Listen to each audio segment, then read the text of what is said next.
Alright. Very nice. Let's see. Working there. There we go. Alright. Just give me a minute.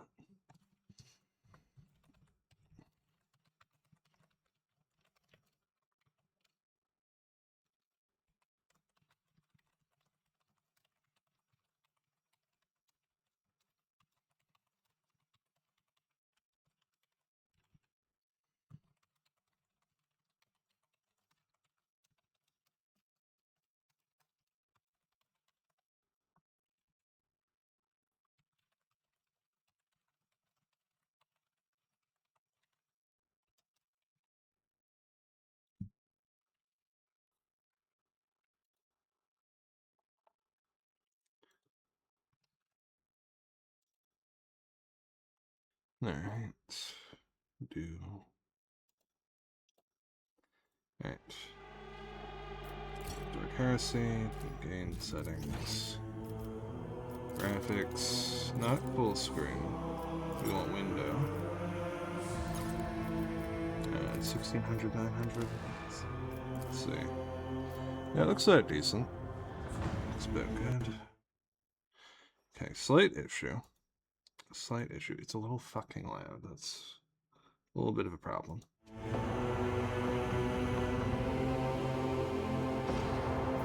A little loud. Oh, fuck.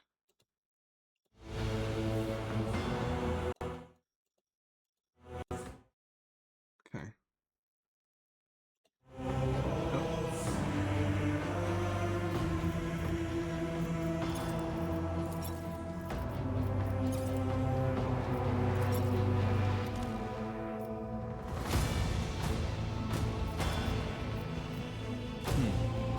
Okay, that's...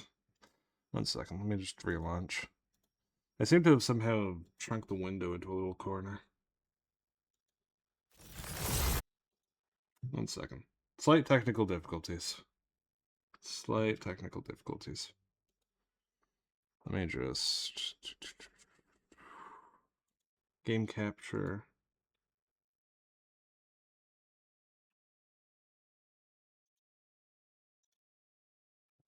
And we're going to want Rogue Trader. Yes, good. Alright. Settings. Graphics. 1600. Windowed. Oh, that's not good.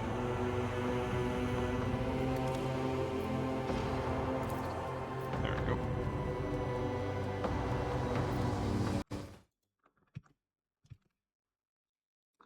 Okay, we're going to want to change this a little bit.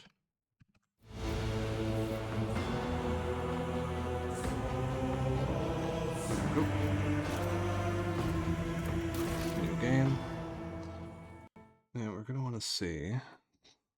Oh, I'll move chat to be top corner, I think, would be good.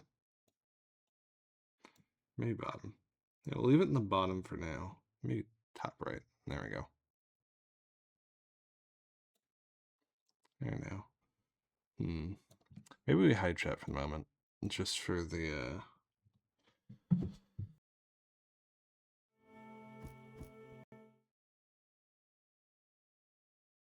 Why is Mike not picking up? There we go. There we go. Mike's working.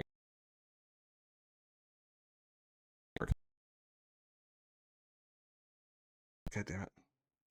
Why do I always seem to get these technical problems with new games? Not even new, just... Anyway, we're gonna try varying difficulty, because that's just normal. That's the actual normal. Normal is easy mode.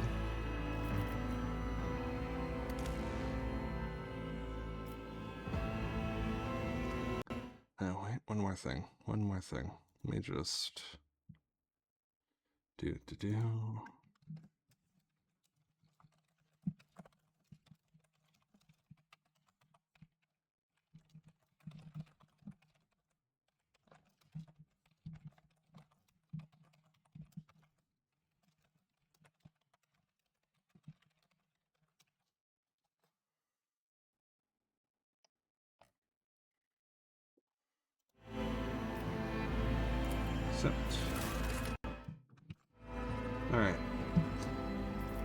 Now we're going to want to go with a custom character.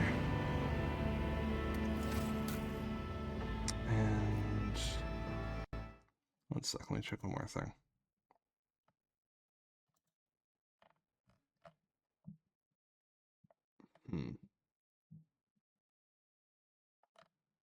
Yeah, that would be an issue. Alright. Seems all my fucking streaming applications are being fucky today. Which usually happens, but... one second.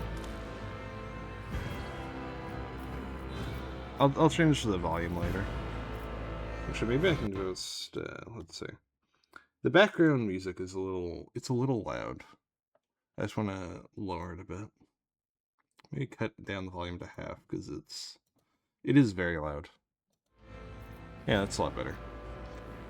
Right, face, let's see, what do we got for faces? It's kind of hard to really tell with the mustache, but... at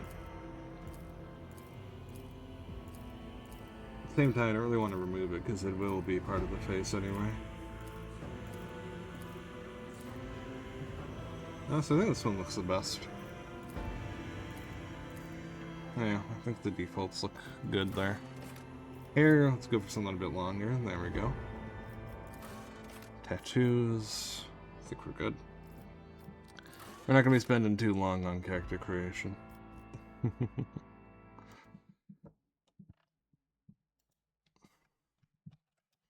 Yeah, my bot seems broken. Let me just set this up real quick. Oh, wait. I'm on the wrong... God damn it.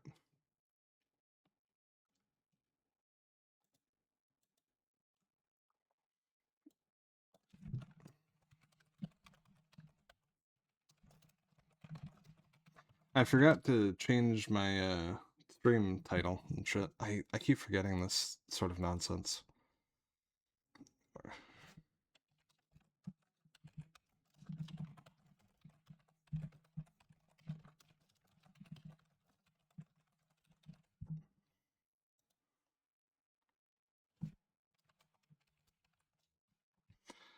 We're going to swap categories over to Warhammer. There we go.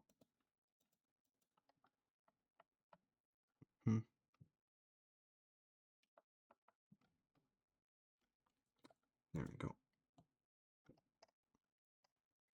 And that should fix. Yes. Let me see. Yep. Okay, that updated. Okay, we're good.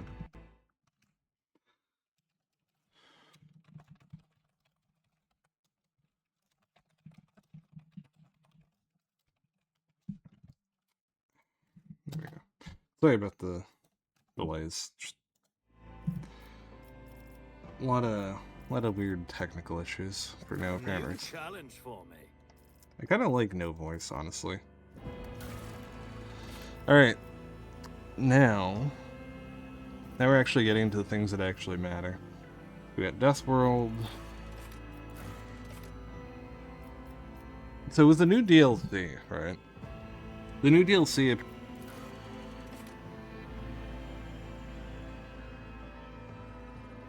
the patch notes for it. But since we're getting cybernetics, I feel like Forge World might be the go-to for this one. Forge Worlds are the domain of the Adeptus Mechanicus, entire planets seated in the demands of vast macro-industries. Each is a manufacturing super-complex of unimaginable capacity and power. Over the millennia, different Forge Worlds have become especially renowned for their philosophies or ways of war. These are often colored by the technologies they specialize in manufacturing. The bulk of a Forge World's population is utilized as a labor force, whilst the fortunate few may be inducted into the ranks of the Adeptus Mechanicus itself. Features forged for a purpose. Yeah. I'm never really sure what to pick here, because all three of these options are good. Extra armor is amazing. The extra movement and dodge is also really convenient, and the fuckloads of crit is great for alpha striking later on. I feel like... and I use all three stats with my usual build too, so it's kind of like I genuinely am not really sure what I'd go for. Oh, it's no longer interesting. It's no longer a trait. It's an actual. It's actually just a. How do I put it? It's one of the new augmentation systems. Okay, cool. Interesting.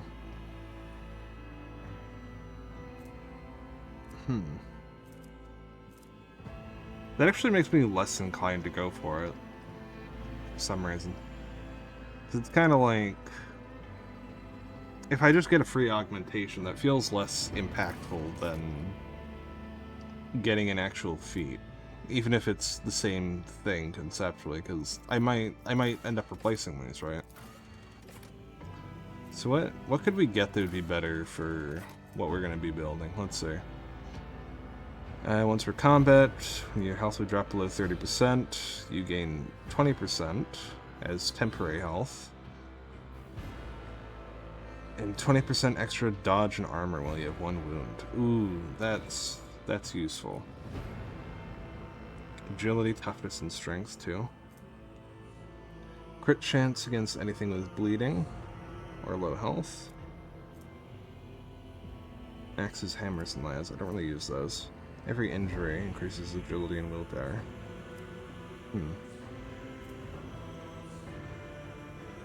Oh, that's really good.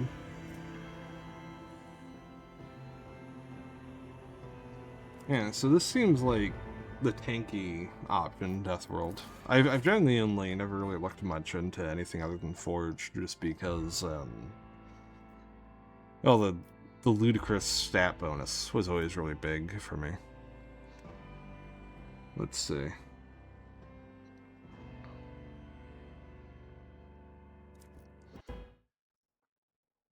Now, conversely, we got Voidborn. Fortune. Voidborn character can reroll any failed attack, dodge, parry, characteristic, or skill test with a 20% chance of success. Chance cannot be greater than the base success chance of the roll. Additionally, any enemy dodge or parry against the Voidborn character has a 20% chance to fail after a successful roll. Yeah, that's some real good fucking RNG right there. I like that. Any crit has a 10% chance to just double. That's ludicrous. And then Contagious Look gives someone else my fortune ability when I use an ability on them. That's... I think that'd be good for an officer.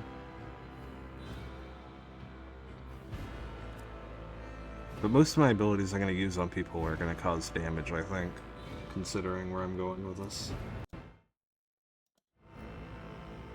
Flesh Wound. 20% chance to survive after lethal damage, but no restrictions. That's pretty sick.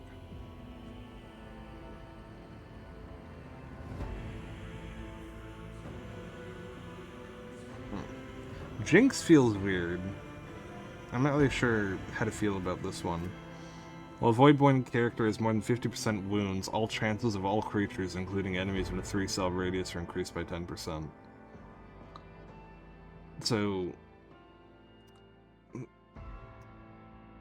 that's kind of odd. Because it's like...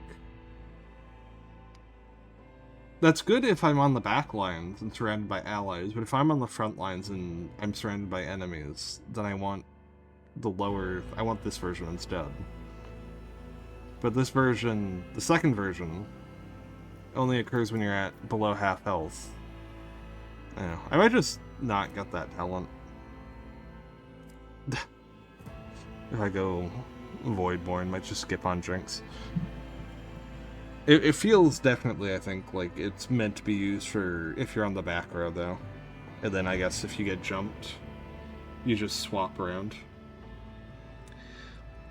Anytime an ability or talent uses the Fellowship bonus, a Voidborn character can instead use the Intelligence bonus if it's higher. Additionally, Voidborn characters can always upgrade Intelligence even if their archetype does not allow it. That's useful.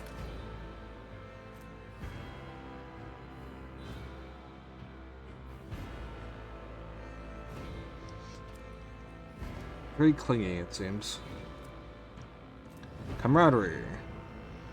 Willpower can be done using fellowship, sure. Melee superiority. Oh, that's cool.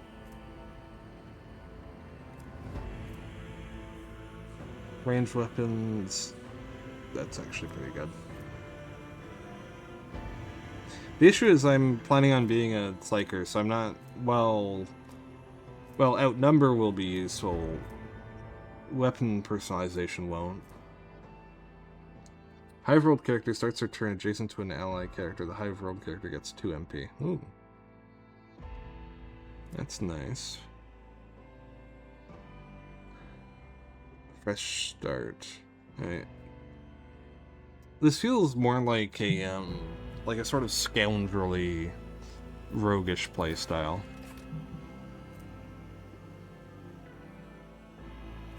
Then I think this is the racist origin.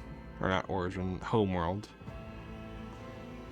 Imperial character is affected by any ally's non-damaging ability or affects an ally with an ability. Resolve is increased by 2. By fellowship bonus divided by 2 per round. Resolve can be good, but I think there's a couple of builds where that's like really good. While under 40% wounds, Imperial World characters get plus 10 bonus to all characteristics and plus 2 resolve. That's insane, actually.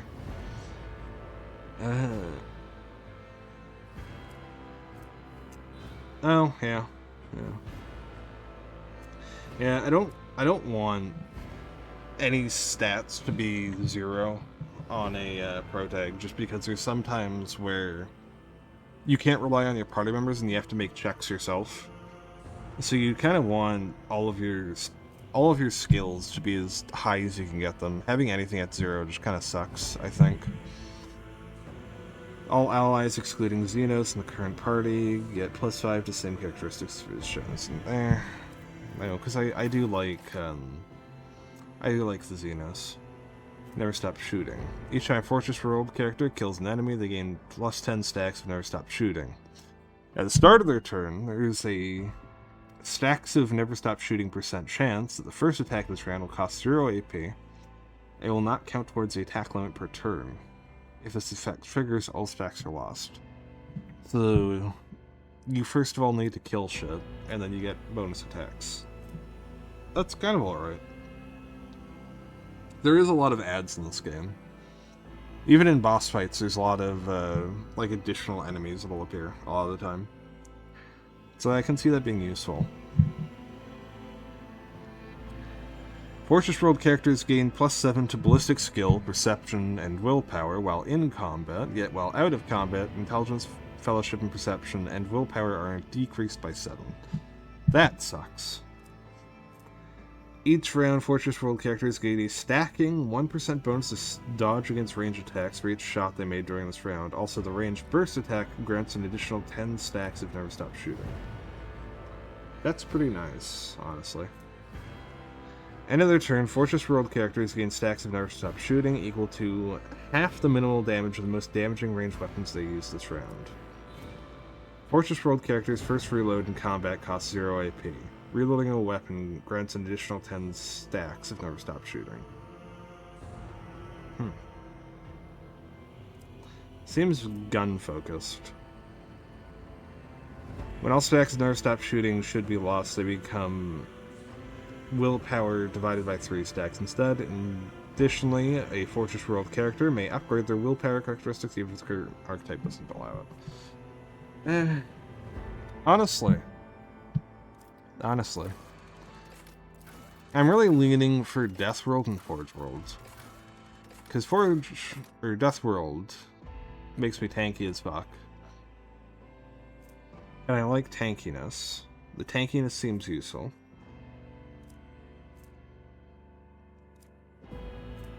I do like being tanky. Forge World, let's see. Yeah, we get our starter augmentation, which does seem cool. But what about our talent? Plasma, melter, or power weapon. We're not really liable to use any of those. Tough bonus deflection against burning and flame. Yeah. That is kind of big for a pyromancer, though. I forgot about that. Heavy armor gives MP deflection and cannot fall prone. Forge World gains hit chance, dodge reduction.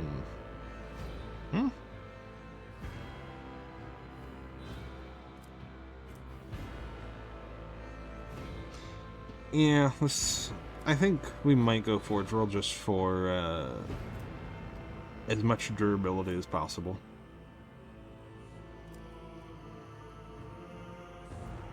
I think this does still... The only question is, right? So we're gonna get, let's see. Fires of the Forge will give us tough bonus against burning and flame. So we're gonna want to amp toughness. But we're probably gonna go Blade Dancer as well. So we're gonna want agility a lot. The thing is, do we really need that much agility? Maybe? Maybe we do.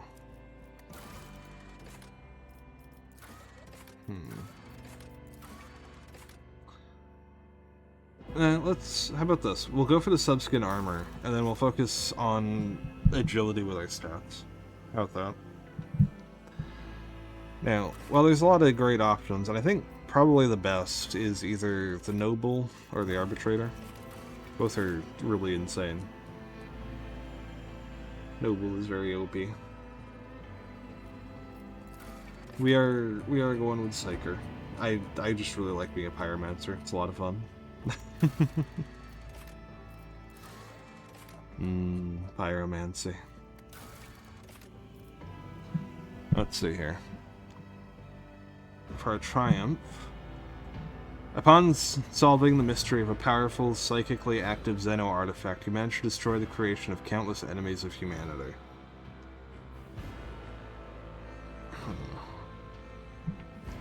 Lore Xenos +5.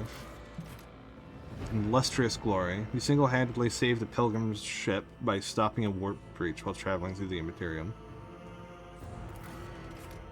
Power of your sorcery crushed a demon of the Archenemy and drove to the warp. That sounds cool. Let's be a demon slayer, shall we?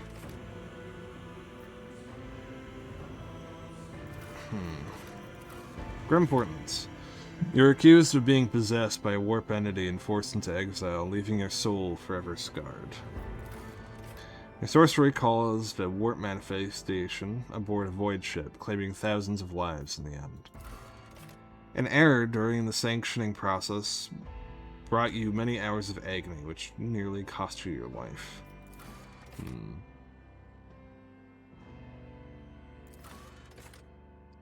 I think fighting a demon and then people being worried about being possessed makes the most sense. I think we're just gonna go with Blade Dancer. Though I am somewhat tempted. I think it's... Because run and gun on a Pyromancer is really good.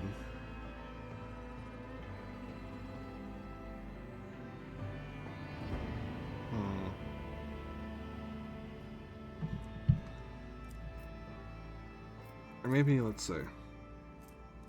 No, I think Blade Dancer, just because the sheer amount of attacks we get is just really nice. Yeah, let's just go for that. Then we're going to want to amp our toughness. And our agility. And our willpower. And I think that's about it. Weapon and ballistic skill is important, but... Well, we're a psyker, so we can worry about ballistic skill later, or weapon skill later, I think. For now. Because... high willpower... Yeah. Gives you a better chance of resisting psychic bullshit. Patient Fortune. Atonement of the Abyss. Redemption Inexorable. Harbinger of War. Oculus Ignis. Eye of Providence. Apex Predator. Guardian of the Brink. Light in the Void sounds nice. First Forged. How about we just name it after the, No, Rosewarren I don't think is a good name. Actually, you know what? Fuck it. We'll just name it after the Discord server.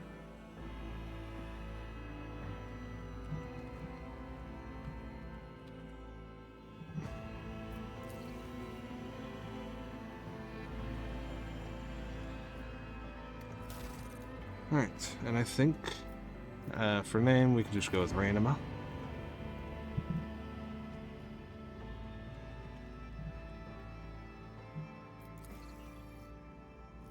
And let's get going.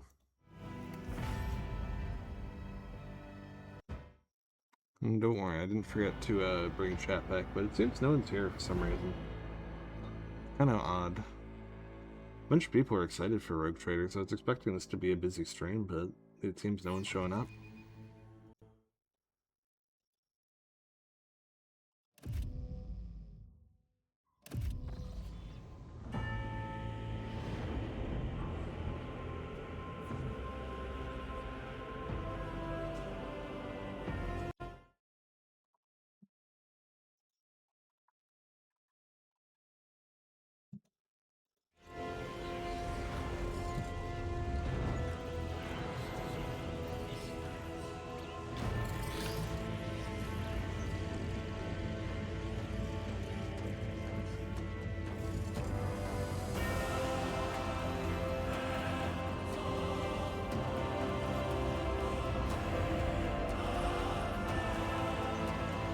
This game is really pretty with its environments.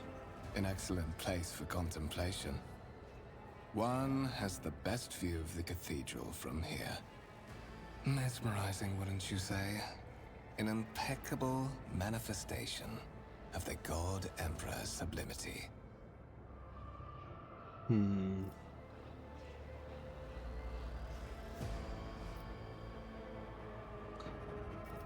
I'm not really sure what to respond here. I think we're gonna go with 2. Frankly, such excess can be tiring at times. I believe there are those among us who share that sentiment. But such is our duty, is it not? To overcome base weaknesses and desires, so as to excel in our service to the God Emperor, the master of humanity.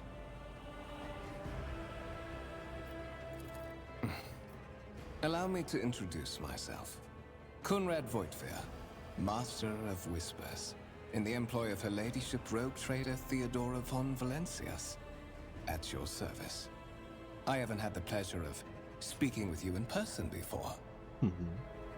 Hey, 1 second. Let me... I need to BRB. Just give me a second. 1 second.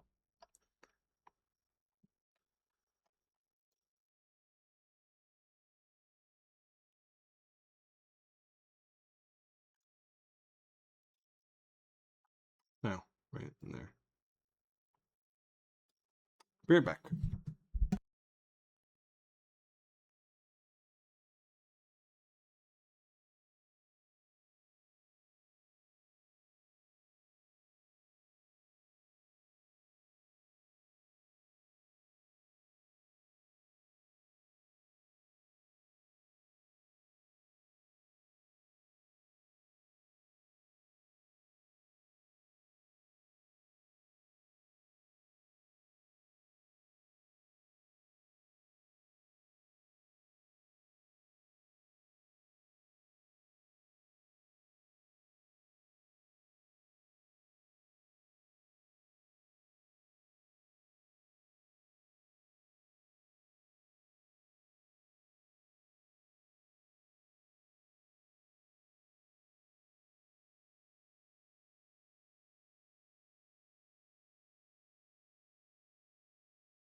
And we're back.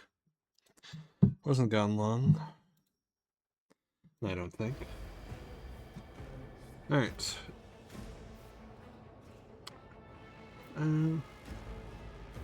Let's introduce ourselves properly. I am aware of that fact.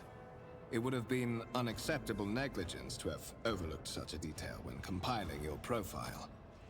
Fate bestowed upon you powers of witchcraft, and a duty to use them for the good of the Imperium.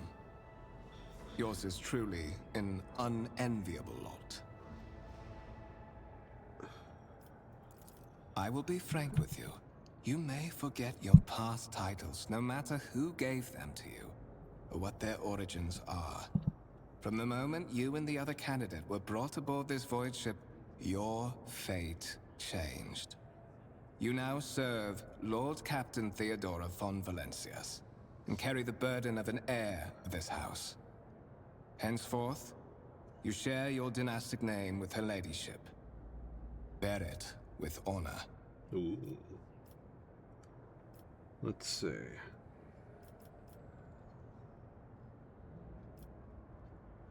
You say I'm one of the Void Traders, or Rogue Traders' heirs. So is there another candidate? There is. And you will meet him soon enough. That is an incredibly vague answer.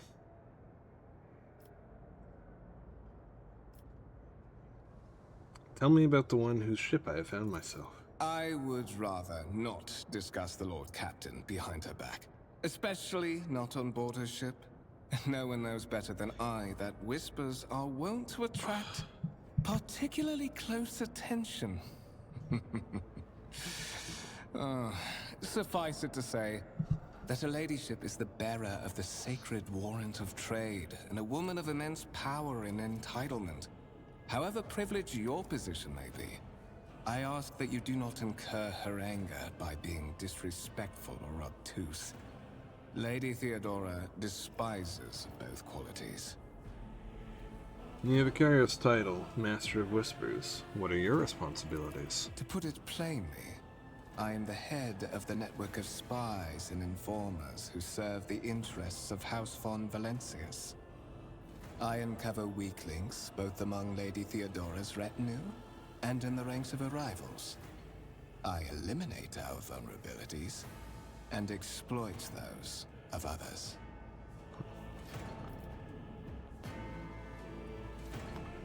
Interesting. Now, why am I aboard this vessel, and why have I been brought here? So that you may fulfill your blood duty. Whatever obligations you had before, they are henceforth null and void. By order of the Lord Captain, you have been requisitioned to serve the rogue trader, indeed blessed by the God Emperor.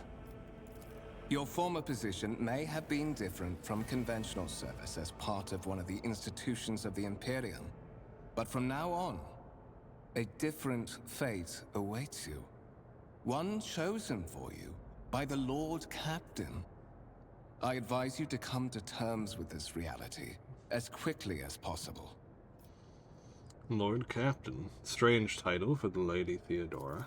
Such are the traditions of the Imperium. Lord Captain is the title that was established in the annals of the Lex Imperialis, at the time when the first rogue traders entered the God Emperor's service, and therefore, it is sacrosanct. I assume you had some sort of goal in mind when you decided to seek me out. Let us address it. But of course, I have come to invite you to a meeting with Lady Theodora. I imagine you have many questions for your patroness, and I'm sure she has just as many questions for you. It is regrettable that you haven't yet had an opportunity to speak. It has been an arduous voyage thus far. The Lord Captain and Master Ethelthrad von Valencias are conversing on the observation platform. Let us join them there.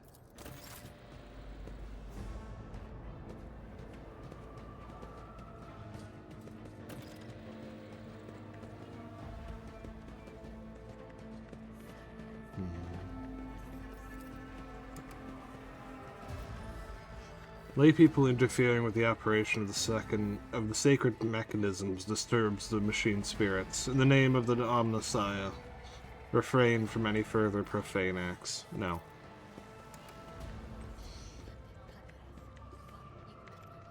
The sacred mechanism has been interfered with without due reverence. The duration of the data processing cycle has tripled. Oh, that's terrible. For you. Incomprehensible information. Ooh. Incomprehensible information is displayed on a large screen above the cognitors. You can make out references to unfamiliar systems and worlds among the numbers and logistic systems. Alright, so let's check out our inventory real quick. So we got a snub-nosed revolver. Honestly, a good early game weapon, the snub revolver. Good damage, armor pen, good accuracy, decent range. And it can overpen. Just like a really respectable weapon. Not much else though in terms of gear. I'm curious to see. Let's look at the side here. Inventory, character.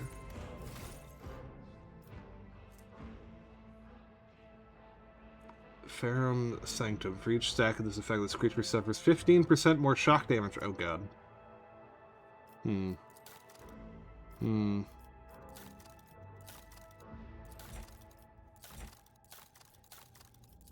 Augmentation. Okay, so subskin armor is immediately installed. Now what I'm really curious about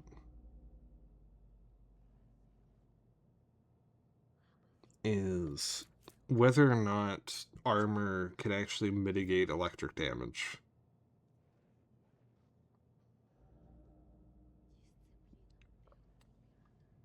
I think it just affects everything then, yeah.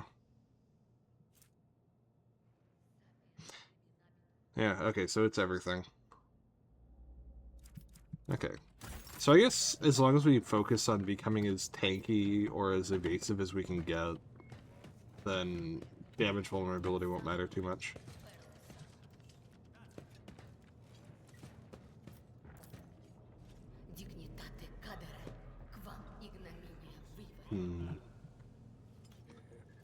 Let's grab ourselves, though, a little mercenary while we're here. Oh, we can't. We're not in co-op. Never mind.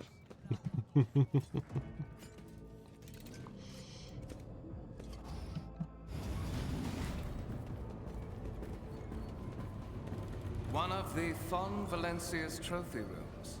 Perhaps you would like to take a look around after your audience with the Lord Captain.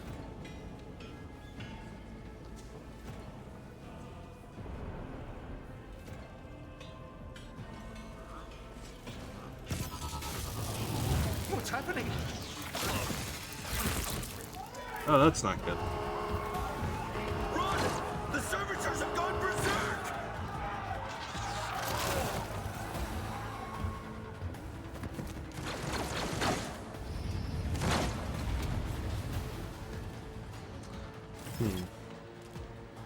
Can we move?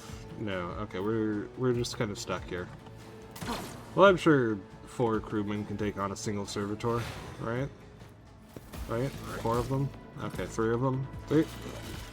2 of them can definitely take out a servitor. Right? I believe in them. Okay, so that's 2 or 4 damage.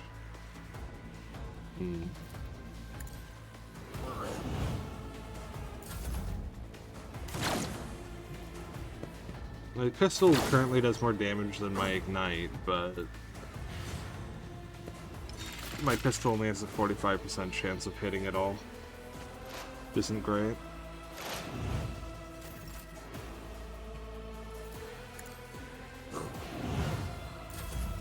Might just be for the best if I just keep burning them. Now they're fucked. Alright.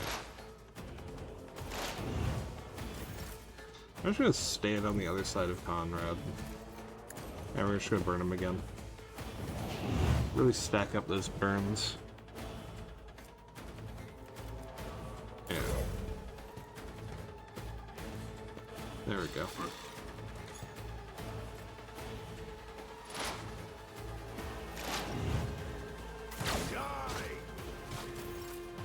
Well, that worked out. What suspiciously poor timing for such an accident. Servitors malfunction on the officer's deck at exactly the same moment when the rogue trader and her heirs are gathered here. I have blocked all passages between the upper and lower sectors of the residential decks.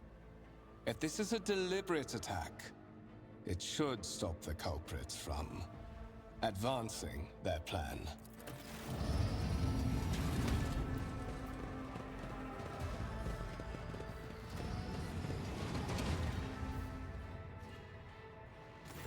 I'm afraid I must remain here. For Lady Theodora's safety, I have to oversee the execution of these orders personally. I hope you will have no difficulty reaching the observation platform on your own. It is just at the end of this corridor.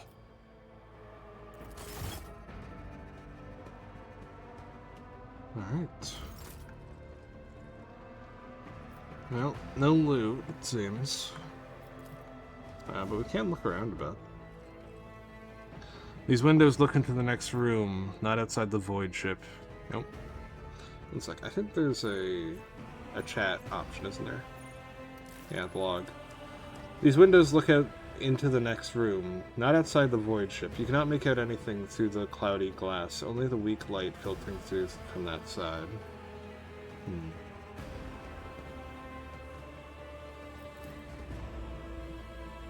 The wires on the servitors' heads are still smoldering. It would have been the cause of this malfunction was the short-circuiting of the motive force. Tarantula's sentry gun, constructed with the blessing of the Adeptus Mechanicus, using a standard template construct in the manufactorums of Cava Gamma. Lehman Russ battle tank, reclaimed and restored by the grace of the God Emperor, the first to breach the capital walls during the pacification of Vortex Catan. Vortex Catan. That is Con. I have no idea how the fuck I'm supposed to pronounce C-H-T-O-N. That is a word. That is a word and a half. Because I want to say Catan, but Catan is already the name of a thing in this setting, so... A violet alloy, which upon closer examination turns out to be a handcrafted object. Symbols carved in a primitive tool are visible on the surface. Interesting. A black shard resembling obsidian. If you look closely, you can discern a strange, barely perceptible glow inside the artifact.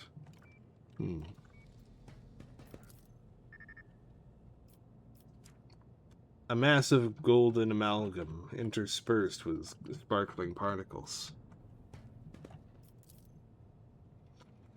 The stone on this pedestal is no doubt solid, but the surface shimmers and changes hue as if someone has captured the pieces of a turbulent sea within a rock. Strange object that resembles sea coral. The porous surface is pitted, a sign that it has been underwater. It seems someone has a really big fondness for the ocean. A gray-green crystal with white veins. A low hum can be heard coming from the artifact. Is that Eldar shit? That sounds like Eldar shit. This exhibit is unfinished. Another symbol of House von Valancius's valor will be displayed here at some point in the future. Ooh. Gotta say, I like the music though. It's really nice. It's suitably intense as well.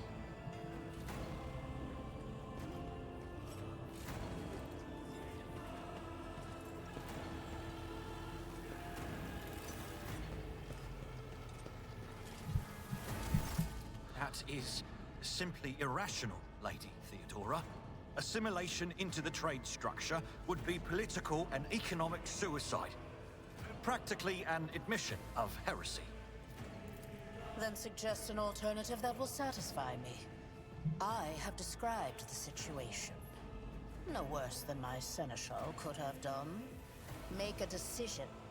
What will you do with Ion 6, Edelthrad?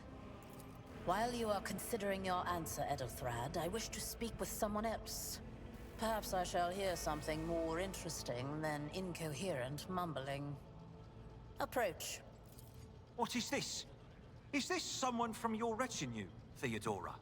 Do you permit your people to interrupt your conversations in such a fashion? What the fuck does he mean, interrupt? I literally chose to stand and just quietly not interrupt at all. I chose to just say nothing. I did not interrupt. I give that permission to those with something of substance to say. Let us see if it was worth it. This is the second candidate for the title of my successor. Step forward. Consider this hypothetical situation. Ion 6.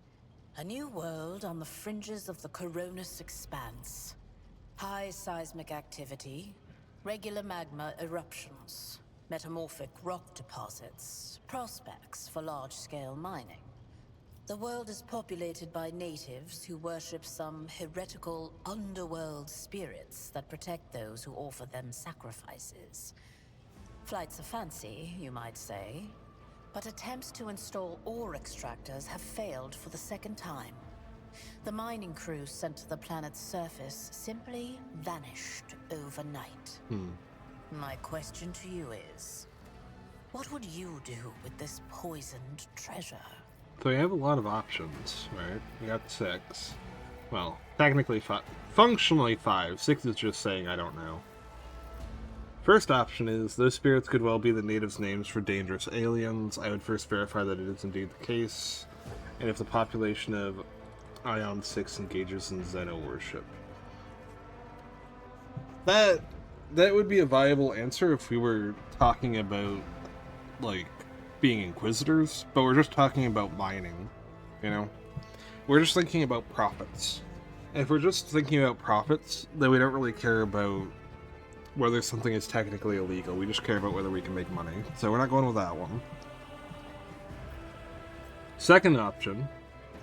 There are ways to confirm whether what is happening on Ion 6 is witchcraft or not. It might cost several psychers to do so, but it will give us an answer. Psychers are valuable. And again, this is about money, so that would be that's not a viable answer, I don't think. I believe I could use my personal abilities to ascertain whether there was sorcery on Ion 6, but it would require going down to the surface in person. High risk, but that's the most efficient one so far. These reports of spirits certainly sound like evidence of heresy. However, I would put my interest first. No matter what means I would have to use, the riches of Ion 6 would be mine. That's vague, but I think that's also a fine answer. And then, next one. Ion 6 must be purged. For the good of the Imperium, I shall exterminate the heretical beliefs and otherworldly powers that rule the native apostates. Burning it? No. So I'm thinking either 3 or 4. In between the two, I'm leaning 3 more. Because I think the idea of the high-risk, like, optimal efficiency route is more measured than the just kind of desperately doing anything for any amount of power route of 4. Let's go with 3. Ah, yes. Personal intervention. The surest way to leave yourself vulnerable. What say you, Edelthrad? Your brother in sorcery is not afraid to face danger. Unlike you. A psyker's soul is a yawning gate for the ruinous powers. One could hardly trust a servant of the Imperium who is so eager to usher in corruption.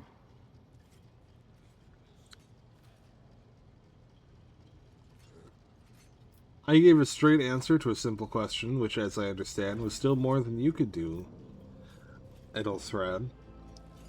We are both servants of the God Emperor and Lady Theodora. Does it become any one of our status to engage in petty feuds? I find your tone most disagreeable, Edelthrad. You will kindly alter the manner in which you address me, or else you will live to regret the consequences. Shut your mouth, Edelthrad, before I decide to shut it for you. I think we're gonna go with one. Just, yeah. Insolent, ignorant upstart. How dare you? Neither insolent nor ignorant, nor an upstart. We're both... Literally, all three of those are unfitting in this situation. Edelthrad, I believe I gave you an assignment on this ship. Explain to me then why my senior congregator is still dawdling about the officers' deck, instead of proceeding to the middle decks to commence the inspection of the compartments in his purview. I beg your forgiveness, Lady Theodora. Your presence has such a profound effect on me that I well forgot the time.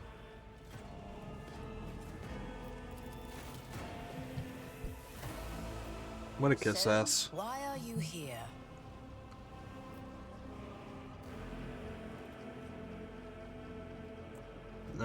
Was it not you who sent for me? There are questions that I wish to have answered, and I do not know just yet. I hope you will clarify that. Yeah, we go with the third one. Clarity. A luxury that few of us can afford. There is a reason why I did not explain all the details of the question I posed to you earlier. Beyond the borders of the Imperium, seldom is one granted an opportunity to enjoy information in abundance. This, however, is one such opportunity. Never noticed before, but she actually just genuinely has one of her hands in her pockets. That's kind of cute. My name is Theodora von Valancius Massimo of Scaris. I am a rogue trader in the service of the God Emperor of humanity.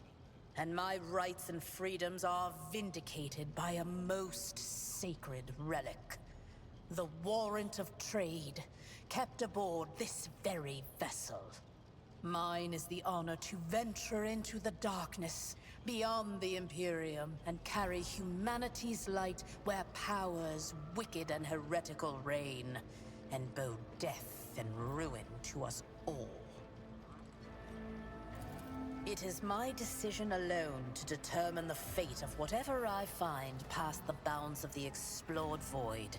Every world I discover, along with all there is to find thereon. Resources, people, riches, and mysteries, is mine by right. I command millions of lives, rule over numerous planets, and possess fortunes that no planetary governor or commander could dream of amassing. And you are one of those with von Valancius blood in their veins and a rightful claim to this inheritance when the hour comes. I'm not really sure about these options here, because one of them, right, we have I am ready to take on the sacred purpose, which just sounds entitled. It's all too sudden for me, which makes you sound like a pussy. And one of, does this mean there are other heirs? We literally just finished meeting one, of course there is. I guess we'll just... I guess between the sounding like a dumbass, sounding like a pussy, and sounding entitled, it's... being entitled is the least offensive. Yes, you would be, wouldn't you? The question is, am I ready to choose you over the rest? You came aboard hours before the warp jump, and have not yet distinguished yourself in any way.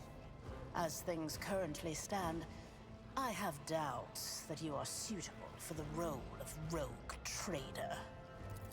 Blood right alone is not enough to earn the high honor of becoming the bearer of a warrant of trade. Nonetheless, your abilities and talents may yet prove useful. If not for the role of Lord Captain, then for that of their closest ally. Alas, even those responsibilities can at times be too challenging for those who share your blood. Kunrad Voitvir served me for many years before he made his mistake. Did I hear you correctly? The Master of Whispers is related to you? His kinship to me is most distant, as is yours. Nonetheless, he does bear the name von Valancius, even if he avoids using it publicly, and as such, strictly speaking, can be considered my heir. That door, however, is closed to him. Voigtvir's performance in his current role is satisfactory. Or it used to be, at least. Thank you for clarifying. May I ask my questions now?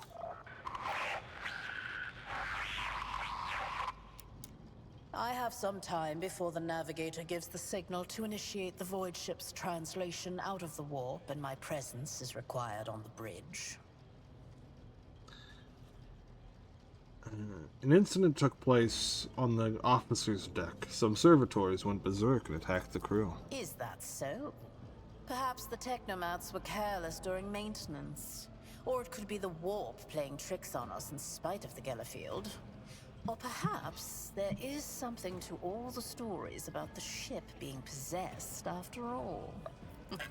Lady Theodora, for the God Emperor's sake, surely you do not intend to start repeating idle rumors spread about by uneducated riffraff. Now, enough, Abelard. Such hearsay amuses me. Idira eagerly retells me everything she learns from the whispers of her unseen advisors. This ship is ancient.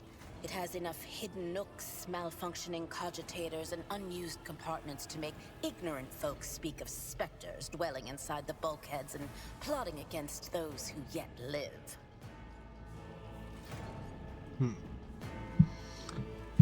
Where's your ship headed, anyway? The Rykad system, the domain of rogue trader Winterscale, one of my peers and rivals. Besides me, 2 other rogue traders exist in the Coronis Expanse, and each of them possesses resources comparable to mine. Perhaps you will one day assist House von Valancius in surpassing both of them in affluence and splendor. Ooh. I set the course for Rykad on the demand for a very specific reason. Perhaps I shall yet apprise you of the purpose for this voyage, but now is not the time. Interesting. So we're going to Rykard for a reason, but we don't know why. Alright, what are my current responsibilities? Observe, learn, absorb. It will take time for you to find your bearings aboard this vessel and in your new position. Eventually, I will find a post that suits you as I did for Edelthrad. Until that time comes, consider yourself my aide. Oh, gracious Lord Captain, surely there are ways I can prove myself a worthy heir. You can start by not asking questions of this sort. I have no need for sycophants. I will draw my conclusions when an opportunity to prove yourself arises. As for when you will be granted that opportunity, only the God Emperor knows. Alright. Navigator, translation, what are these things that you speak of? I know the answer to this one, but just for the sake of this frame. Sometimes I forget that people without direct access to a ship's bridge may not know the first thing about how a void ship travels between the stars. Vessels such as this one are capable of leaving real space and traversing into the warp, an otherworldly dimension of cruel and unthinkable forces. By entering it under the protection of the Gellerfield, we shorten the route to our destination, crossing distances that would require hundreds of years in a matter of weeks instead, sometimes in days or even hours. That is how humanity spread across the galaxy. That is how we were able to build the Imperium, which spans millions of stars. In that case, I shall head to...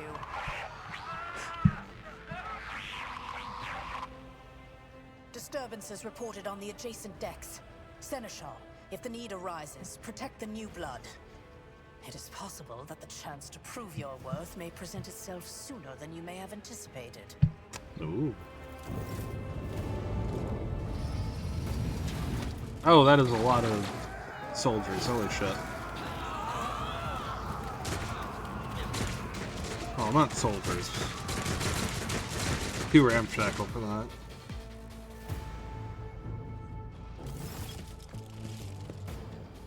Ambushed, of course.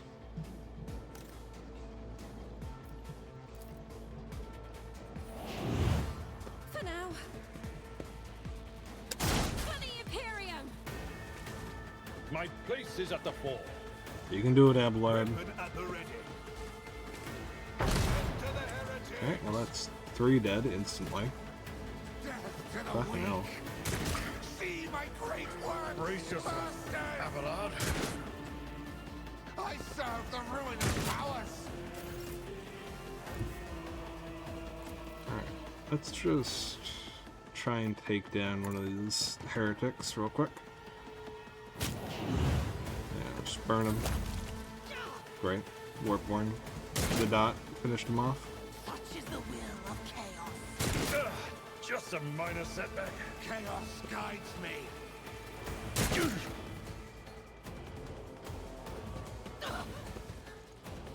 Oh, my ears are ringing.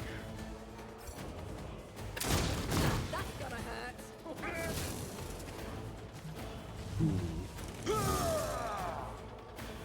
My faith strengthens me.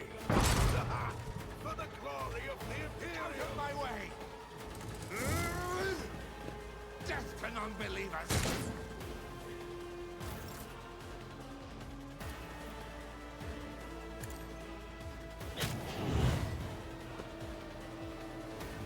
Let's try and move up a little bit. Alright, that's 2 down.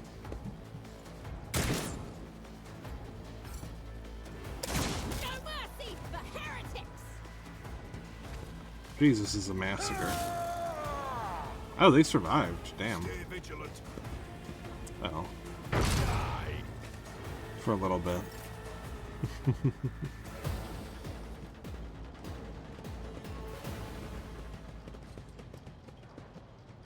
Mort, take a team with you and clear a path to the transport line. Do not let a single whoreson survive. Didn't bat an eye when that scum burst onto the deck, huh? Not bad. I have seen many an officer who panicked at the sight of combat on the upper decks. The false sense of security offered by their position makes them that much more vulnerable to the harsh realities of warp travel.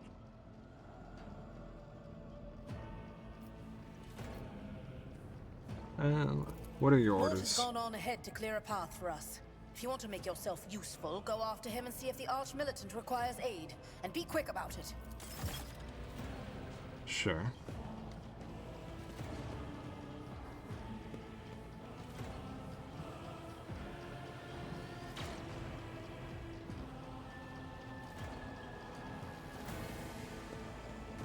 I really like the music in this game. I know I mentioned this before, but it's very much up my alley. I like a lot of industrial and more bassy sounds. If that makes sense. Sorry, back.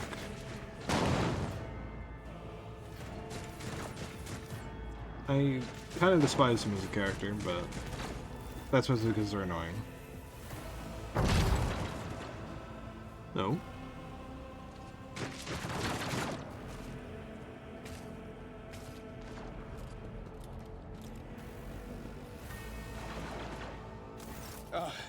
Thank Providence you are alive and well. Always on time, eh, Coonrad? The moment we finish chasing the riffraff around the deck, you show up. Always just after the fighting's done. You could set your chrono by it. Mort, pull yourself together. What, did the Lord Captain send you to chivvy us along? We're all done here. I'll report right away.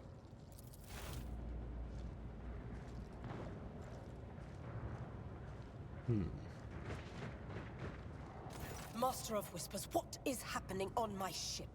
The Voxnet is silent. The Voxmaster is not responding. Armed assailants have stormed the officer's deck, and my arch-militant just destroyed several more heretics on the way here. Is this a severe case of warp madness? Have some of my crew lost their minds and forgotten who they are and whom they serve? Report! I have not yet received word from the Engineering regarding any Gellerfield failures, but communications were already unstable half an hour ago, and now they have ceased altogether. Whatever the cause may be, the consequences are spreading fast. I am receiving scattered reports from the middle decks, and the only voxcasts from the lower bays are one-way heretical gibberish. That the madmen have already reached the officers' deck suggests that this outrage was planned in advance. Perhaps this is an organized mutiny.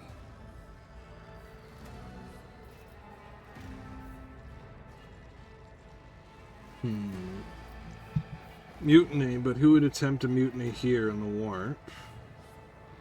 A mutiny against the Emperor's anointed. Execute the traitors, every last one of them. We must provide immediate assistance to those still in the middle decks. Perhaps then we might stop this wave from spreading. If this is indeed a severe case of warp madness, then the situation is dire. I think, like, the third option's the only one that actually is a real solution. First, we have to confirm that the bridge and the navigator's sanctum are secure. And I have the means to do both things at once. Oh. Edelthrad, where is he? I must know if he is unharmed. A psyker aboard a ship that is potentially being assailed by the warp could pose a greater threat to himself and others than a whole army of madmen with improvised weapons. I tried to locate him, but the last thing known about his movements is that he arrived on Transitional Deck 18. Blast it! Master of Whispers, find Edelthrad immediately.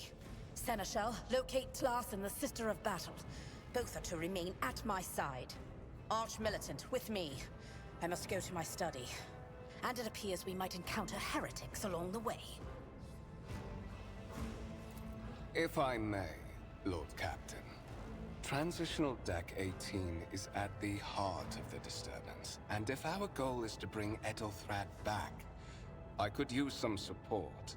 After all, I'm not as adept at directly confronting enemies of the House as the esteemed Arch-Militant, and taking into consideration Edelthrad's psychopowers. He kind of trailed off there. Then it's settled. Find No. Edelthrad and bring him here. In whatever state you find him. This elevator leads to restricted compartments such as my personal chambers and the bridge. Do not let me down. I require you both. Do you understand? I hear and obey, Lord Captain. Then move out! Mort...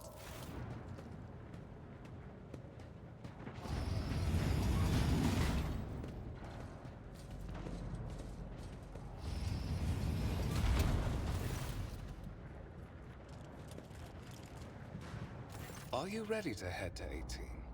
It is a long walk, and you do not even have proper gear.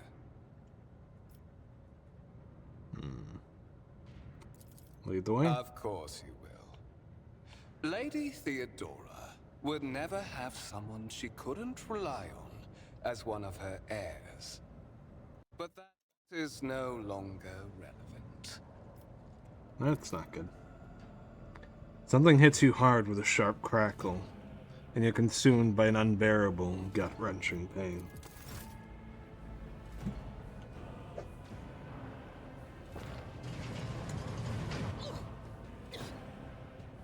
I promised you a special destiny, Rainama. It is time to fulfill it. Well, this isn't good.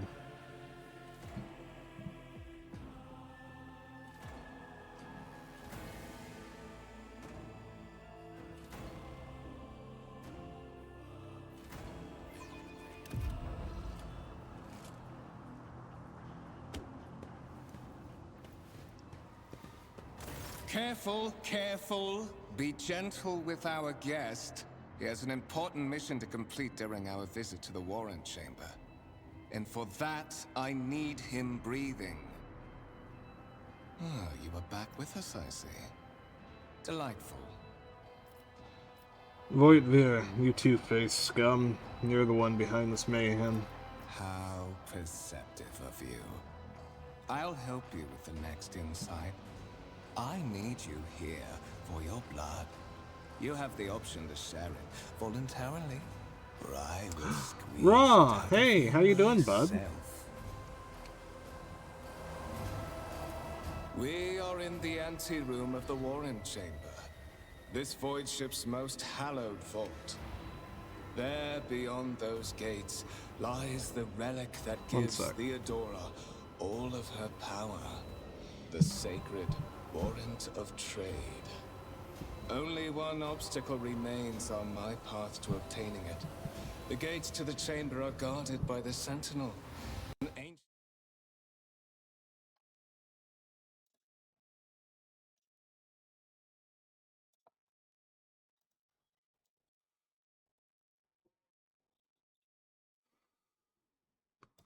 There we go. device that will only open the door to a true heir of Fuck the that. dynasty. I expected to do this part myself, but never mind. You will offer your blood to the Sentinel. Fucked up your sleep schedule. Besides that, you're good. Finish Vodav. No idea what to play. So Vodav has an ending at the moment? That's actually good to know.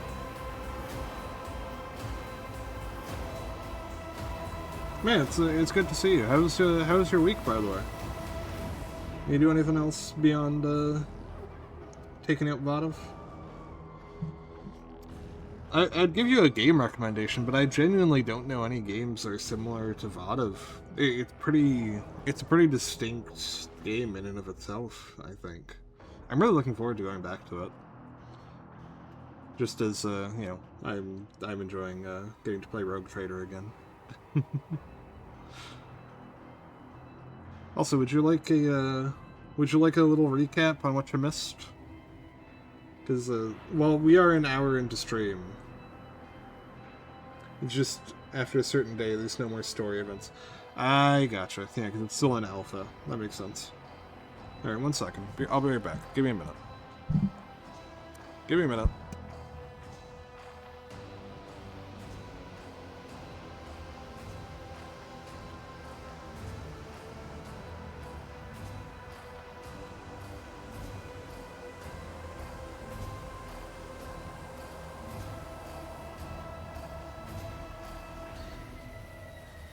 Alright, I am back. But yeah. So quick recap, right? We are a heir to a rogue trader named Theodora. Showed up on the ship just to try and, you know, just because she called for us. We don't really know why she did. But she called all of her heirs onto the ship. And before we could really go anywhere or do anything, there ended up being this mutiny, and we're fighting our way out of it. And then Conrad here basically went and betrayed us, and is revealing that they're behind they're behind the mutiny, but we don't know why the mutiny is happening. We're still very early on. We're just kind of confused and trying to figure shit out story-wise. So it's still relatively, we're still in the prologue. We're still very early on in the game. Now the question is, what do we do here? We have a lot of options. Why are you doing this? What is it inbred? Is your blood too thin for the Sentinel? Holy shit. I kind of like that one. Just, use your psychic powers against him. I have no intention of helping you. I will help you as long as you spare my life. Will you let me join you? We can take the warrant from Theodora together. So the warrant is, there's this document called the Warrant of Trade, and it basically is the thing that gives void traders, or not void traders, rogue traders, their legal authority to do the shit that they do. So having control over it is kind of important. But I'm kind of leaning towards second option and just calling him inbred. Because we are a psyker, but we're really fucking weak. So I don't think anything's gonna happen out of us trying to beat him up with psychic powers. So let's go for that. On the contrary, the Warp's blessing has raised me too much above your kind, Fon Valencius. The Sentinel refused to submit to me. But you can help. After all, isn't that what family is for? Oh, you've been fucked by the warp. I can't really see it in the model, though. He doesn't look too mutated. Okay, so most of these options are the same, but now we have coercion. What story pathetic excuse do you even have for your apostasy, you sordid, wretched piece of Grox shit? Wretched. What do you know about wretchedness? Theodora's cur. Are you hoping to buy a grain of her indulgence with your blind loyalty? Oh, I know this delusion. But thank the gods it no longer has power over me. Humanity can rot. I no longer serve mortal kind. Ooh. Once my work is done, I'll make that pompous wench Von Valancius watch as I sacrifice her entire dynasty and commit their fate to the gods. And you will be the instrument by which I will accomplish this righteous act. The blade flashes in the dim light and drops of blood appear on your palm. For a brief moment you feel nauseous, your head is spinning, and then quiet whispers begin to flood your mind.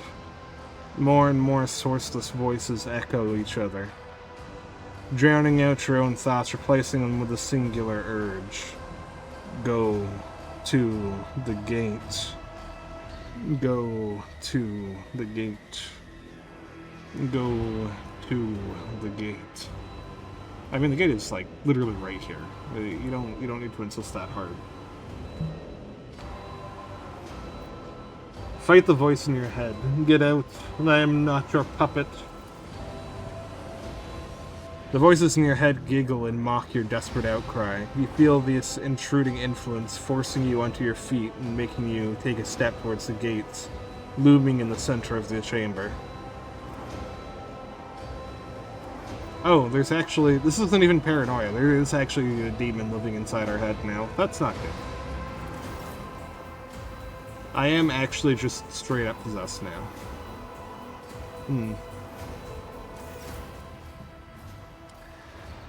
In the gateway arch, you see a cogitator with a human likeness built into the front panel. As you approach, the torso twitches slightly.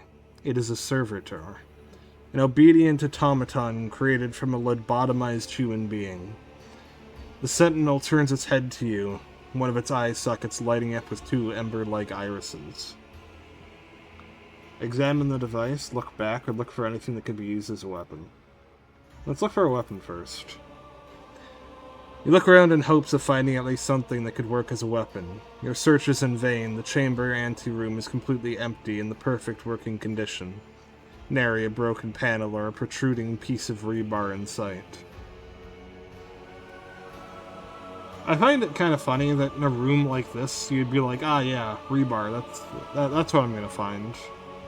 In this giant, ornate stone temple with giant marble statues, we're looking for rebar.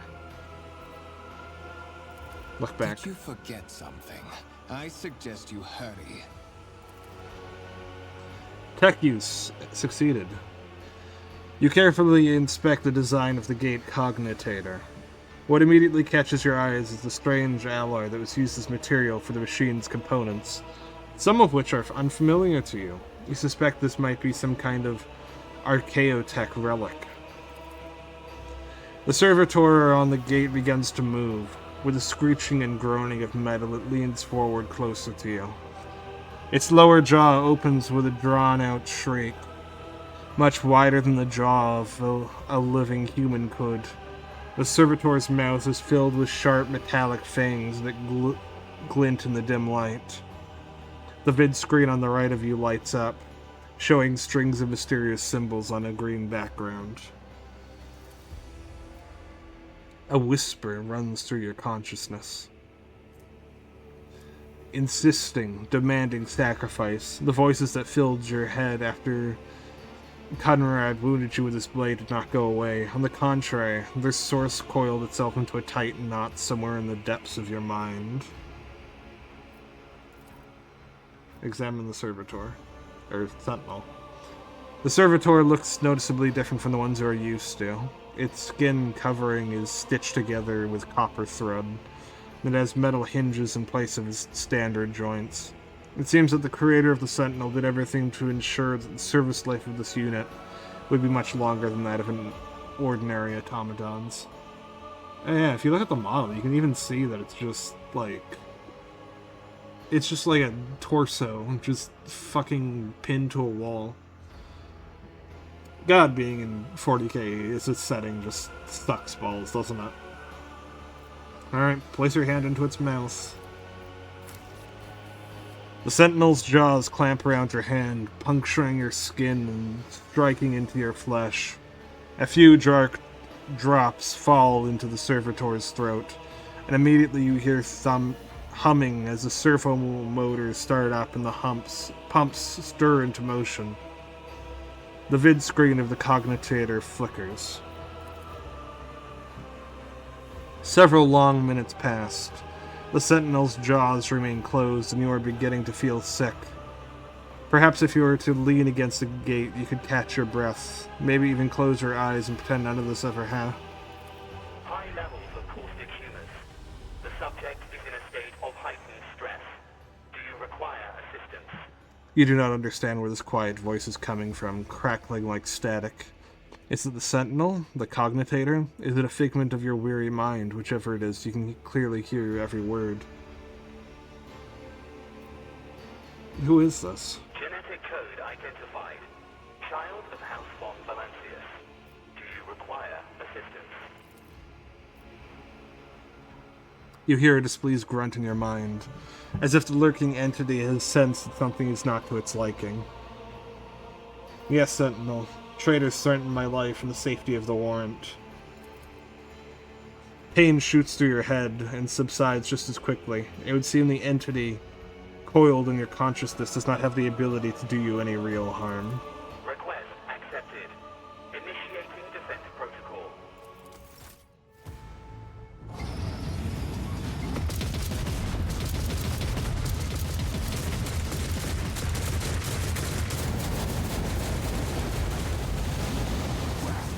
There is still another way. That is a yeah, I guess that could be considered defense. The defensive flamethrowers and machine gun turrets. Yeah, sure. Also, I'd like to point out, look at how fucking long this warrant is. Like, it goes all the way down. All the way, like, into the darkness and then, like, wraps back up. And then, like, coils. Like, it's so long. It's not even like the text is really big either. Like, this is just normal writing. It's absurd. Let it be known that by my will and the true words of this document, I appoint this person to be the bearer of the warrant of trade. Oh, fuck. To be the paragon of humanity, unbroken by adversity, to walk bravely first into darkness, to unite and reclaim what is lost, to triumph over nightmares untold, to hold boldly the reins of fate. To what? Why is it so fast? I can't read that quick. Escort the child of the house to safety. What madness is happening here? Who are you? Who addresses me? Temporary obnubilation following acute stress. Mobile unit of the Warren Sentinel standing by. I need a weapon. I'm utterly Distance defenseless. From the current location to the nearest arsenal. Initiating situational calculations. Are you the Warrant Sentinel? Mobile unit of the Warren Sentinel, designed as a personal escort of the child of the house and a means of communicating with the rogue trader's subjects. Mobile unit standing by. I need to contact someone, preferably Theodora. Voxcast frequencies disrupted. Initiating setup. Establishing connection. Voxmaster, restore communication with the navigator's sanctum. I am trying to contact the bridge. If anyone can hear me on this frequency, regroup all available forces and the upper decks at once. I repeat, regroup all available forces and head... Communication protocols breached.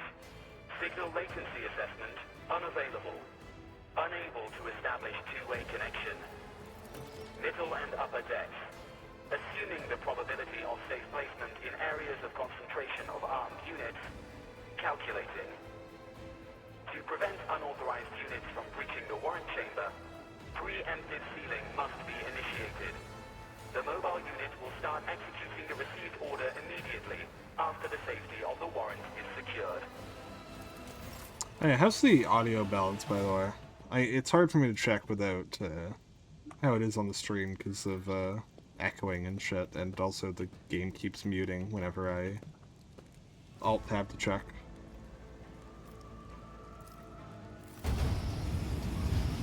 But hopefully the audio is fine. It's good? Lovely. Ah, fuck. Oh, hey! More cultists. That's great. Run, fools, or fall! Abelard! The boy!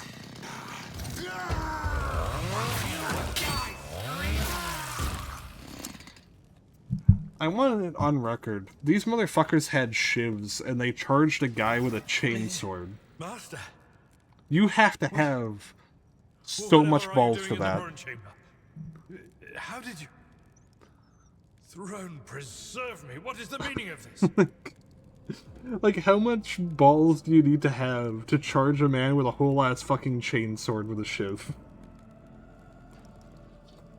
Conrad is a traitor. When we parted ways on the officer's deck, he stunned me somehow and brought me here. What?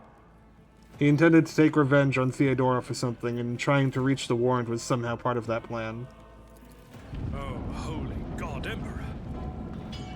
I presume he is the one responsible for the mutiny. And, Master, I wish to remind you that you are to refer to the Lord Captain as Lady Theodora. Conrad openly admitted that he is the mastermind behind the mutiny. Saints' blood! Then it is small wonder that the heretics are so well organized. I thought his order to seal the passages between decks was his attempt to stop the attackers from spreading to other levels. But now I see the real reason. It was to stop the enforcers from intervening. At least you are alive, and now safe, Master. Alas, I doubt we can afford to look for a compartment to sit out this disaster. You're in a bad way. I can treat your wounds. I have a Medicaid kit with me. And, for the love of the throne, now is not a good time to be walking around the decks without means of self-defense. Here. Right, we have gear now. Alright. We can't heal ourselves. I'm at your service. But you can heal me. This wound will make a fine Thank you. Alright, well, let's get our gear equipped. We can equip... Yeah, let's just equip 2 swords. Why not? Can we not dual wield? No, we can dual wield. Okay, cool. That is a noticeable improvement. Now you're prepared for the trials ahead. Let me just The save real lower quick. decks are No, I teeming can't. with heretics, instigating the rabble to revolt. But that is the least of our problems. The ship's enforcers are rounding up the scoundrels and suppressing the resistance. The situation on the middle decks is much worse, although strike teams have already been dispatched there. All communication with the bridge and the engineering bay was lost. So, apart from scattered voxcasts, we have no information to go on. But that is not the worst of it all. All these jolts and shaking are most alarming. These are signs that the navigator and the master helmsman are having difficulty translating the ship out of the warp and into real space. I fear that they may have already lost control. We must reach the navigator's sanctum and get a handle on the situation. If we can manage that, some aboard this vessel may yet survive. For the Imperium and humanity, lead the way, Sinistral. Come. To arms, loyal sons and daughters of the God Emperor! Fight the heresy and corruption that threatens to consume our home, and with all your might, destroy those who have dared! The Lord Captain is calling her crew to battle, which means the Vox networks are set up for broadcast transmission, not message exchange. Splendid. While the rogue trader inspires proper resolve to fight in her subjects, you and I shall prove that her trust in us is well deserved. Onward! Fucking love Abelard. He's so cool. Run, fools, or Alright. fall! Let's have Abelard take over the right side. And I'll put myself over on the left. Alright. Let's see, what can we do here? Yeah, 80% chance to hit's good enough, I think. Oh shit, I forgot about blade dancing. Fuck. A bit rusty, it seems.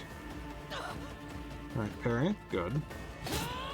Taking a hit isn't great. Chaos guides me. Dodge. Okay, that's nice.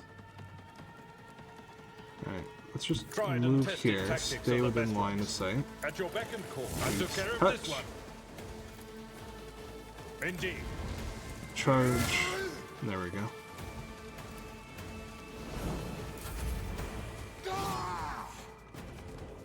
Death to the weak. Reduced to dust. Alright, now we just blade dance. Alright, that's 2 dead. And that also doesn't use our attack. So we just ignite that guy. Easy. Fucking 3 kills.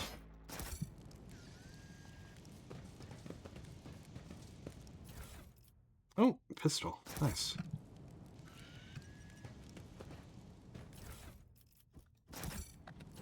Alright, now we're gonna give Abelard the pistol in the off slot. And then let's look at level ups. Carouse is for, yeah, status effects. Let's take that. And for me, I'm going to want Medicae, I think. So I can actually, you know, heal wounds. Alright, so let's go to the Navigator's Sanctum and make sure the Navigator's okay.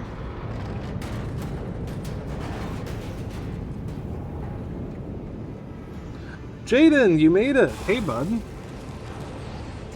I hear it here on the threshold of the blinded guide. Oh. Doom comes from the heavens. Master, watch your head.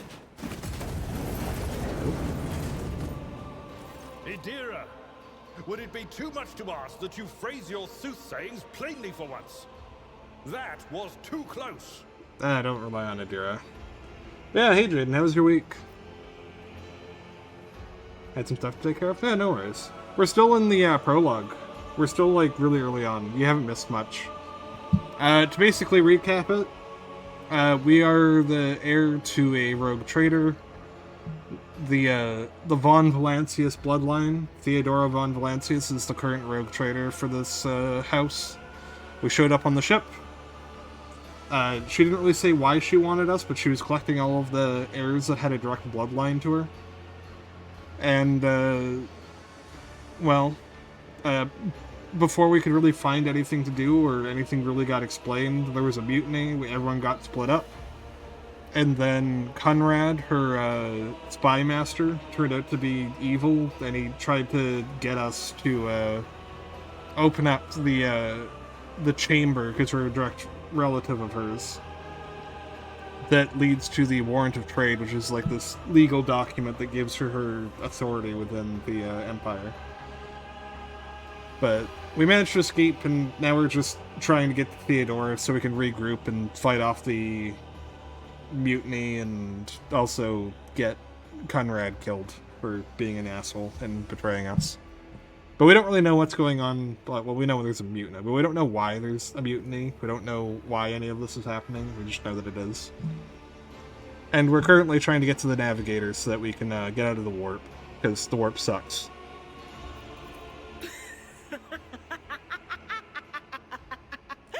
Sorry, old man.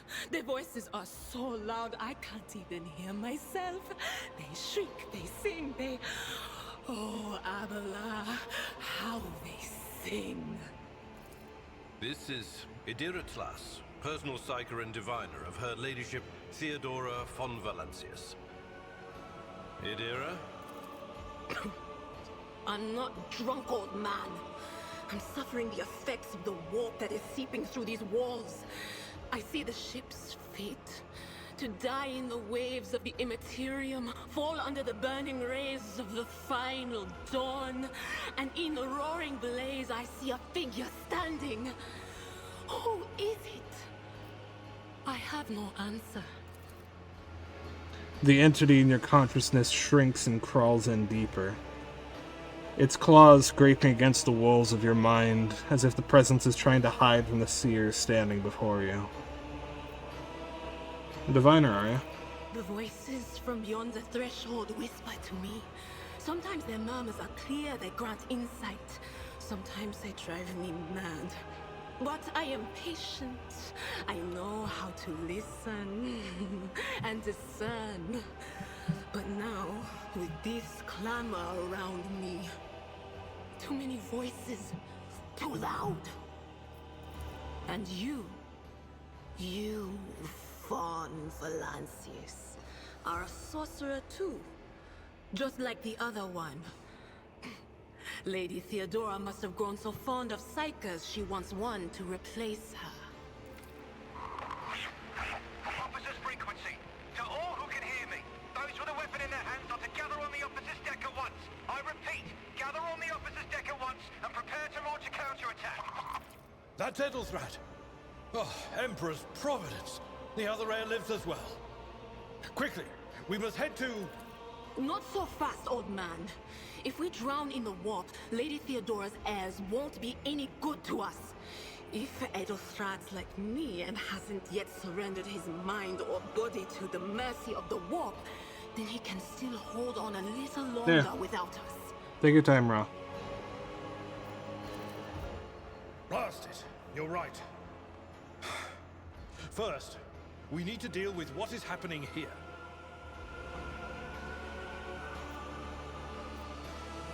What are you doing here anyway?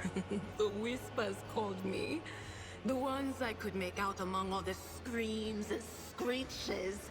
Those who are rocking this boat hit us where it hurt. They went after the navigator, our guide through the warp. Other whispers called me to the enginarium, but it was too late. I heard the cry of our master Cog, and the silence that followed. What? You don't mean the Enginseer Prime is... Said, without a doubt. And the voices wail, heralding countless nightmares, cackling at each soul among the hundreds that are now joining the warp. The shriek from the Navigator's sanctum was louder than the rest. And it's better that we saved the Navigator than some lever puller from a cooling module or a cook from the middle decks. We must see if the Navigator is well. Oh no. No. Nothing is well about him. Can't you feel the chill crawling on your skin? The eyes watching you? The warp ice has already encased the bulkheads. What follows is calamity. But we're not just going to stand here and take it, are we? The state of things in here suggests there's a navigator around. Maybe one who's crippled or at death's door, but still kicking. And since our skin hasn't peeled off our faces just yet, his third eye must be closed. At worst, it's a little roughed up. So what are we moping around for? Let's go protect that noble mutant while we're still alive. Alright. We gotta save the Navigator. But before that, let's first get a formation going. We're gonna need an actual formation though. Let's see. Let's go for... Yeah, let's go for this configuration. I want her in the back though. Yeah, like over here. I don't want her getting into melee combat. Hurry, destroy this field. Don't keep our master waiting. Uh-oh. It was a good solution to this situation. I serve the dynasty. It's called... Anything else? Lightning. Lightning? Come on. No can do. Come on, lightning. You can do it. How did you miss? Oh, whatever. Alright, you take cover. Abelard, you get into position. I'll move over on the flank. Alright, let's see. Lightning the right flank. Right, we're going to want to analyze the Psyker. Was that you? Or... And we're going to want to buff Abelard.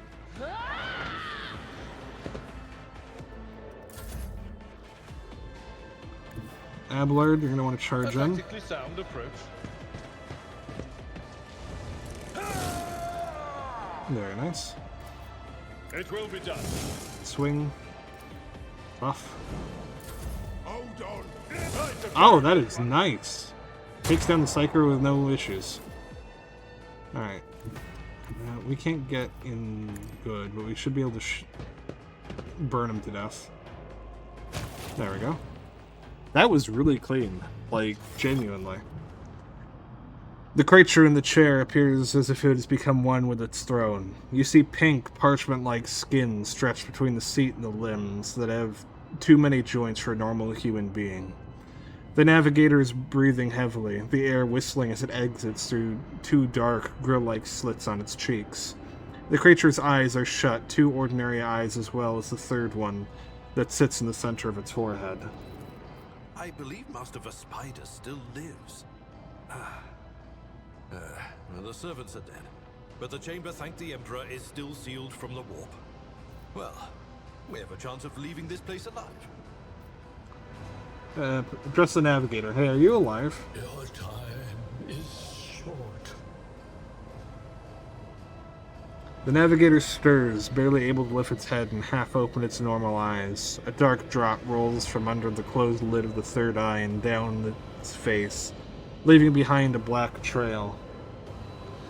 The voice is coming from a vox grill at the base of the bizarre chair. It is unclear how the navigator is able to produce human speech. Our time is short to do what? Fall to your knees, mortals, and behold the final dawn. That's not good. Suddenly the navigator's body starts thrashing in place. It lurches forward, then falls back into the seat, then thrusts forward again as its bones crack and its skin tears open. However, the fusion between the body and the chair appears to be far stronger than these wild impetuses.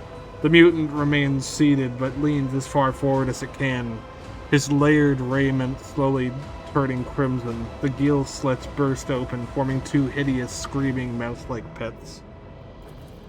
Ah! It came from beyond! His body is not his! Adira's scream is echoed by the silent cries in her head. The unseen creature triumphs at the sight of the navigator succumbing to the paroxysms of corruption. Its march thunders under the burden of hopes.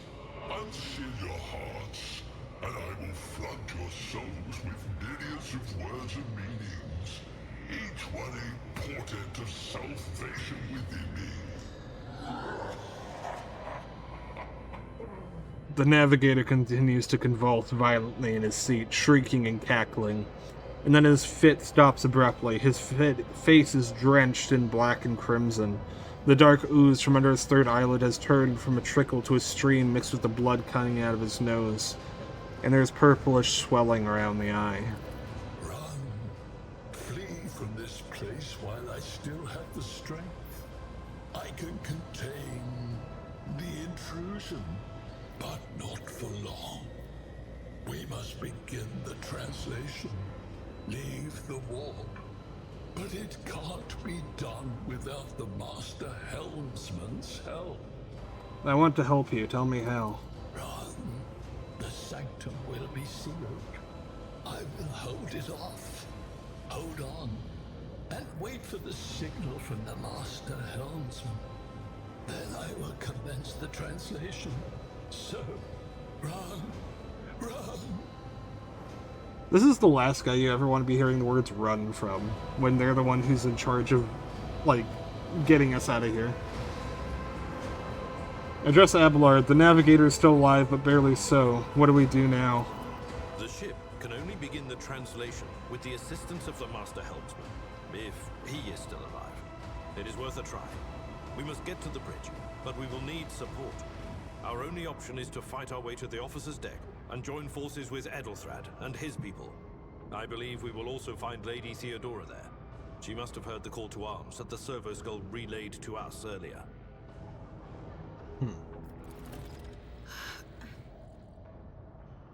Vespidas, good luck.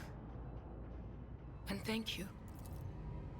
The Navigator does not give her response. Black tears mixed with blood are streaming from under the closed eyelids, and the Vox at the base of the chair is bellowing out static interspersed with distant echoes of otherworldly laughter. Yeah. Alright. Okay, we got some more weapons. That's good. We're gonna need those. Alright. So unfortunately, because I'm a blade dancer, I don't really get much merit out of axes. But a psychic staff is useful. Let's see. The auto gun is not as good. The axe has less damage but better armor pen, and it causes bleeding.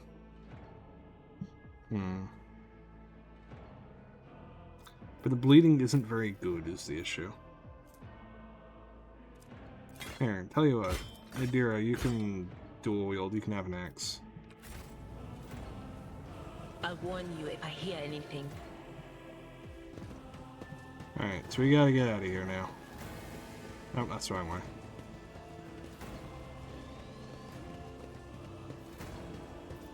Alright.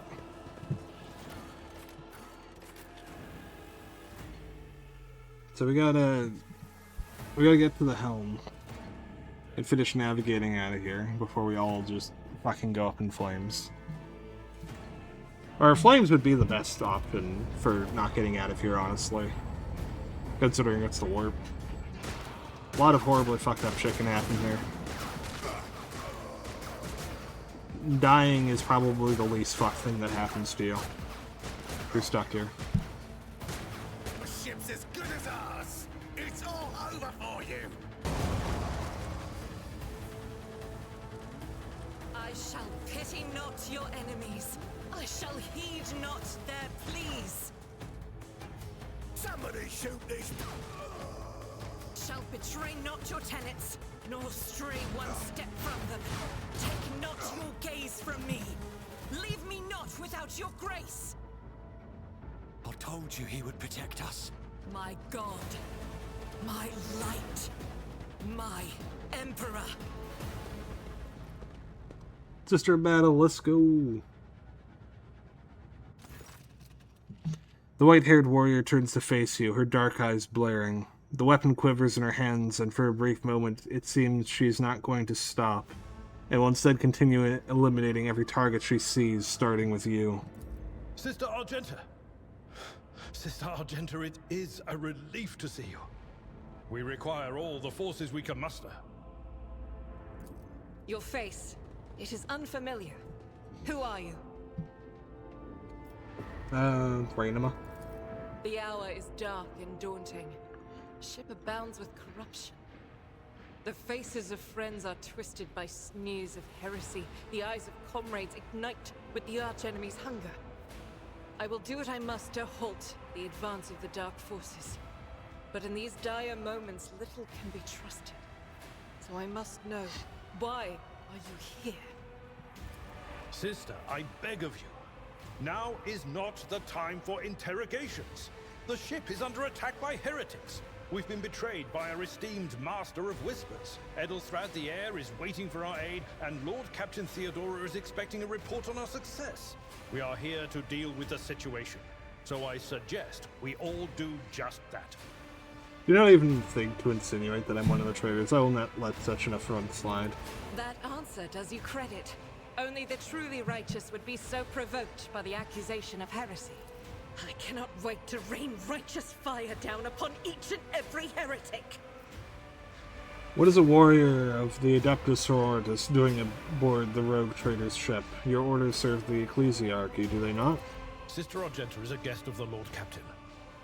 And that story deserves its own time and conversation. Under more appropriate circumstances. Enough idle chatter. I am where I must be, and that will suffice. Who are these people with you? Overseer of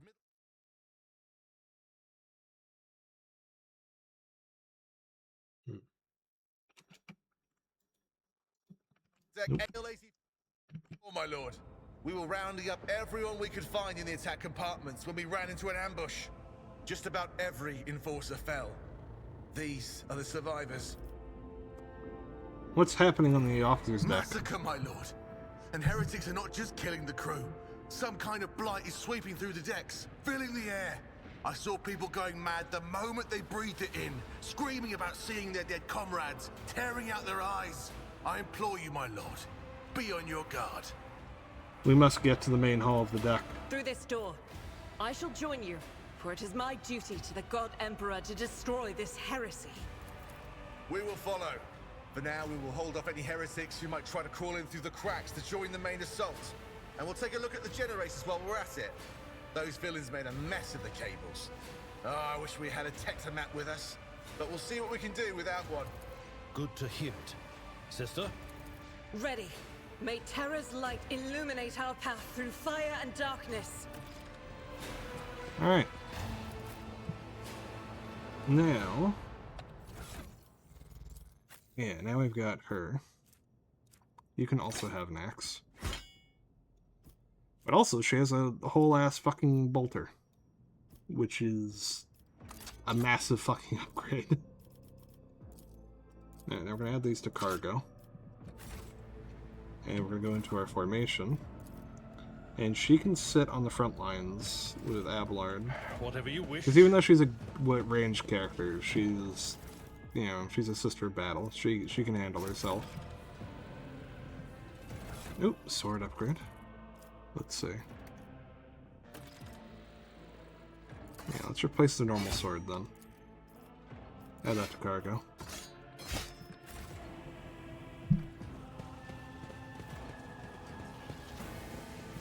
Yeah, I really like this game. It's really fun. Also looking forward to actually beating it for once, because I've never done that before. So I don't actually know how it ends. Or, well, there's multiple endings, and I don't know what any of them are.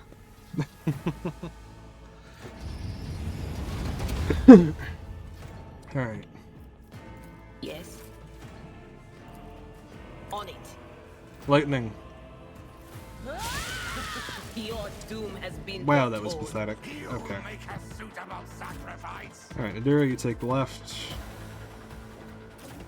Argenta, you take the right. And then we're gonna have a melee character on each side, just for support.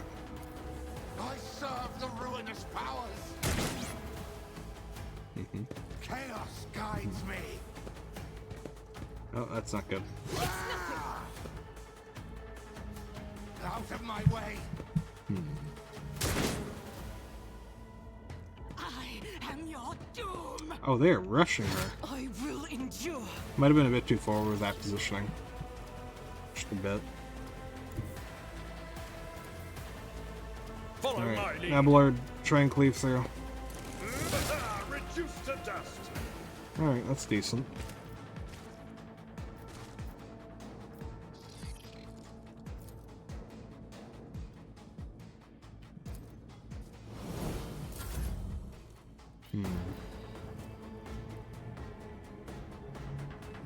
I'll do it.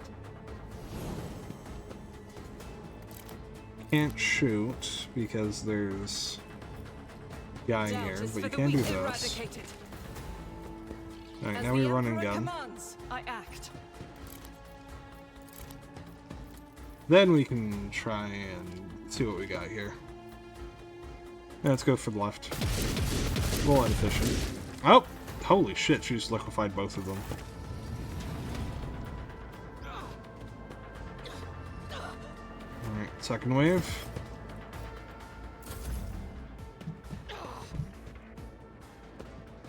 Hopefully they group up so I can hit them all with the blade dance. Crush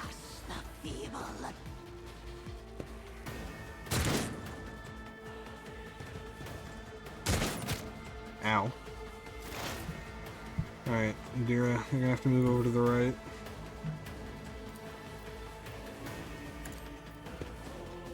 And target the back with your lightning. There you go.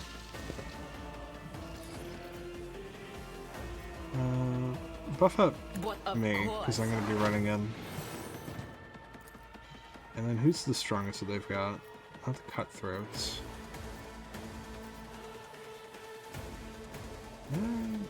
It's looking like one of the cutthroats, yeah, actually.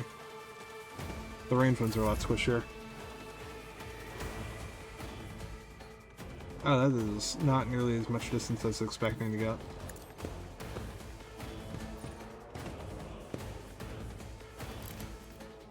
Alright. Hit him with lightning. Not great. Death to non-believers!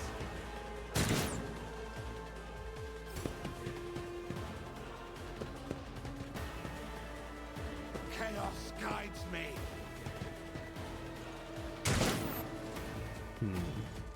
I bring ruin. You're pushing in. But it's not that bad. Alright, here. Hit him with a cleave. My place is at the fore. One fewer target. Very nice. I will do my duty. I took care of this one. Then Argenta. God Emperor, Yeah, just move take out this through guy me. here. Be the fire in my heart. Very nice. Prayer.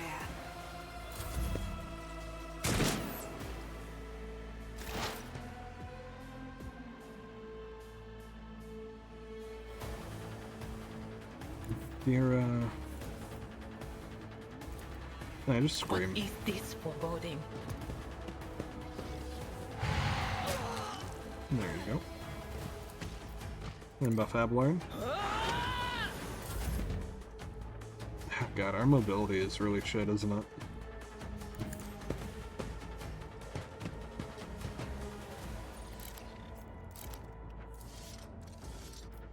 Alright. That should be good enough.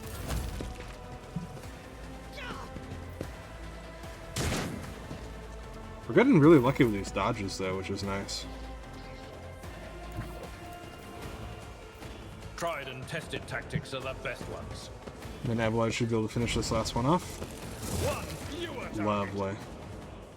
Sometimes you consult Easy the fight. appropriate treatise on Tactica Imperialis and weigh every step.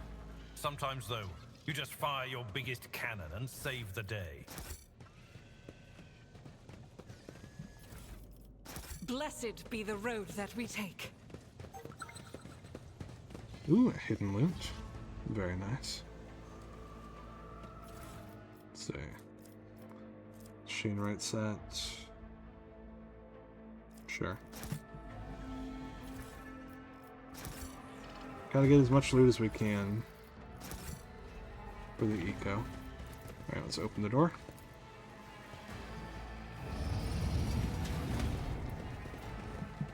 See if we can get anything good. +3 to tech use. Something ominous lurks Well, ahead. I'm not gonna say that that's amazing, but I mean, it's a utility item at least. Alright, door open. Just hack through this. Get any more loot? We do. A shotgun! Okay, that's what I'm looking for. That's actually something good. Alright, Adira, you can take that bullshit, you can swap it out with a shotgun. I can use medkits now, so I'm gonna take 2 of those for myself. And then which character has the highest tech use? I have 35, Abelard has 30, Adira has 30. Okay, I guess it's me then. Alright.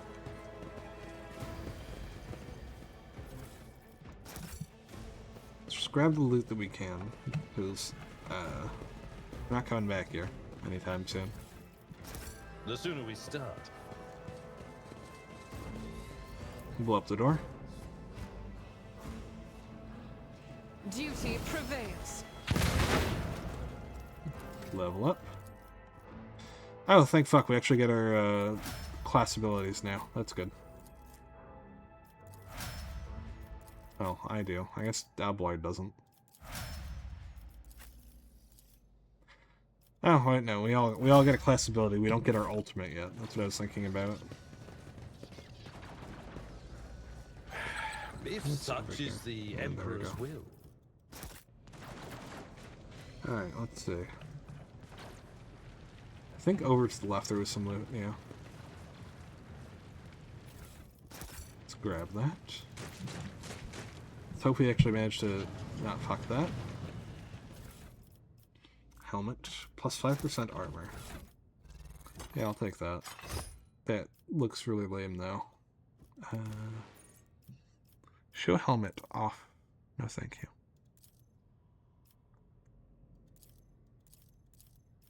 No, none of that. Yeah, let's just go for that. Carry the Emperor's will as your torch. Alright.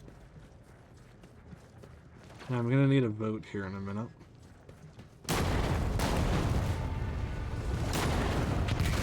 Because we actually have our first actual decision in the game to be making. That actually matters.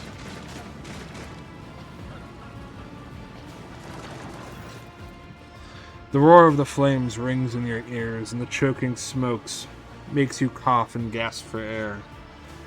You instinctively recoil from the scorching heat, wiping your face. A moment later, a hazy silhouette forms in the raging wall of fire. You're surrounded by ear-splitting noise and screaming, yet you distinctly hear the sound of footsteps. Then you see the figure walk out of the fire towards you. It is Theodora von Valancius. Are you lost, my heir? Her expression is calm, terrifyingly so, for someone whose body is engulfed in an inferno. One of her hands is resting on the hilt of her power sword, and her other is raised in an inviting gesture. An apparition. A sorceress. Apparition. Trickery of the warp. Sister, you will lower your weapon. Threatening the Lord Captain is outrageous. I think it's genuinely hilarious that Abelard is not like, oh yeah, no, the rogue trader cannot in fact just walk through fucking, like, instant incineration levels of heat and talk with a ethereal, otherworldly voice that is very distinctly inhuman. Yes. He I don't know, there's something funny about him just not picking up on that. Aren't you in pain? Pain is but a reflection of one's weakness. To renounce weakness of spirit in pursuit of greatness is the only path to heights worthy of a rogue trader. I can lead you out of these flames, show you a path, rid you of pain, and give you a weapon so that you may defeat your enemies. Decide. Your mouth begins to salivate. Each word Theodora speaks is like music to your ears. The entity that now dwells in the deepest recesses of your mind is pleading, begging, demanding that you give her an immediate answer, and that answer can be nothing other than acceptance. Do not listen to this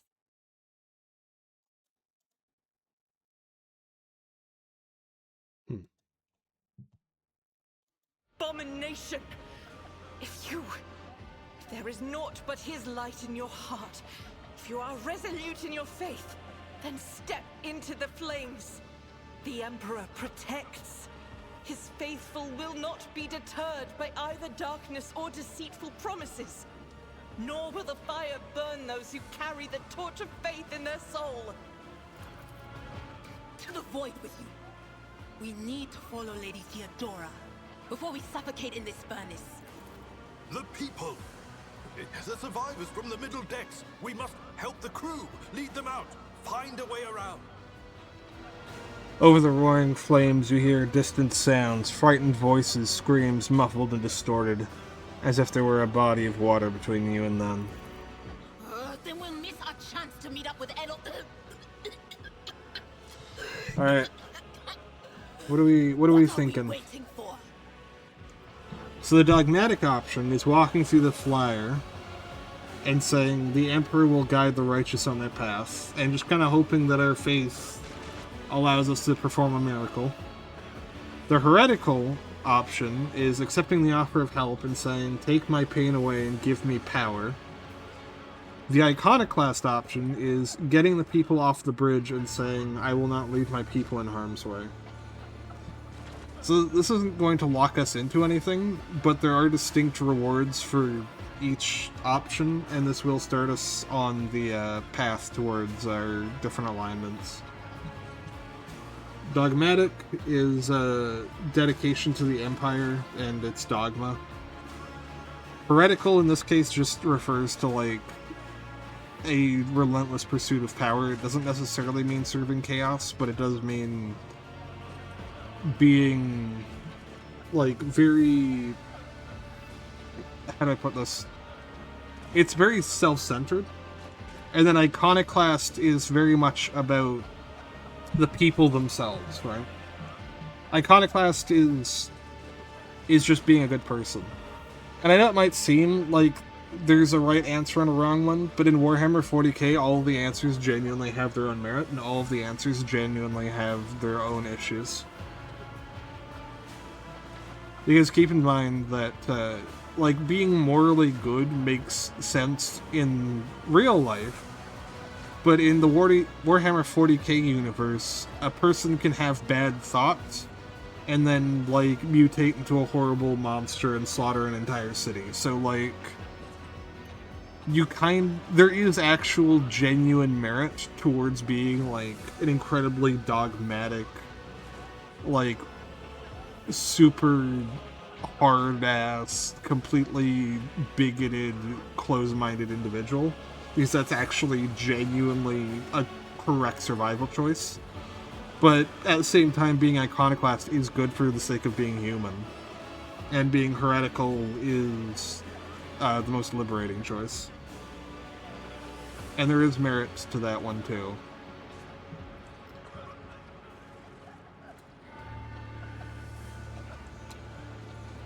So I don't know. What do you think, Jaden? I think Ra is still AFK, and you're the only one in here at the moment. We'll go with whatever you want. All three of these options are good. Dogmatic, heretical, or iconoclast?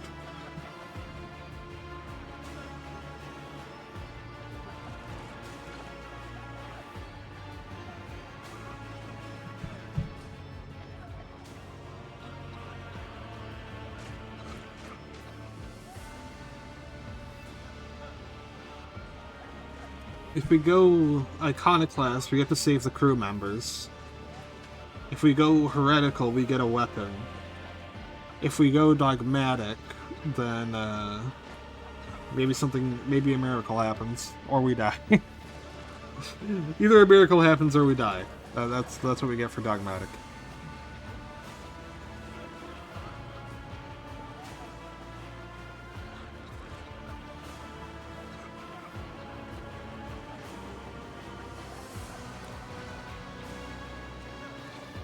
So it's, I don't know. Let me see. I genuinely don't know what to go for.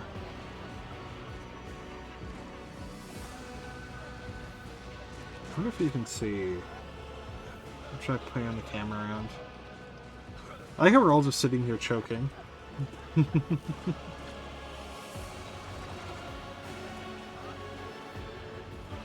On my personal playthroughs, I've usually gone with Iconoclast or Dogmatic here. I've tried Heretical before, but I don't know.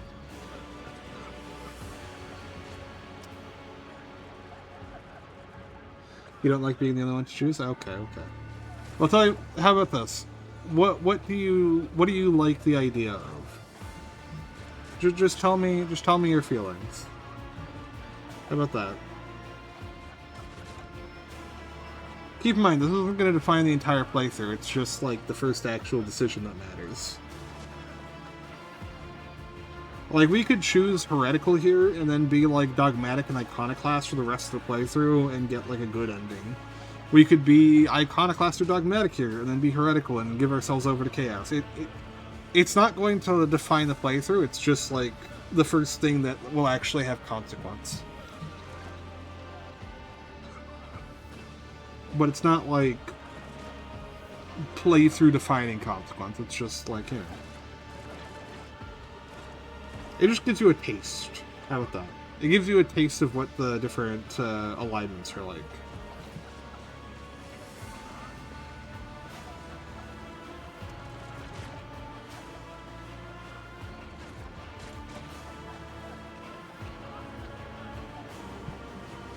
Iconoclast? Okay. You look away and the illusion breaks. The unbearable heat instantly makes your skin burn, and the voices of people among the shroud of smoke grow stronger and hopeful. Once you and your companions rush back, barking orders and guiding the survivors, in your determination you completely forget about Theodora, and when you turn your head you see nothing but bellowing fire.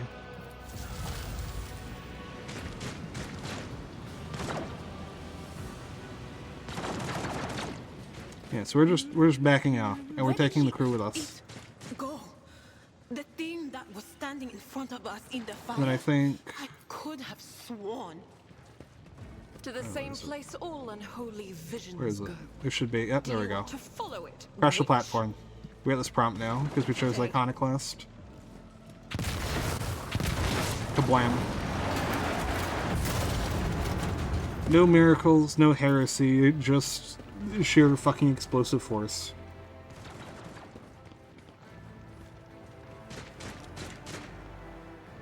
Too late. We are too late. Or perhaps Edelthrad and his escort never made it here. Which would be even worse. This is actually a mechanic I really like. So you see this blue text here, too late, we're too late. It'll actually tell you, like, what decisions you make have impacts on the playthrough. So you led your people out of the fiery trap on the Opther's deck and arrived too late to rendezvous with Edelthrad. Or they could be fighting on the bridge as we speak, without us. So we took the more indirect route in order to save the crew, My lord, I beg your pardon. which slowed us down. The people are asking for orders. You came back to save us. So now we will follow you through thick and thin. But we got these guys. To the bridge. If Edelthrad is there, then he requires immediate assistance. I say there is one thing that I find most troubling. The Lord Captain's Voxcasts. They are still coming in, even though it would make sense for Lady Theodora to be on the bridge right now, at the head of the counter-assault. I feel uneasy. What if the Lord Captain is besieged in her own chambers? With your permission, I suggest that we confirm for ourselves that she is not. We can use the same elevator that Lady Theodora and Mort headed for earlier. Alright. So the crew's gonna go to the bridge. Quiet. And we Been trying to tell me something. are going to go and check on our dear rogue We should deal with traders' this. hidden area. Their little personal chambers. But first, we must grab loot. Because holy shit, we need loot.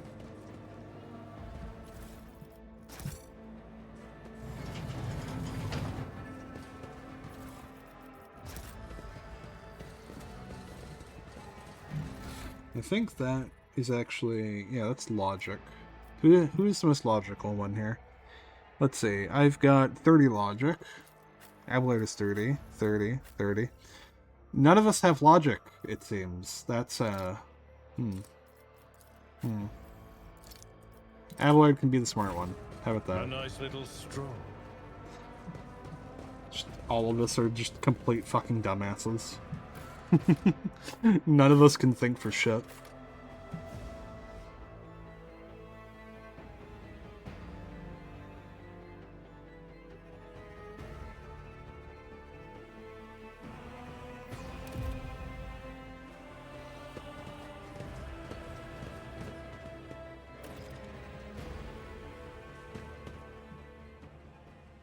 Oh, there's Morton. He's dead. That's not good. And the rogue trader was assassinated. That's also not good.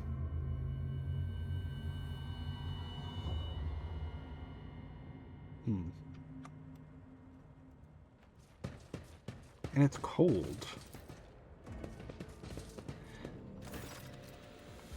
Theodora von Valancius's body is sprawled on the large, blood-drenched desk. The arch-militant's corpse, still clutching a weapon, is slumped against one of the bulkheads. Emperor, accept thy faithful souls. No! Lord Captain, I didn't hear a thing. Not a whisper, not a breath. It was so loud. Why didn't I foresee this?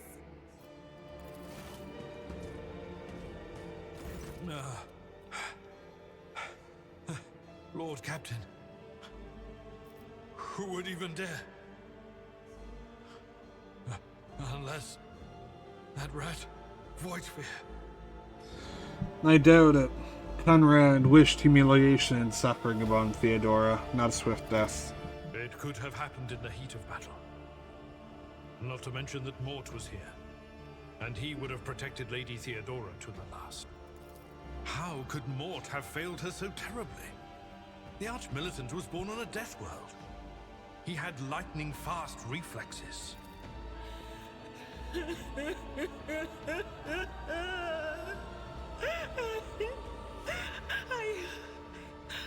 I can look at things in my own way. If you find something that might bear the imprint of the killer, just give it to me, and I'll try to see what secrets it holds. Let's start with Mort's body, because he was a fucking badass.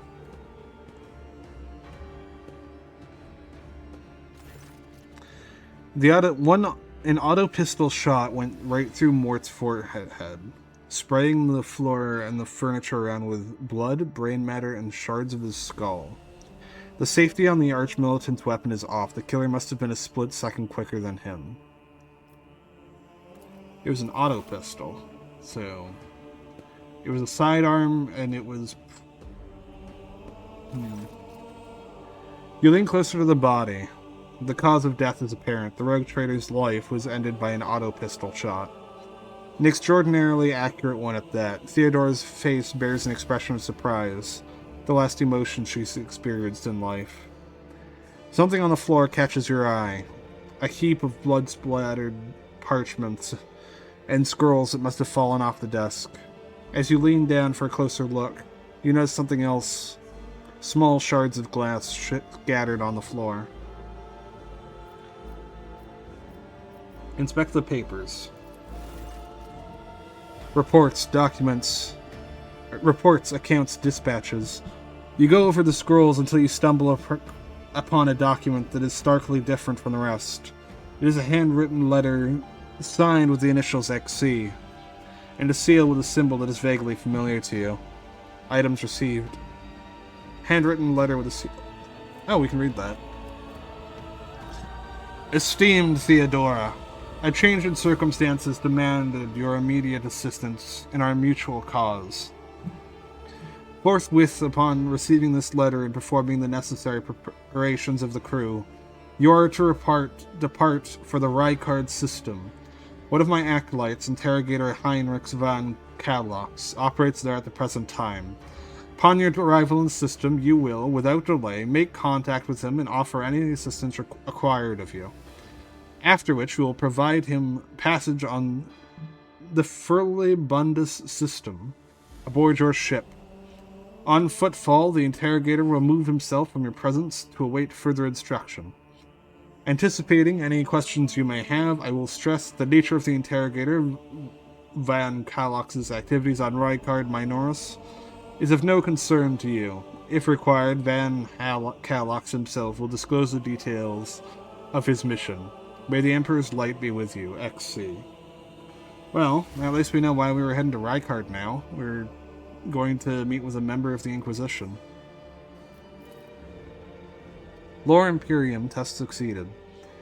And sends a shiver down your spine. The author of this letter is addressed to Theodora von Valancius, signed that with the seal of one of the holy orders of the Emperor's Inquisition, the secret police of the Imperium that relentlessly hunts heretics, Xenos, and other enemies of humanity. Adira, would you try touching Theodora? You might be able to see the killer through her eyes. It doesn't work like that. I can try to read the memories of objects, but dead bodies are a different story. Something like that would require her soul. And after what we saw on the officer's deck, I won't risk searching for it in the warp. True. Inspect the shards by the desk. It is difficult to say what exactly was broken. The object fell on the floor, and that is as much as you can ascertain.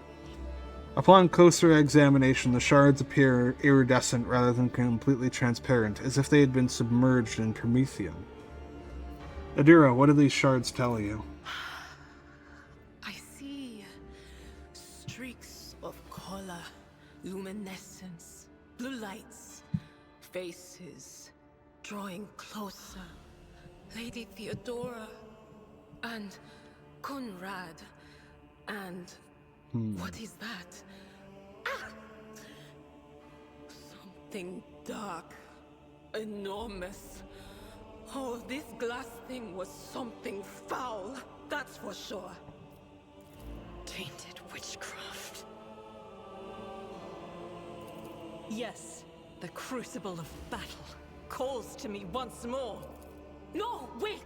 We must see if we can find anything. Idira, you can't bring her back. Let her go. You'd give up so easily, old man? I expected as much from the sister. It's not like she has a heart. But you? Oh no. I'll get to the bottom of this. I'll find the one responsible for murdering the Lord Captain. And when I do, that scum will regret the day they were born. Okay. So Theodora was doing something sussy. Maybe dealing with chaos or something. And she was assassinated by an auto pistol. Which is interesting. Dogmatic. Crit immunity for the first 3 turns of combat is genuinely really good. I don't know if she cares about auto. Here, let's... Commerce and Lore Imperium, sure. And we'll take the cape.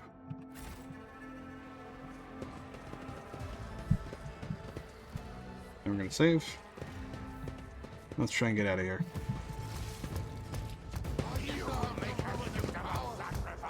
Beware the eye of the witch. We got a damaged servitor. Some cutthroats. Actually, it's just all cutthroats. No ranged units, just melee. So I don't think we really need to care about cover in this case. We can just go in as hard as we can.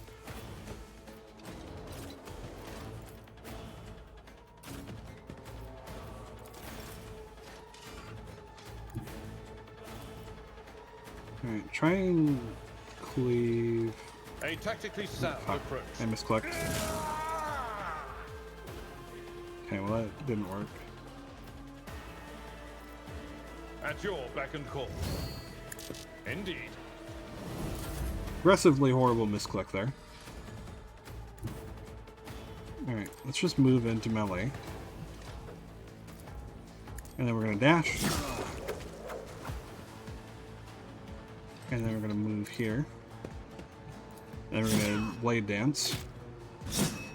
And we're just gonna get off a ludicrous amount of attacks for no fucking reason. There we go.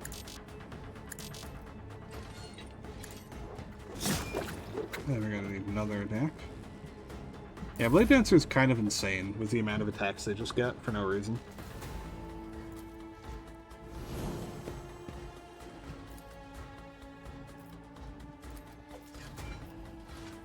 Faith without deed take a shot here. escape the Emperor's judgment. I'll do it. Doubt is for Come the on. weak. Okay, that was a miss. Will do. Be gone.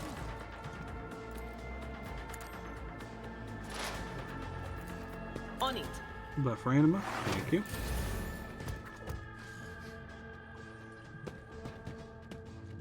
I feel like I might want to play on like maybe a higher difficulty because this is feeling pretty easy so far.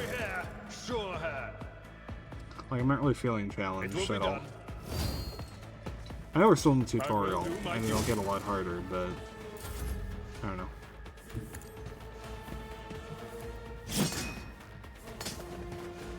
Okay, this motherfucker is taking like no damage. It's kind of crazy.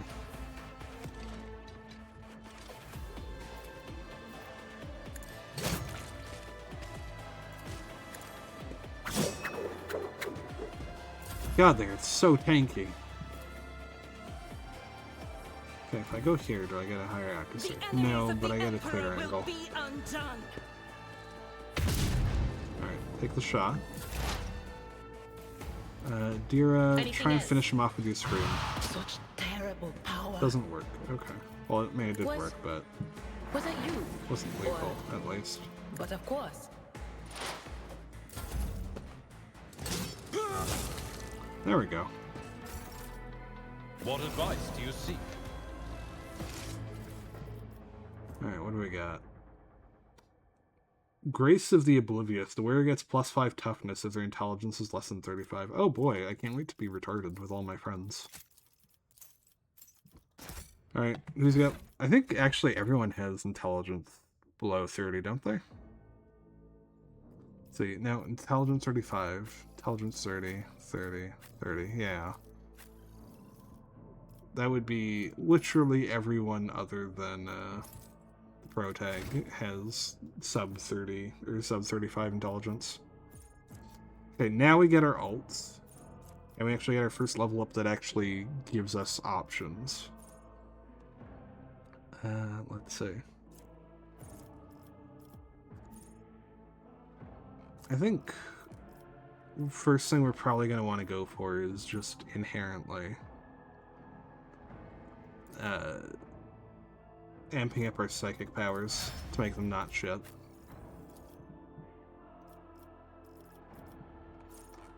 And then for you, I think it's, where is it? Fleet combat training? When the Navy officer scores a critical hit or successfully parries an attack with their primary melee weapon, they immediately make an attack which costs at least AP with their secondary weapon. Yes. That's a really strong ability.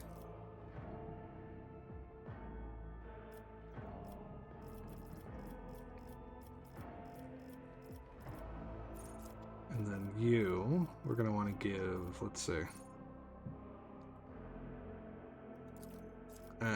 stat boosts would be nice.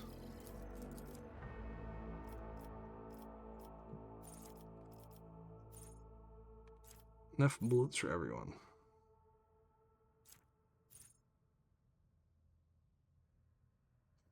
Soldier's demolition instead of intelligence is used to determine additional damage dealt with ranged area attacks. Deals 5% more damage or every 10 points in demolition.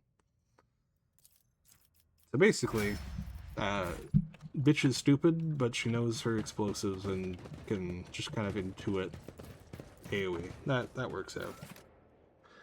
Alright. Let's get through here, shall we? I want to save, just because. The first sacrifice opens the eye. The second sacrifice draws its gaze.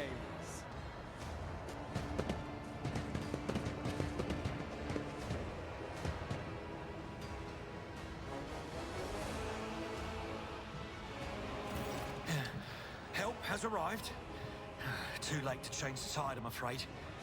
But if there is any honor in you, we can at least die with dignity and give our lives for the rogue traitor. Theodora von Volantius is dead. I found her in the Archmilitant in her study. God Emperor, preserve us. The rogue traitor is dead.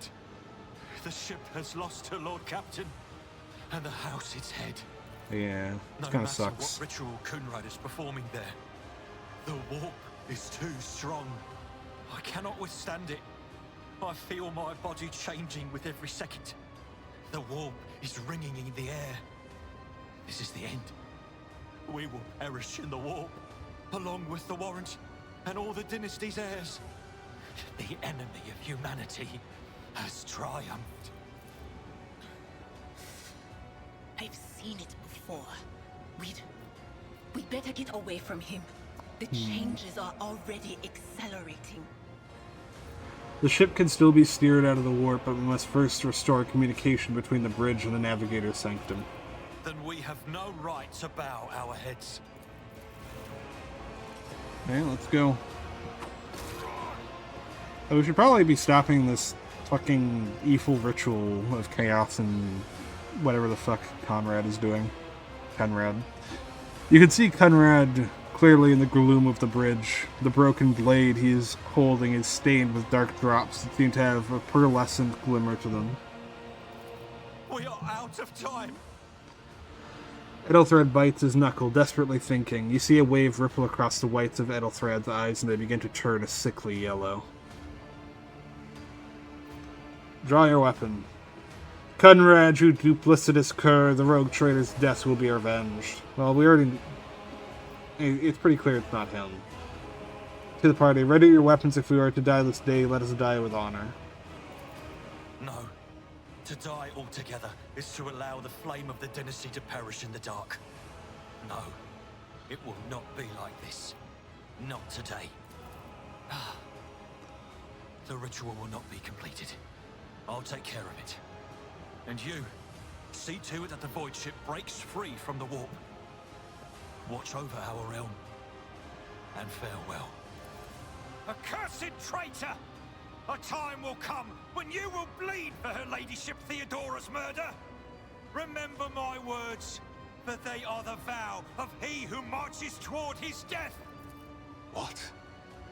Theodora is dead? No, that can't be. Not now. I still haven't. Your ritual won't be finished, heretic!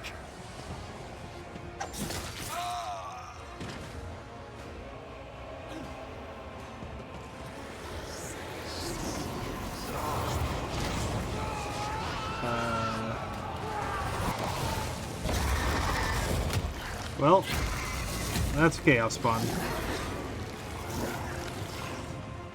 Which does mean that he did succeed, because no one ever tries to get Chaos Spawn. That's just an accident. But they're still dangerous. Alright, let's move our melee characters in. Adira can sit here. Actually, no. Adira can sit on the side. And then our Gentia can sit in the corner.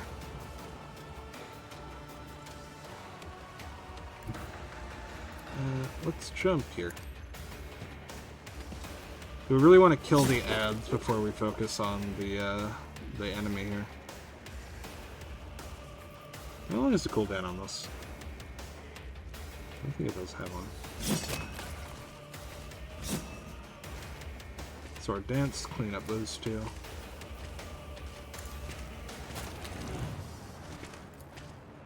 Then we waltz over here. And we should be able to, yeah. Alright. That's about all we'll be able to do for that. As the Emperor commands, I act.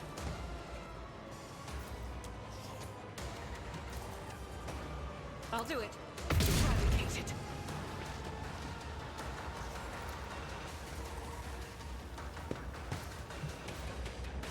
You can actually shoot from there, damn. Alright. Actually, wait. Did we get all of the... No, there's still one guy over down there. Yeah, this is going way too smoothly. Combat feels a little too easy. I think after this fight, we're going to change up the difficulty a bit. Because we're watering right now. That is not my destiny. Will do.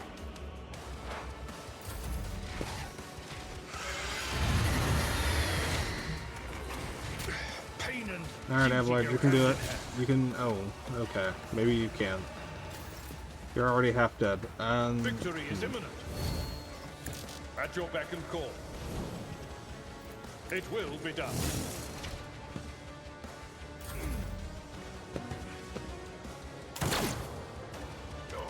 So, the troops that we have here helping us out in the fight, they're only here because we went with the Iconoclast route.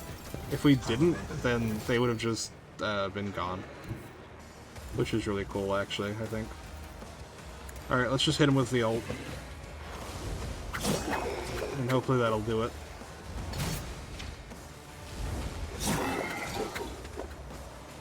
Well, not necessarily do it, but get a decent amount of damage in. And the answer so far is looking like, yeah. That is in fact a good amount of damage.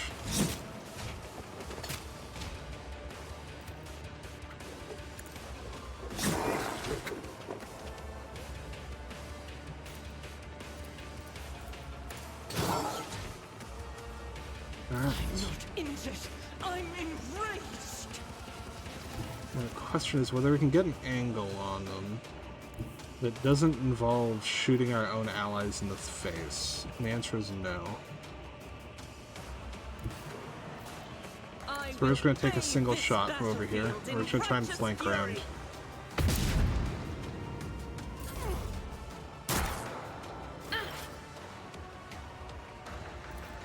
On it.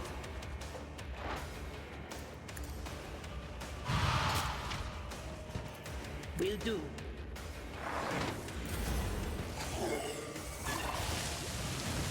Oh, that's... Okay, well half of our support are dead. Okay. Okay.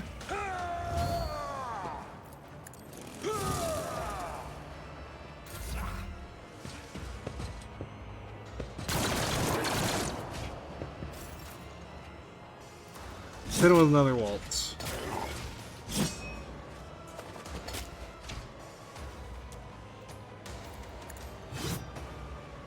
Pain cleanses the body.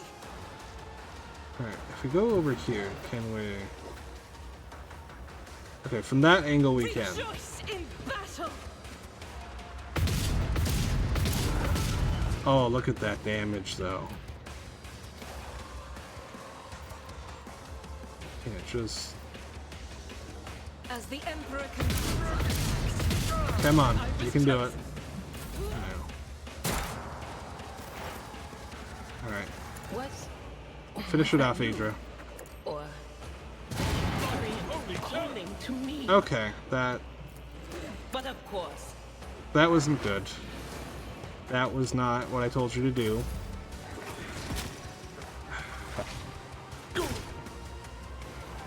Mechanic where when you use psychic abilities, it has a chance to backlash and fuck with the warp instead of doing whatever you wanted. At your beck and call. And it gets easier to have happen the more fucked reality is from either the warp being used too much or similar situations. I'll do it. But Adira herself is a strong psyker who has a really high chance to have fuck-ups due to not being properly treated.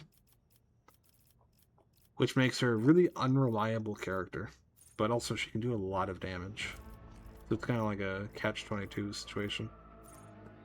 Let's see.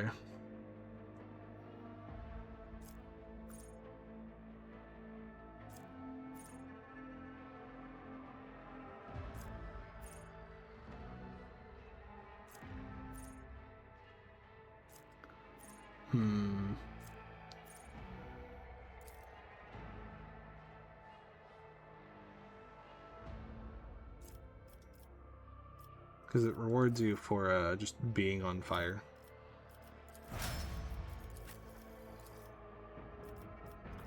Thick skin, damage deflection. Yeah, that's good. Then we want weapon skill. You can have perception, that's kind of your gimmick. Then you're going to want... let's see.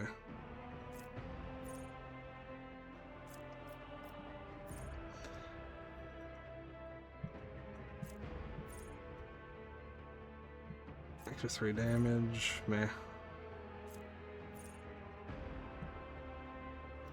Stabilizing factor would be nice on you, so you stop fucking with reality so much. Ballistic skill.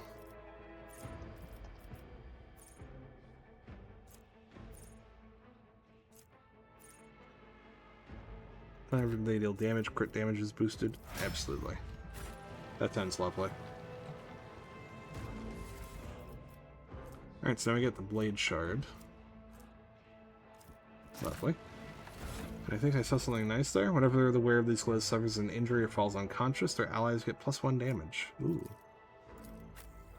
That is good for Abelard, because he's already wanting to tank. And since we're Iconoclast, we can wear this cape. Woo. Each heroic act used in battle increases the wearer's dodge by 20%. That is really quickly going to become really powerful in any significant battle, I think. Yeah. Alright. Rival, Master Helmsman, system status report. By the Emperor, it's the Seneschal. Living and breathing. Well, there's a tricky question. The old place is so overgrown with foul wickedry. We'll be scrubbing it off the vid screens for throne knows how long. We need to re-establish contact with the Navigator Sanctum. It is our only hope of escaping from the war. Your words seem to knock the officers out of their stupor, and the air around you fills with the voices and commands being issued. You hear someone sobbing, one of the survivors buckling under the stress. Abelard cuffs the crying officer without even looking. Damn, okay. Restore the Vox channel to the Navigator's Sanctum. Ready the crew. Prepare for translation to real space. You may call me superstitious, but translation is not a good time to disregard rules. You are the only one who speaks for House von Valancius. You may not be the Lord Captain, but you, more than anyone else, deserve to take her place in the ritual that is about to commence. I'm ready. Begin the ritual. Alright, here we go. Let's hope we get out of the warp without exploding.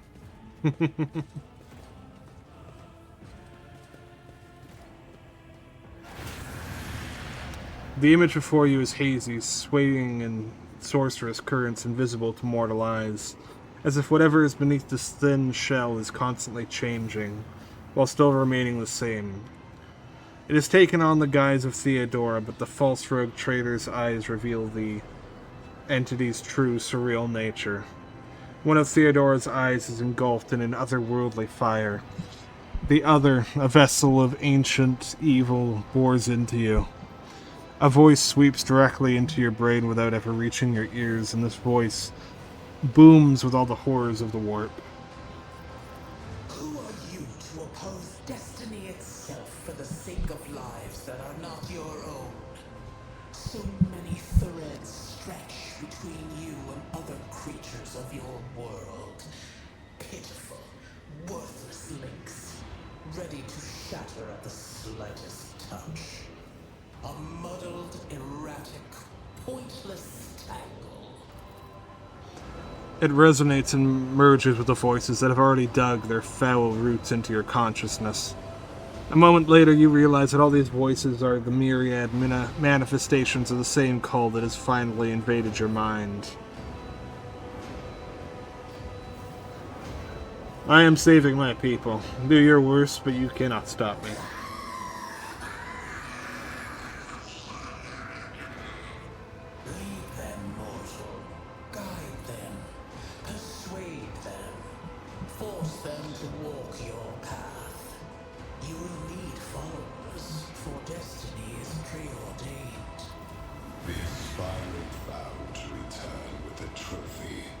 A relic that could serve the edge of daybreak. That fate was assured, and the steps chosen. And yet, you broke the unbreakable when you took the aspirant's place. I see you. On the day when the final dawn rises over the Iron World, I see you by my side on that day. The day of my resurrection. That's Your ominous. image is woven into the tapestry of things to come. I am the will of the weaver of destinies, and today I will weave a new thread of elusive possibilities and fickle chances. The thread that will lead you out of the maw of irreversibility. The thread that will help you find the keys to salvation. The thread that will guide you and the weapon of our return to me. The path is set, child of the dawn. The thread is woven. Follow it, servant of mine. Seneschal, the Navigator's sanctum is silent. The Vox signal is stable, which means... The Navigator gave his life battling the storm that nearly claimed the Von Valancius flagship. We will honor his memory, along with that of all who died this day. Seneschal, will you tell us now? Who is that? Where's the Lord Captain? As First Officer, it is my duty to inform you, with the greatest regret and indelible sorrow, that Lord Captain Theodora von Valancius is dead. May her memory never fade from the annals of the dynasty. By right of blood succession, and with the absence of other kin who could challenge this decision, it is hereby declared that the successor to Theodora von Valancius is her heir, the rightful inheritor of the Warrant of Trade, and the title of Rogue Trader. The official ascension ceremony will be held at a later time. In the interim, have you lost your tongues? Hail your lord. It is because of his toils that we all still live. The deed is done, Master. My apologies. I meant to say Lord Captain.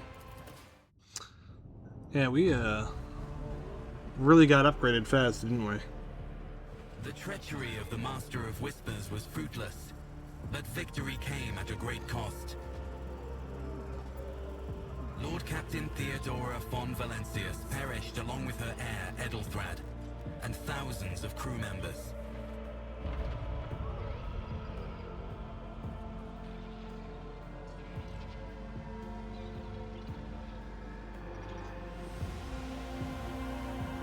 Yet hope remained.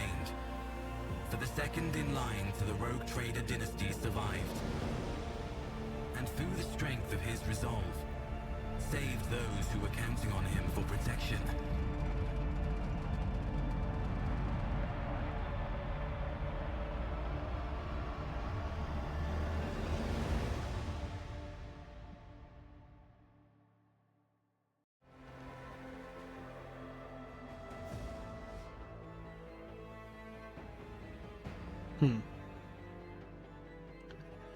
Yeah.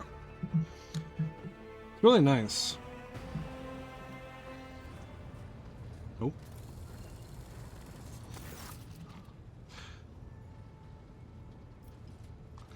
Deep shadows of weariness can be seen on Abelard's face. Though the old officer's eyes are keen, they rake over you from head to toe. He frowns, mutters something, then nods to himself. Well then, your lordship. You cannot help but notice that the Seneschal does not know how to talk to you or where to begin. His hesitation brings an involuntary smirk to your face, as though someone else entirely is gloating at the old officer's confusion. Seeing your smile, Abelard pulls himself together. You must now hold your first officer's briefing in your new role as Lord Captain. For many of those who are about to join us on the bridge, this will also be their first meeting. We sustained massive losses among the senior and middle-ranking officers. Some posts have had to be filled by the deputy's deputy's deputy, while others go unfilled entirely, and now the deck clans are deciding who will take over the leaderless crows. So yeah, well, the prologue had full voice acting. There is still voice acting in the rest of the game, but it's a lot less frequent, so I'm going to be having to read a lot more. Anyway, I'm ready to start the briefing. Summon the officers. With a gesture, Abelard relays the order to the adjutants at the far end of the magnificent chamber. Let's see the crew.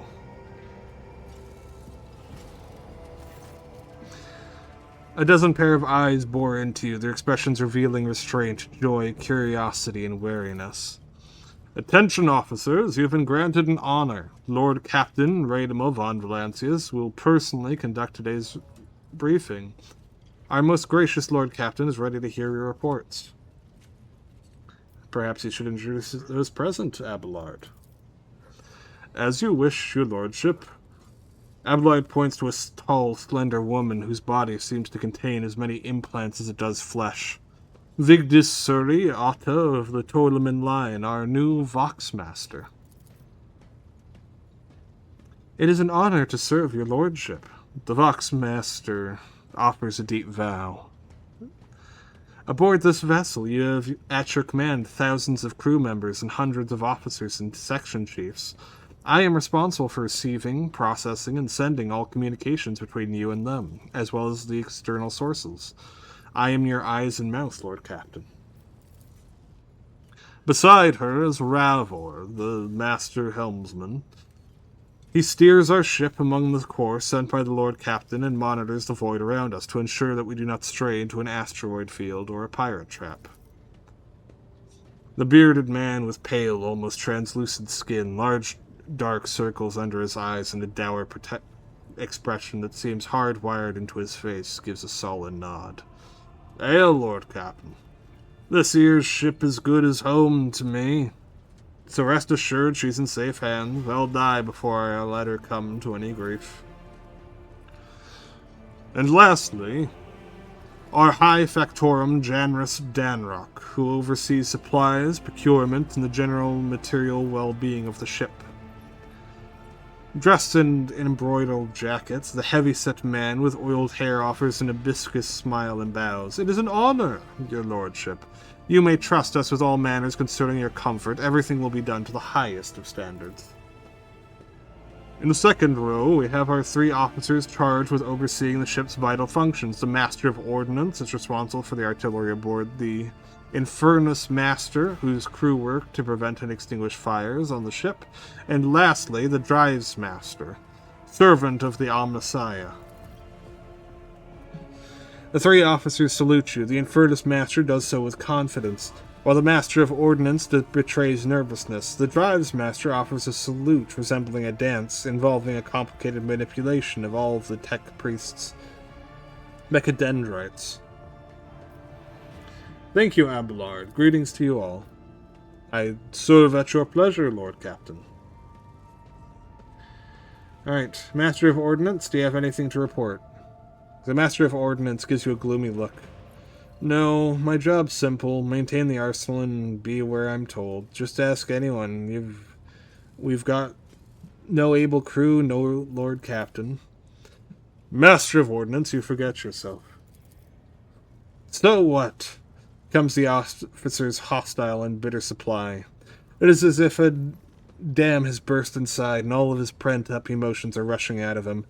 The ship's in ruins, every second officer's dead, and now we've got a green Lord Captain who's supposed to lead us to void knows where. Silence! The bridge's magnificent glass panes seem to tremble under the force of Abelard's roar. Enforcers, seize this butte in the air.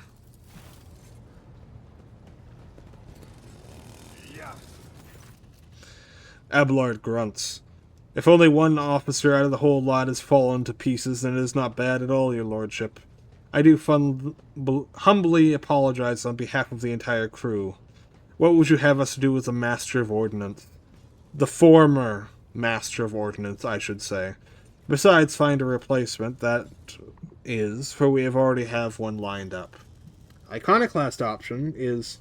Stand down. Release him. I have no intention of punishing a man for a moment of weakness, not after the terrible attack we have endured.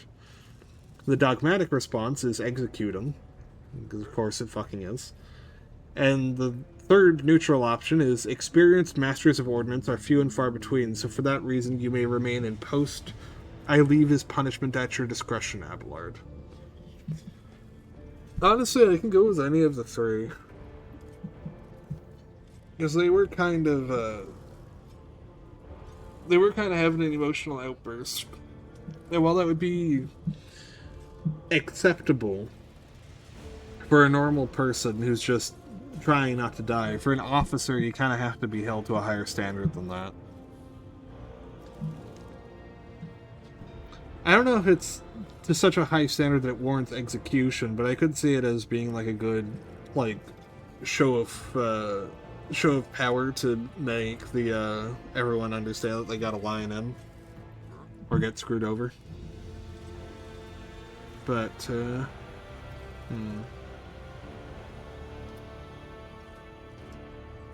I think since we just came out of the warp, specifically just because we only came out of the warp, we will be generous. And we can let him keep his position. 20 lashes a month for the next 6 months. Deprivation of officer rations and privileges for the same period, with the option to extend. Record that in his file. Fuck, that's brutal. I think it might have been nicer to just kill the man, I'll be honest. Abelard stares unblinkingly at the Master of Ordnance. Cease your sniveling, you disgrace yourself and your entire clan. Enough. The hysterics are over. Let us resume. The Master of Ordnance stands up, wiping the blood from his broken nose. His face is a picture of shock. What just happened seems to be dawning him only now, in the knowledge of the fate he so narrowly escaped. Alright, Master Helmsman, what about you? Right you are, Lord Captain. To cut a long story short, the outlook is bleak. The ship's sound, more or less, but without our engineer prime and navigator, who fell in battle, we have no way out of the system. If we try and get so much as a toe inside the warp, I don't know what'll happen first. Our warp drive being torn in pieces, or all of us melting into the bulkheads. I wish that either option was an exaggeration, but both are are genuinely very pragmatic options for traveling in the warp without a navigator. It's kind of fucked. Your lordship, allow me to interject. When we arrived into the system, my crew followed standard protocols and conducted a count of all the available communication channels in the region. One of them was a Navi's Nobilite station. The station maintains complete Vox silence, but even its presence here inspires hope. To have located a navigator in the very same system is an incredible stroke of luck, a true blessing from the God Emperor. Sharp bolts of pain lances through your skull as if in response to what you just heard. You understand that it is not the God Emperor you should thank for such good fortune. The words of the demon that appeared before you during the translation into real spaces in your mind. I am the will of the weaver of destinies, and today I will weave a new thread of elusive possibilities and fickle chances. The thread that will lead you out of the maw of irreversibility. The thread that will help you find the keys to salvation.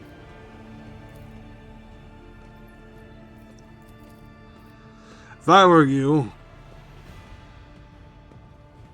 Exaggerations in 40k. I mean, it's really hard. Like, it's genuinely really hard to exaggerate in 40k, because it's like... I could say, like, oh yeah, this dude's killed, like, 100 trillion people. And they actually probably did. They probably actually, to the letter, did in fact kill 100 trillion people. It's very hard to exaggerate. You can just come up with, like, really ludicrous ideas, and it'll probably be true in a very literal sense of the word. If I were you, I'd grab this chance with both hands, or else you'll soon be eyeing up asteroids to use as your new residence. In slightly less shitty news, we can go around and round this system till our heads are swimming, as long as the promethium supplies last. And if any thick as grok shit lowlives can sniff it around, we'll be able to take them out, so don't you worry about that score. Drives Master, I will hear from you now. A voice distorted by a Vox retranslator emerges from under the tech priest's scarlet hood. Lord Captain, the foes that set upon this noble void ship destroyed the repositories of hundreds of machine spirits. The great warp engine entrusted unto my charge is unharmed. Thank the Omnissiah, but its spirit mourns in dead brethren. Its dead brethren. We have not yet identified a prayer protocol capable of assuaging its sorrow and anger. You're doing a multiplayer. 100 million. Yeah. No, this is single player. Multiplayer playthrough of this would be fun, though.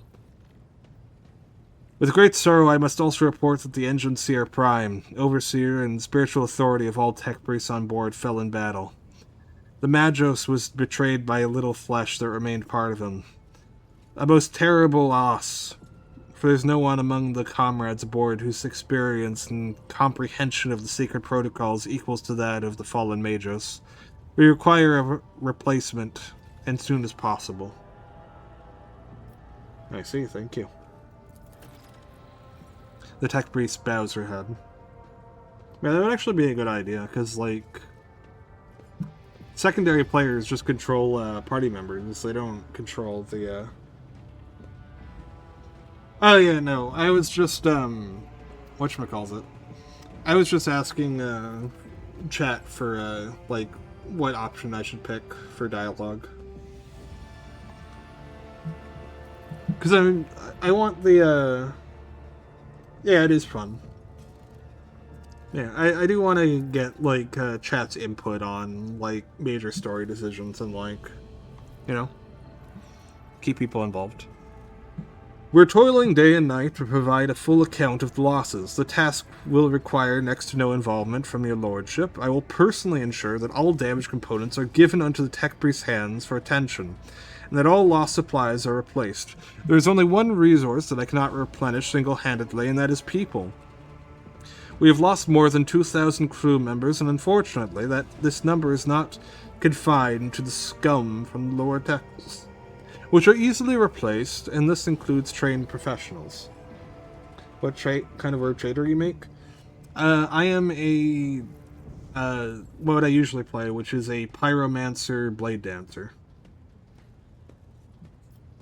Basically, I just light myself on fire and stab everything 100 billion times. And that's more or less my approach to combat. We will be able to make up our losses in the nearest planet, Rykard Minors. However, the planet, the whole system in fact, belongs to the Winterscale Rogue Trader dynasty. We cannot simply begin recruiting on the planet without first coming to an understanding with the governor. In that respect, I am powerless. Negotiations at this level are a matter for the Rogue Trader. Done Pyromancer, never gotten to play it. That's interesting. What archetype do you normally play for Pyromancer, then? Especially true, given Caligos Winterscale's penchant for attacking first and asking questions later, and the kind of thick-skulled thugs he usually installs as governors on his planets, rumbles Abelard, frowning. I wish to hear the Infernus Master's report. Yes, Lord Captain. The tall man bows his head in deference. I can report that all fires from across all decks have now been extinguished. The preliminary damage assessment in terms of material losses and crew casualties have been completed. The results have been submitted to the Seneschal and the High Factorum. The post passed to him after the previous Infernal Master and his next 3 deputies expired in the line of duty. Abelard remarks in a low voice, pitched for your ears only. The lad is managing well so far. He can take the heat, so to speak. To summarize, we have sustained serious losses in crew members, and we require a new Engine Seer Prime and Navigator.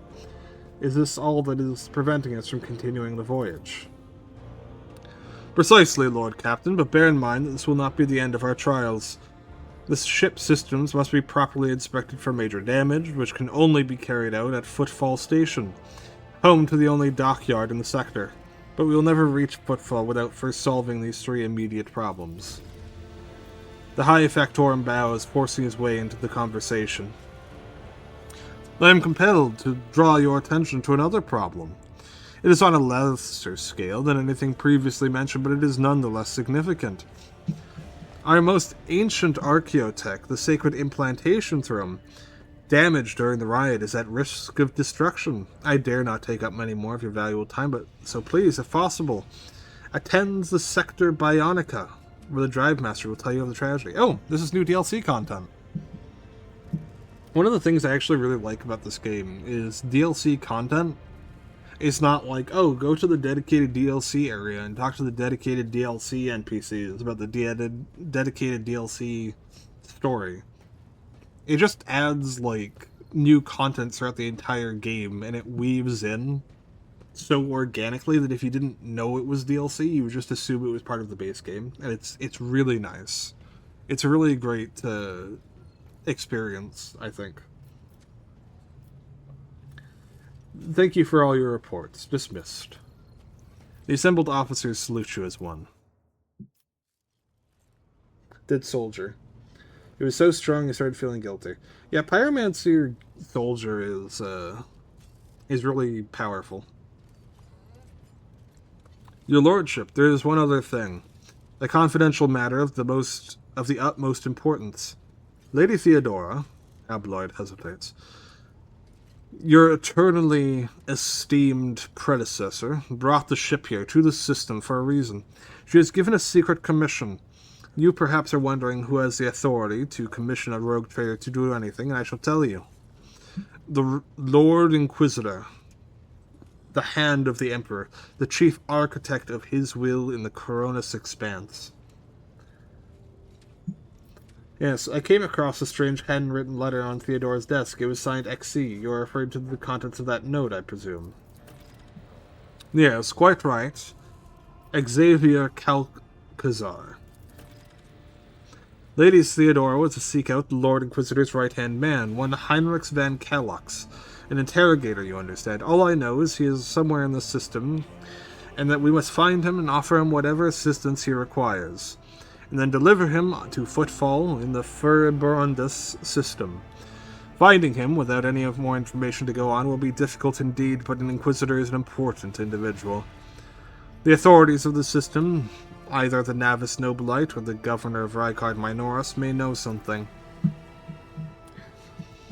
That is all of it, your lordship. You have a great deal of work ahead of you, but it is a mere taste of the daily burden of a rogue trader. Soon you must take up the reins of the Von Valancius Protectorate. Abelard gives you another scrutinizing look, as if trying to gauge how long you will hold out under this mountain of problems. His face softens slightly. It seems he's about to offer some words of encouragement. Oh, hello. Adira! Sister Argenta, explain yourselves. The Sister of Battle grimly nods towards Adira. The Psyker is suffering some ailments or dark madness. She insisted on seeing the rogue trader. I judged that it would be unwise to leave her unsupervised. For a brief moment, Sister Argenta's voice sounds hesitant.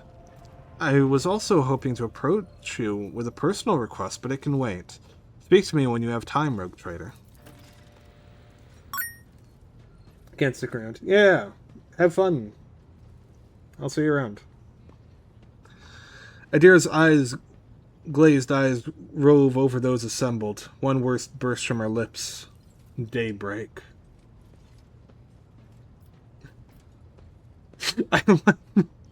I'm sorry. It's just so funny to just respond to that being like, okay, anyway.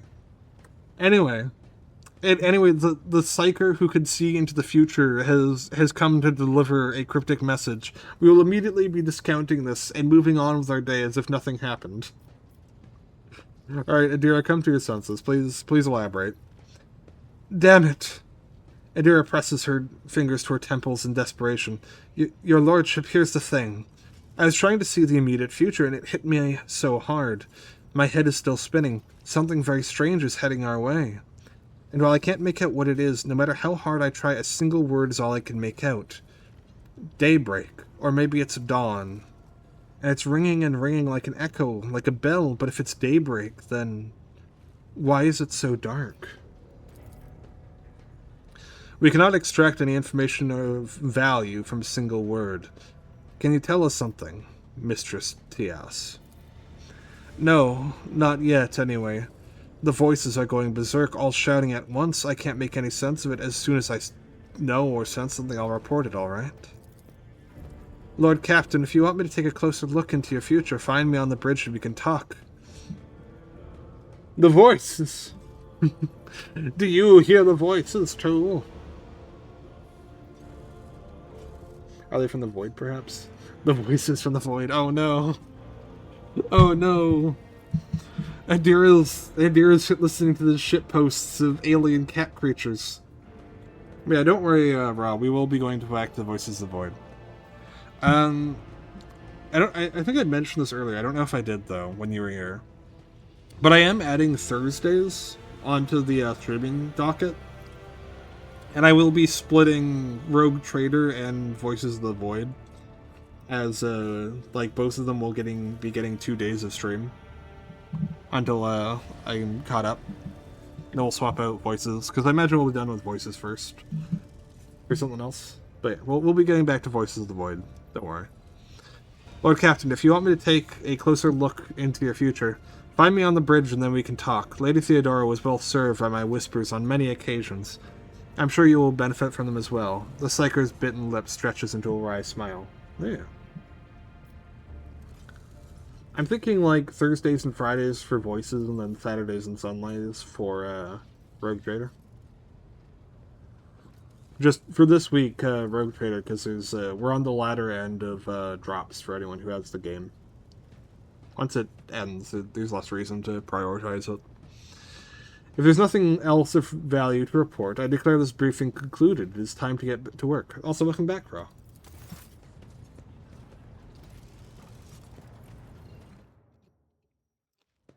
We have become the Rogue Trader. We are in fact the main protagonist of the game now, instead of an extra. Farum Sanctum. Okay. So the more we augment ourselves, the more we're going to be weak to shock damage, which is interesting. Alright, first things first, let's go talk to Argenta. Rogue Trader. Mm-hmm. You said you had a personal request for me. I indeed have a request, You can Rogue back Trader. for sometime just in shadows. Okay. The accursed servants of chaos who assaulted this ship took the lives of your loyal crew members, and they orphaned many children, including the progeny of the brave officers who defended their posts until the bitter end. I don't know what customary practices there are for cases like this in Von Valancius territory, but in the world I'm familiar with, the children of such brave souls could expect to receive some special consideration. Perhaps the Rogue Trader could meet with the orphans? Oh boy. I love meeting with orphans. I will meet with them, no formalities needed. These are the children of the people who gave their lives for the Von Valancius dynasty. My consideration is the least they deserve. I will pass on your instructions. Thank you for taking my request to heart. Yeah, no, you gotta take care of the kids. Any good society needs to take care of the children and the elderly. And the dead. Those are like the 3 most important things. Children, elderly, and the dead. In no particular order.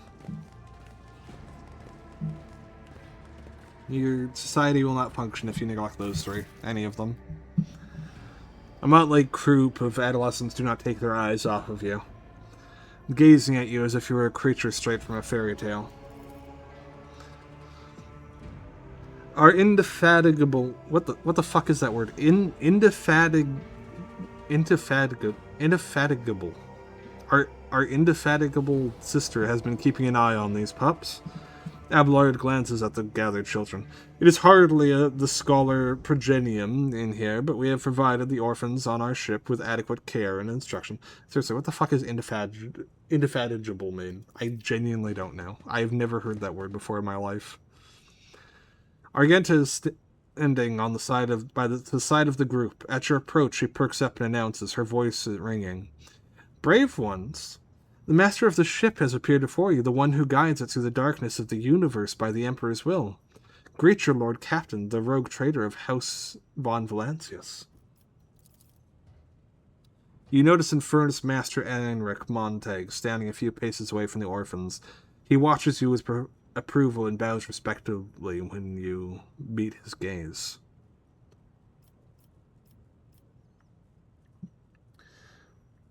Grandly address the group. No. I don't even need to see what this says. We just... Tireless.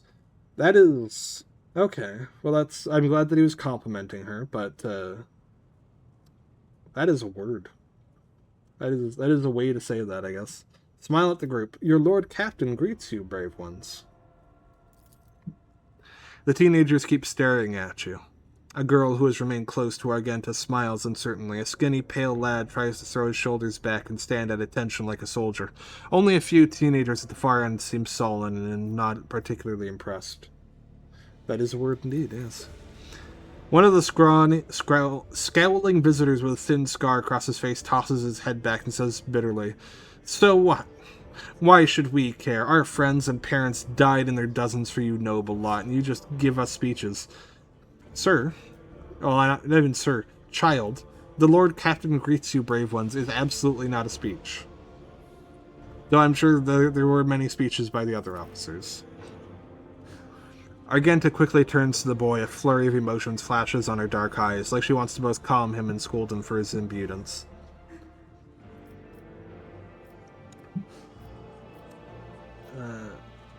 Yeah, I think this one. Address the group. If you have things to say them without fear. I will listen. The boy smiles grimly. It doesn't matter what we say. It won't bring our parents back, and it won't change our fates either. We'll keep slaving away on the ship until we drop and die like our folks or worse. Oh boy. I understand your grief and dismay. Your parents died. It's not an easy thing to go through, but they give their lives for the truth, for the good of the whole ship, for the Imperium. Do not speak of their honorable fate with anger and disdain. When the heretics who killed your parents attacked the ship, I was there. I took command. I fought. I repelled the assault as quickly as I could, but no war can be won without losses. You can only strive to do what is within your power. The strong have the power to decide the fate of others. The weak either obey or die. If you seek a different lot in life, boy, save your grumbling and look for an opportunity to rise above the rest. The last story is still the same. Honestly, I can kind of vibe with the first three options. Any of you guys have any opinions between the first three?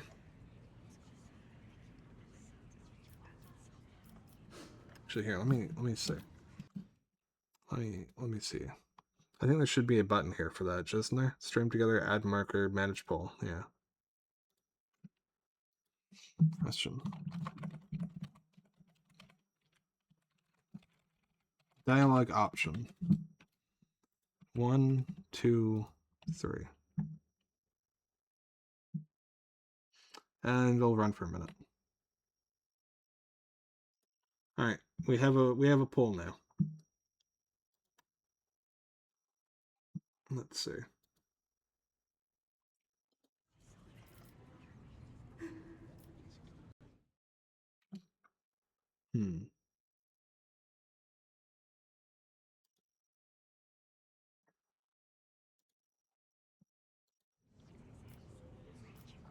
Because it's like, the third option is cruel, but it is a pragmatic life advice.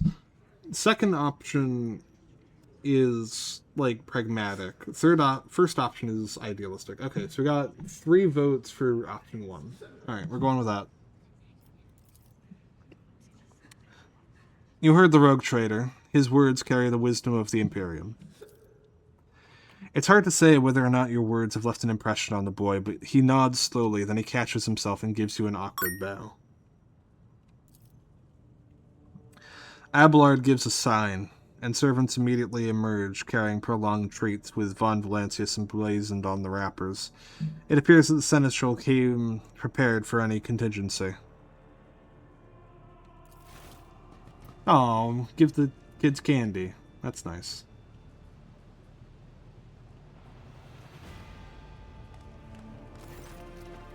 Argenta rubs her temples pensively. She smiles and offers a few more words of encouragement, then leaves the boy.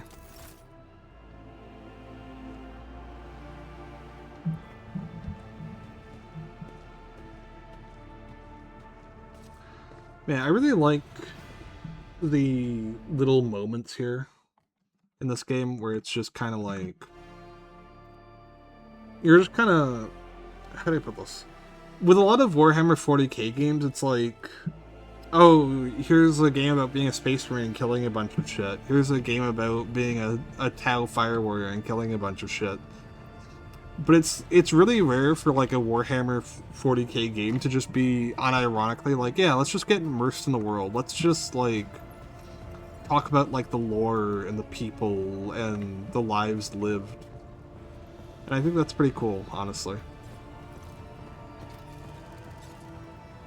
Alright. I had a few more things I had to do on the... Well, don't have to do, but could do. Let's talk to Adira real quick.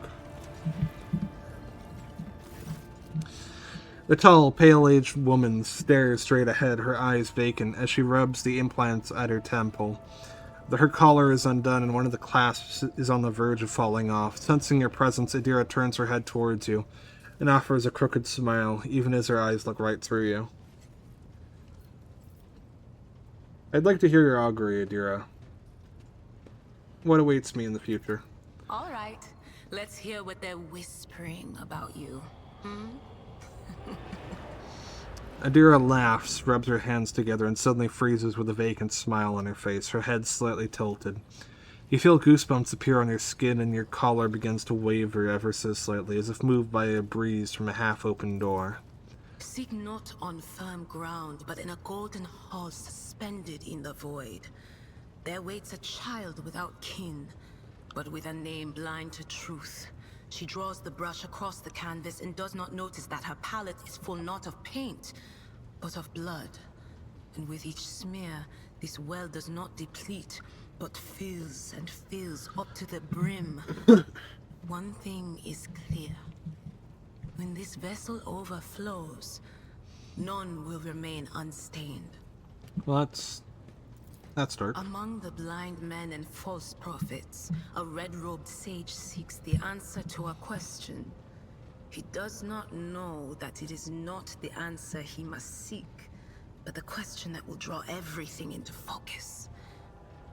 Will you help him, rogue trader? But mark that sometimes ignorance is sweeter than oblivion.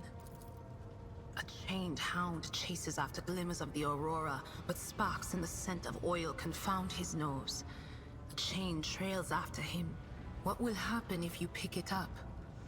Will you become his master, or merely another beast in the pack of his true lord? The glow of dawn bursts forth from its prison. Dungeon walls cannot contain the dark essence wallowing in the dust. A naive cub pushes his nose into a familiar hand, one that holds death in twisted glass. Cherish it or cast it off as a burden. The sword of change has already been raised. What is one more life to it? I'm sorry, Lord Captain. The voices are going wild. I can't make out a thing. I'll try to rein them in, somehow. But for now... Of course.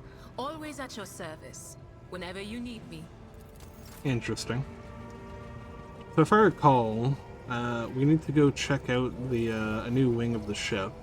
And that's with the part of the new DLC content that was just added. Yeah, the Sector Bionica. This is new. I'm really curious. Outside of involving augmentations and Necrons and a new Mechanicus character, I don't really know anything about this DLC. So I'm curious to see what sort of content we're going to be seeing here.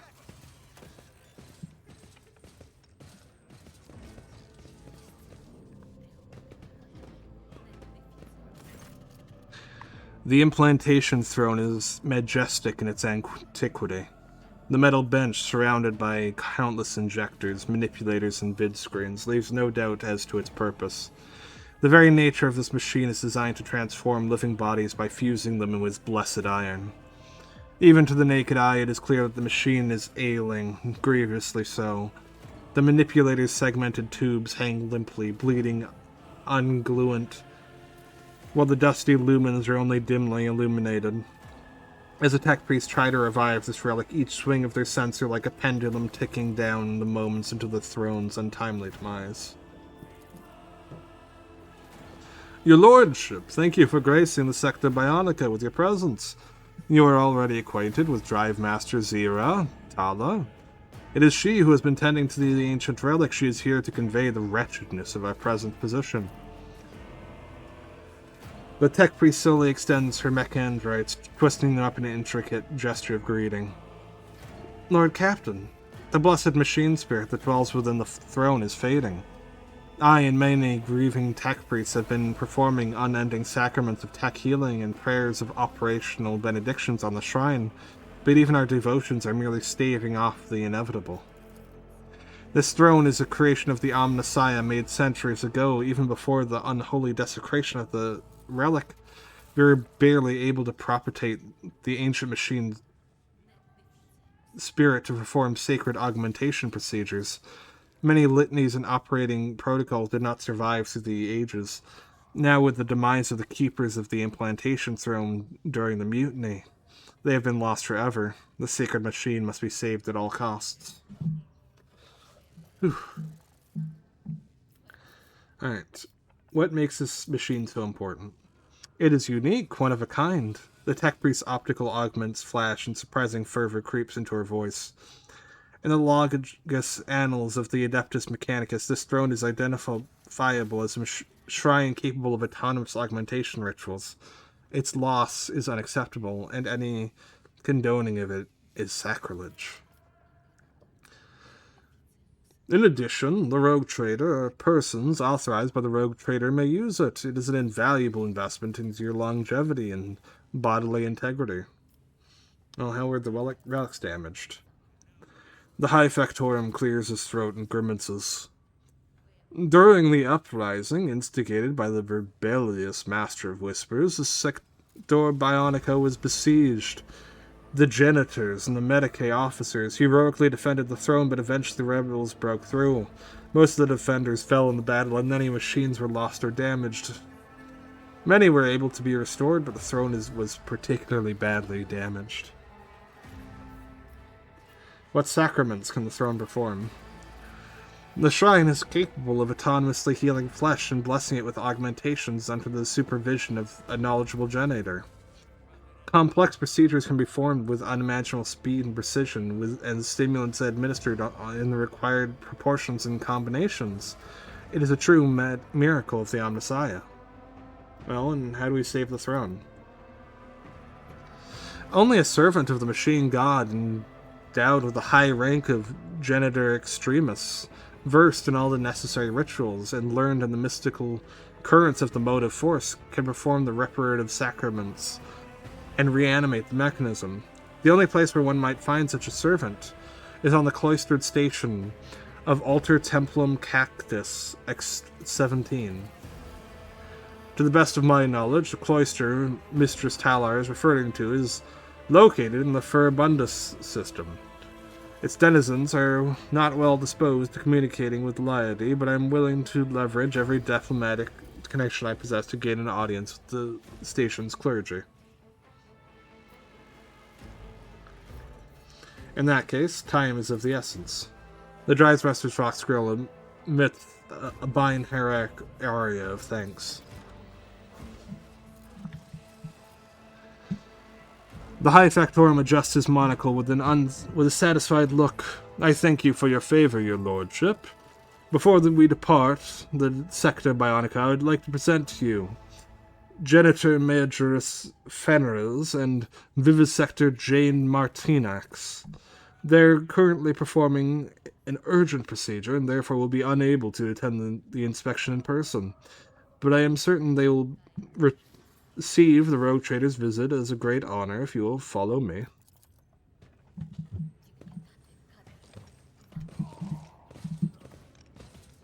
Alright. Let's meet our new officers, shall we? Oh, this motherfucker is getting sliced apart. Please don't start bowing mid-operation. The man is... He's not even being given anesthesia. He's actively screaming. The smell of medical supplies and weak cries of pain fill the cold air. Two figures stand over the operating table. A patient lying on it is bound in place, and his head is soaked in blood. A woman in uniform is desperately trying to force her way to the table. Please help my son. In the name of the Golden Throne, I know you can. Natek has endured so much. The lion face of the middle-decked veteran is contorted to its grief. Every word she speaks comes with a long moan. Vivisector Martinez. Oh, jeez. This guy looks cool. I like him. Shady, but cool. Your lordship. The Medicaid officer dressed in protective attire briefly looks away from the table to welcome with a solemn address. Vivisector Jazz Martinez. At your service. The rogue trader's visit is a momentous event for the Sector Bionica. Will you grant us the honor of observing the operation? Also shady.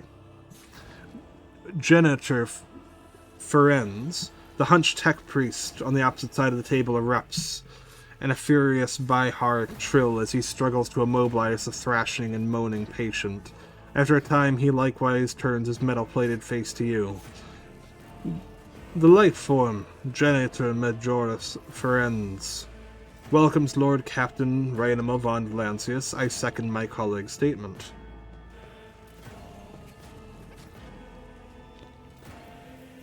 Examine the patient. The man chained to the bed is listening top part of his skull. The moist pink contents glisten in the lumen light. The patient is conscious, his eyes are open, and his parched lips are constantly moving as he mumbles. The man's terrified gaze meets yours, and he falls silent. How curious. It seems the rogue trader's presence is indeed influencing the patient's state of mind. Martinex looks at you with interest. Whether it is a manifestation of devout faith in his anointed, or a bizarre form of delusion, it can only be to our benefit. Whatever you are doing, your lordship, please continue. Let's see. Continue to look at the patient, smile at them. Address the patient. Your mother is here at Natek, and she is very worried about you. Hold on for her. Address the patient. I have heard that a good story can dull the pain. Would you like me to tell you about my adventures? On one occasion. Look away.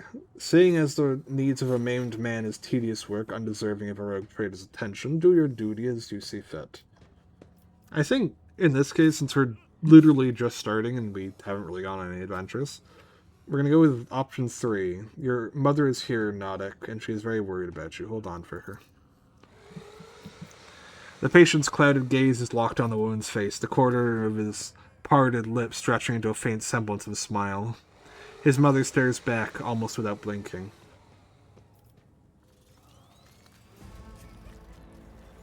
Make a sign of the Aquila.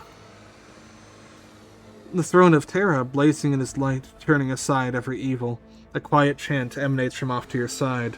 Turning your gaze from the patient, you see Sister Argenta having made the sign of the Aquila, raising a prayer to the God Emperor.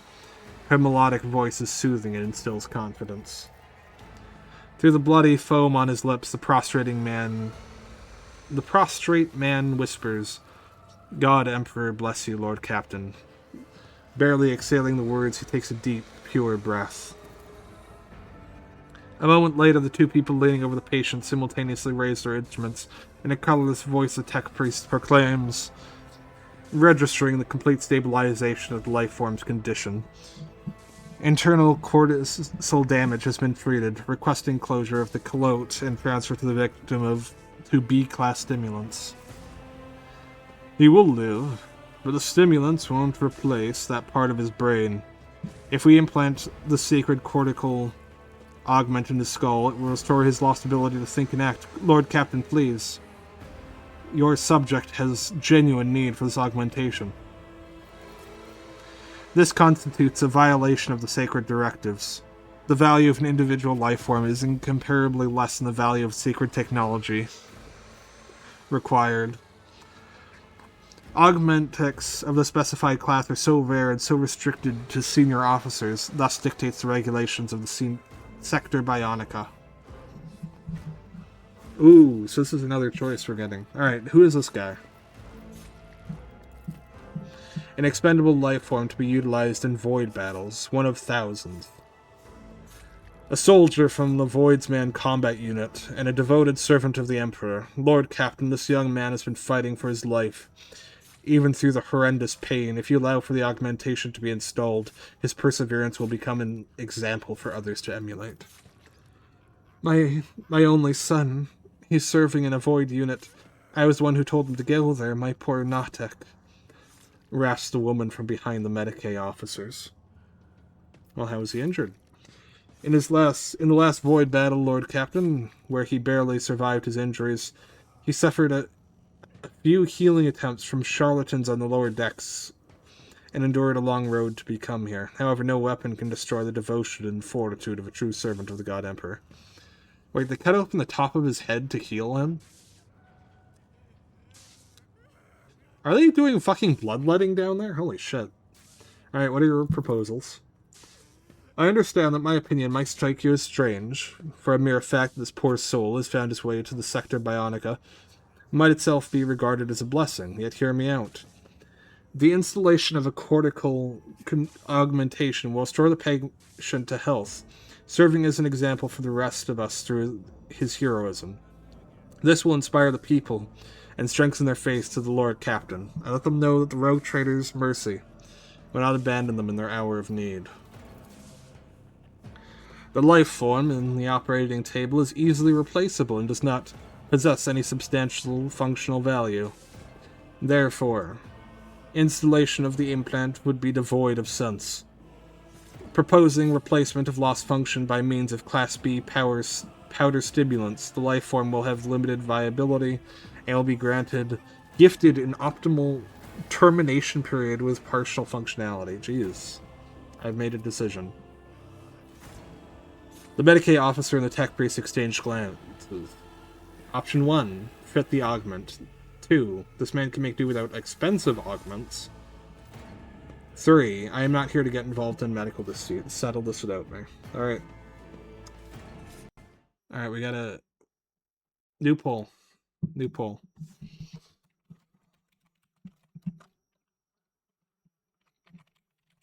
Augment or drugs?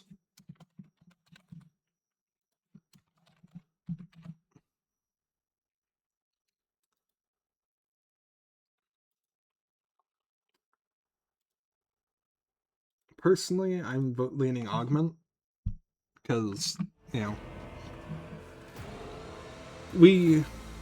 it is definitely true that augments that are like high power are like rare, and we don't really have many of them, but I don't know. I just want to help the people I can help, I think. Alright, we got 2 votes for augment. No one wants to give the man drugs, it seems.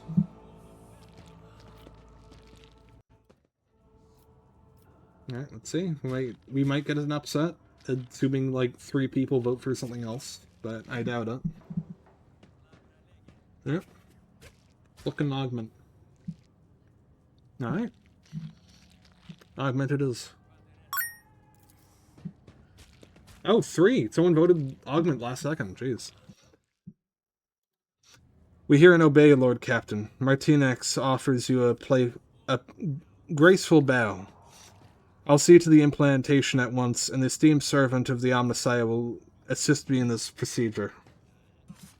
The Genitor Majoris' response in Bain-Harak continues with a distinct tone of displeasure.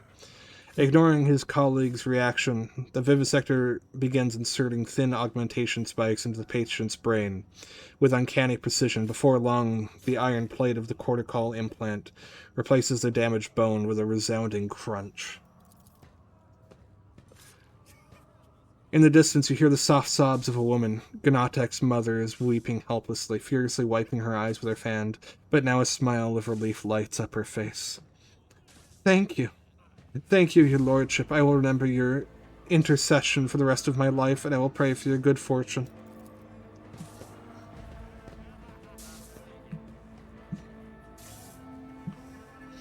Alright, well, we saved a man's life. Oh. Oh, he's moving. He's been moved. It'll be cool if this guy comes back and, like, maybe has something happen. I don't know. Because, like, sometimes with these segments, when you do something nice for, like, a minor character, you get, like, they come back and, you know, you get, like, maybe you get rewarded for it. Sometimes you don't. Sometimes they just, you know, it doesn't really matter. Which I think is important for stories like this. Because if you're constantly rewarded for doing things that are moral, then it stops being moral and it just becomes pragmatic. You need to have good deeds occasionally be punished or otherwise just be ignored for things to really matter, I think. Or not matter, but to, like, truly remain a matter of, like, pure morality and roleplay. If it's not always a matter of benefit or loss. The tech priest stares at you with a single visor. Amidst a tangle of metal and wires, the Vox caster replacing his mouth hisses. Scanning life form. Visit registered. Welcome to the Sector Bionica, Lord Captain. You'll be received by Janitor Majoris Ferenz. The tech priest turns and you suddenly realize that he's standing with his back to you. The front of his head is covered in blinking visors. With the highest priority, I notified the Lord Captain that the sacred Archaeotech is still in an agonal state caused by the malicious actions of the rebels.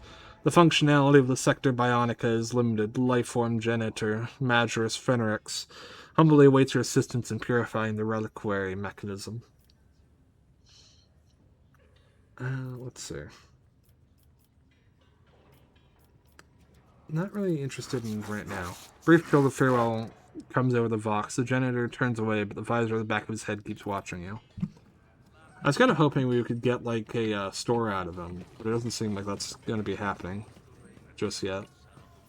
We'll definitely be coming back and trying to learn more about these crew members once we have our functionality, though, when it's more relevant. Oh, hello. Requires the implantation throne.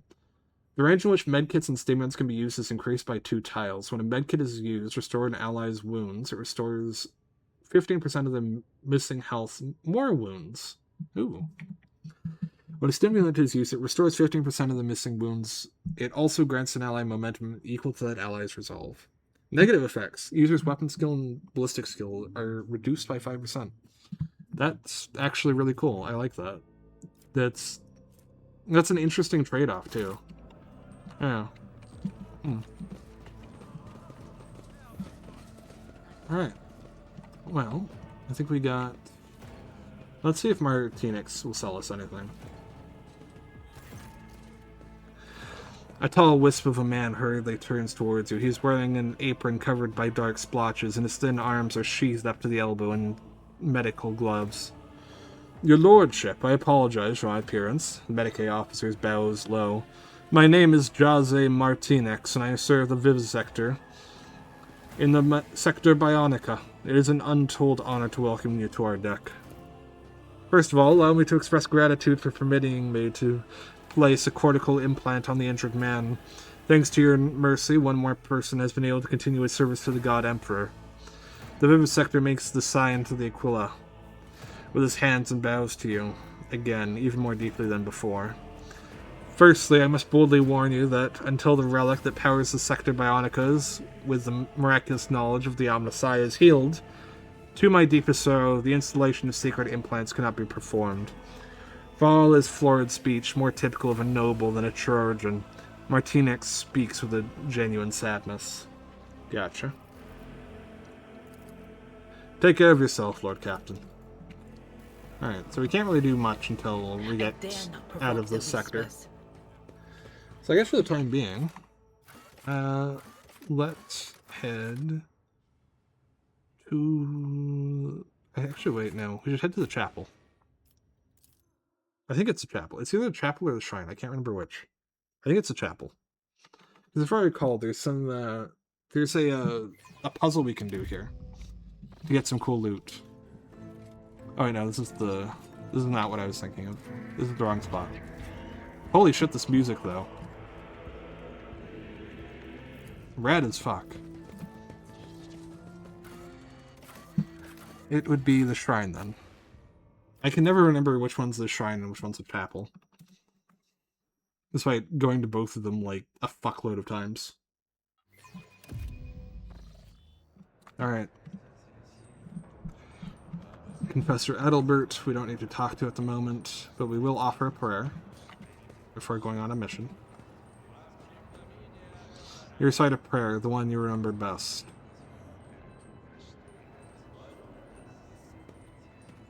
Light of terror, guide our way. I think that gives us... Is it just going to repeat that? Yeah, okay.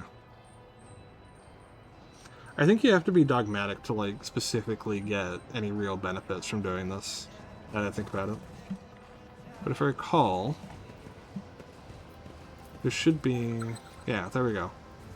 So we press this button. Right. And now... We are the spearhead Abelard, of the Imperium. go stand here. Green light. I woke up with a feeling of wonder, as if a field of flowers was Okay, wrong blossoming one. nearby. A child was saved from death.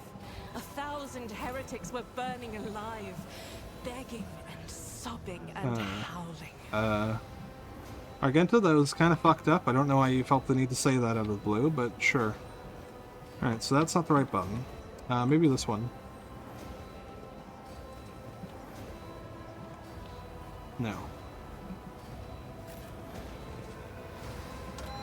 Okay, so that one, and then... This isn't a button, is it? No.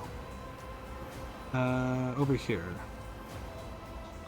There has to be another button that I'm missing somewhere. It's not that one. It's not that one next. Where's another button? Oh, over here. There's another button over here.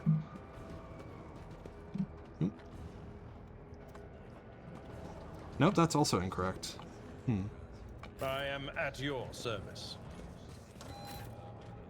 In that case, if there's one there, there might be one over here. Okay, so it's that one, then that one. Did you want something? Then this one? No. Alright, let's try that again. Look no further. Abelard, Ugh, you this touch that one. master-crafted patella augment is Rainema, not fit for us. you touch this one. We are the spearhead Oh, I see of the the issue. I Imperium. go where the whispers lead. I see the issue. What We need to get advice off do you the see? buttons first. Okay, and you get on this one. Should I divine our next step? And then you get on that one. Okay, that one's correct. Join me in prayer. And then this one. And then this one. Oh, okay. That's going to be an issue. Okay, so we figured out the right order. But we need 5 people. Okay, I have a solution. The solution is, we go to the bridge.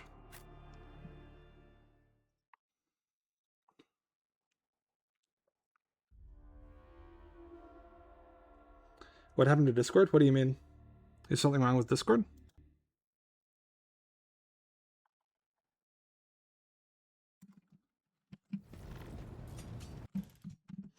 Channels are missing. Uh-oh.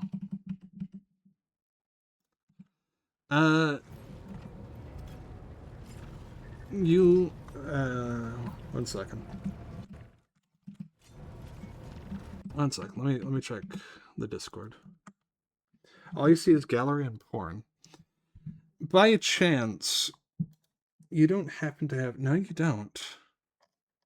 Okay, on channels and roles, right, at the top of the thing, can you try to follow all the channels?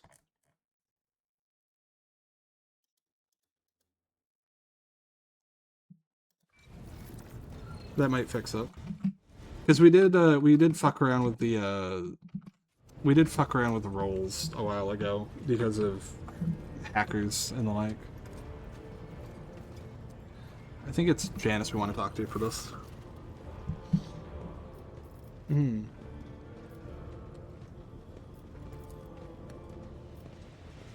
Yeah.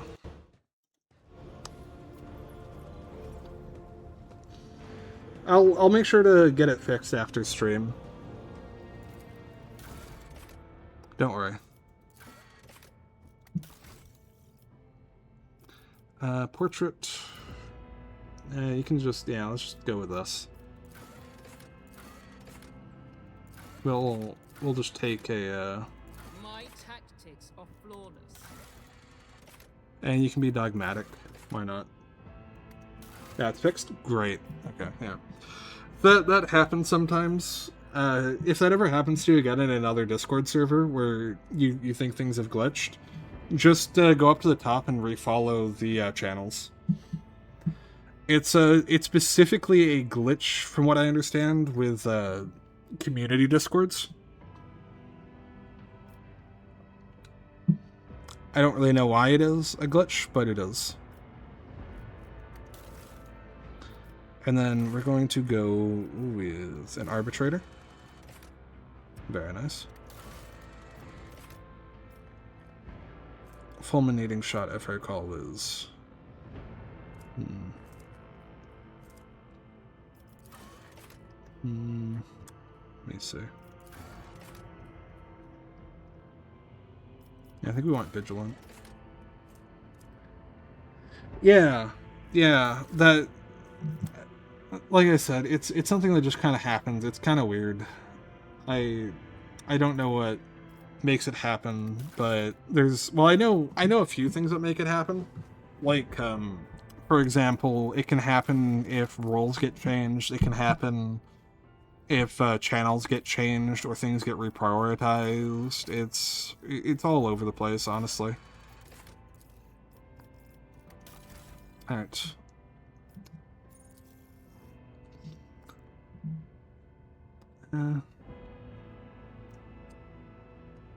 For absolutely no reason at all, I'm going to name this random arbitrator Raw.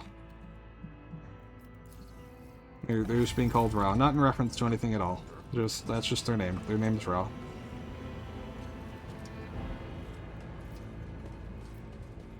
I should probably go and see if I can give them some... Okay, so they have a revolver, that's good. Stub revolver. Let's give them an X. They're gonna want a shotgun and a shield, but...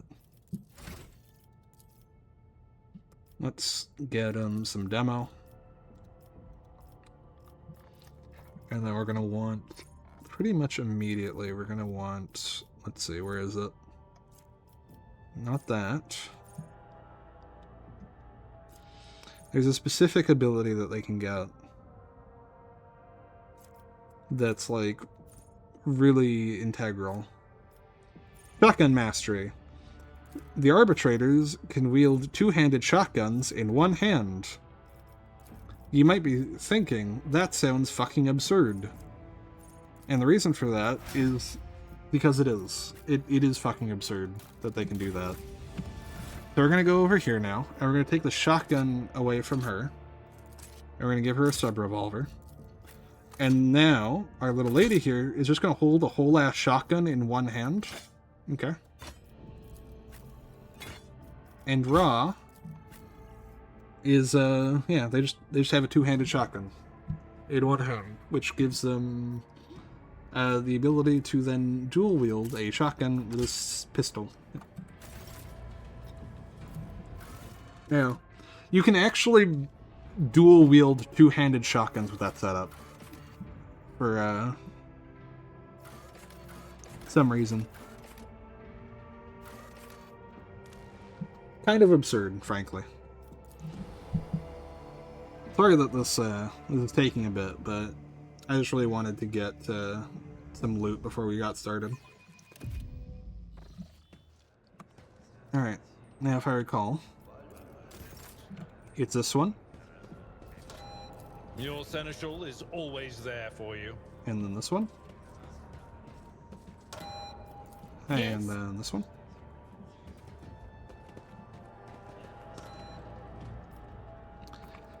And then this one. The heart turn all to decay. I tire of And then idleness. you Let's go stand move. here. And this gets us a hidden item. Secret early game loot. And it is a whole ass mall called the Unquenchable Fury. Which is very cool. And we will be giving Unquenchable Fury to Abelard. And now he has a maul and a pistol. Actually, a las pistol that does 6 to 8 damage versus... Yeah, you can... Let's swap those around. Abelard, you can have a heavy revolver instead. And then we're going to want to go over here. And then there's another item I think we can get here. Initiate Zeke. The broad-shouldered young priest makes a sign of the Aquila. The Emperor protects your lordship. How may I be of service? What is this relic next to you? The initiate looks over at the sarcophagus, the skeleton within it clutching an orb made up of tightly fitted hoops covered in glyphs. A mysterious object, but undeniably a holy one. It was donated by a group of pilgrims who studied the legacy of the great missionary Nadine Ali Kinov. They believed there was something inside that only someone truly righteous was meant to have. One of the pilgrims was so desperate to witness the moment of the orb's opening that they bequeathed their body to us. Do you have any ideas on how to open this orb? One of your predecessors was the last to attempt solving this relic's mystery. It happened a long time ago, before Lady Theodora was born. That is all I know. Open the reliquary. I'm going to try to solve the mysteries of the orb. The initiate opens the lock and hands you the orb. Someone has already moved the hoops around, trying to arrange the letters into meaningful sentences. It will only take a few more rotations for the orb to split cleanly into 4 parts, each with their own question. The answers would probably be formed using the adjoining hoops. Form the question in the orb's first quarter.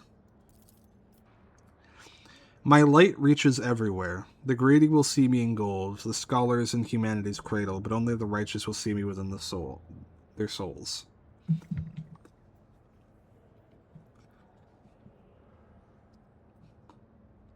I'm going to say the Emperor. For better or worse, something clicks within the orb. Second question. I am within every human, and my loss is feared, for without me comes the end. But give me to the Emperor, and you will be eternal. Blood. Another soft click comes from within the orb. From the third quarter. I am poison, I am perdition, I am disgrace. Burn me down, eradicate me, or perish rejected by the Emperor. Weakness. With a click, the hoop settles in place. Last one. In your body, mind, and soul, you must possess me. I am no mere absence of stains. I bring you closer to him.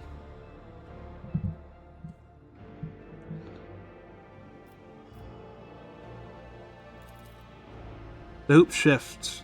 Ah, damn, I was wrong. I think it's the Emperor, right?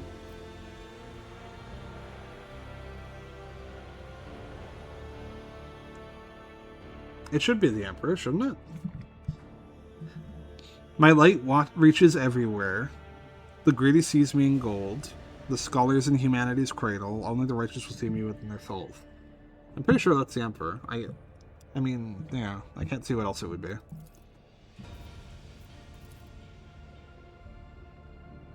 Without me comes the end. Give me to the Emperor and you will be eternal. That should be blood. Because within every human, because life is just abstracting what's already there.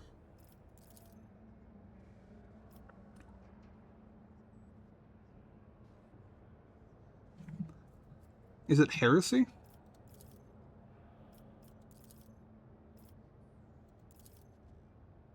No. Okay, let's try this again. I think I'm... Alright, I think the one I'm really not sure about is the fourth question, so we're just going to try to go through the other options. Nope. Alright. Emperor blood, weakness, loyalty. Nope. I really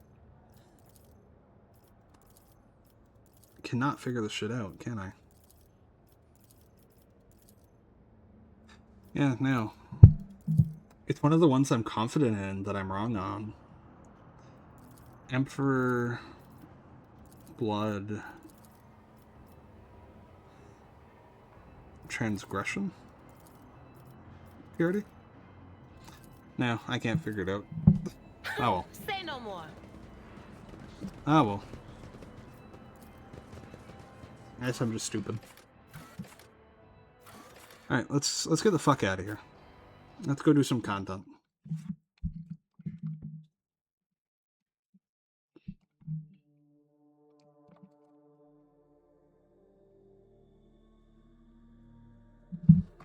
Alright.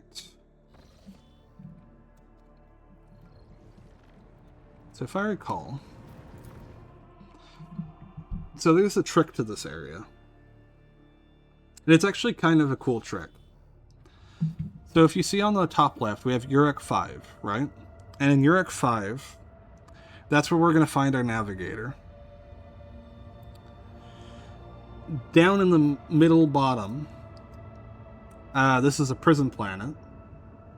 And if we go here, this is where we're going to find the heir to the rogue trader clan that owns the system.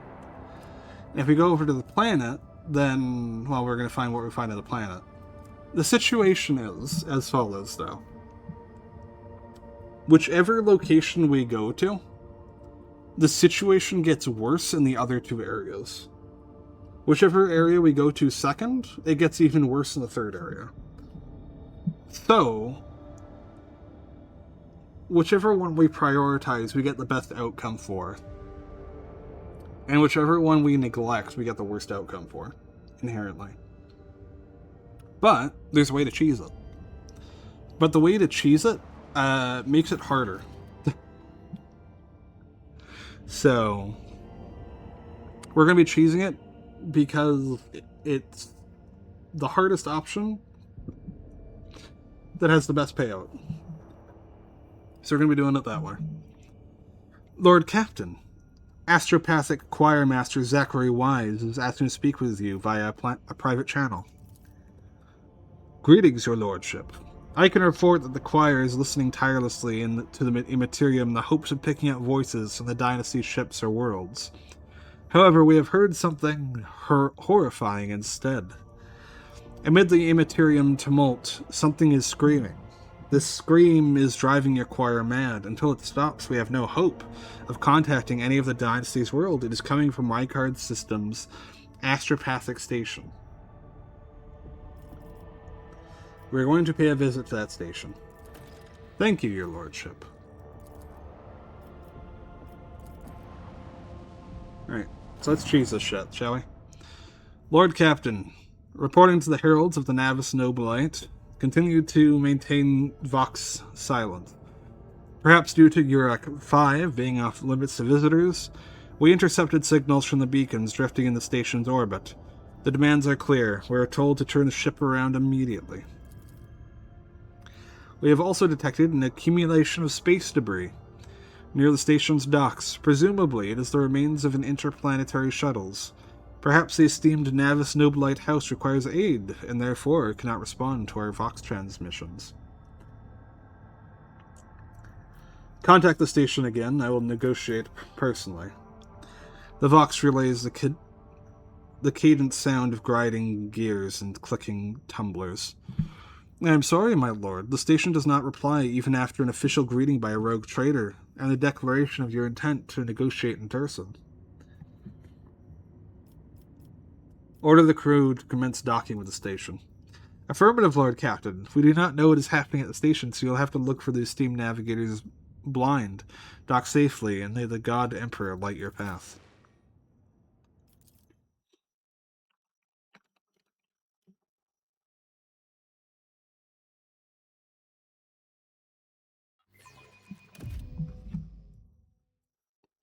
Alright.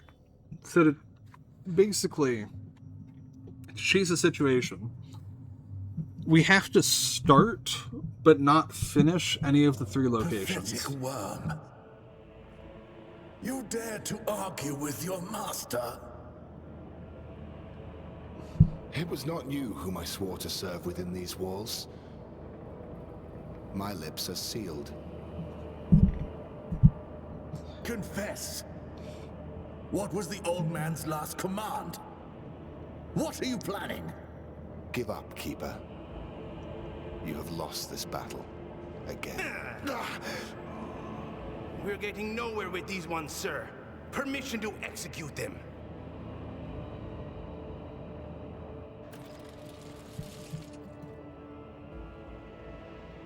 Wretches, you will be consigned to oblivion for your transgressions against House Orselio.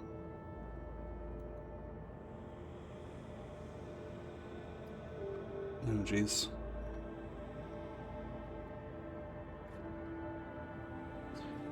Not the infidels.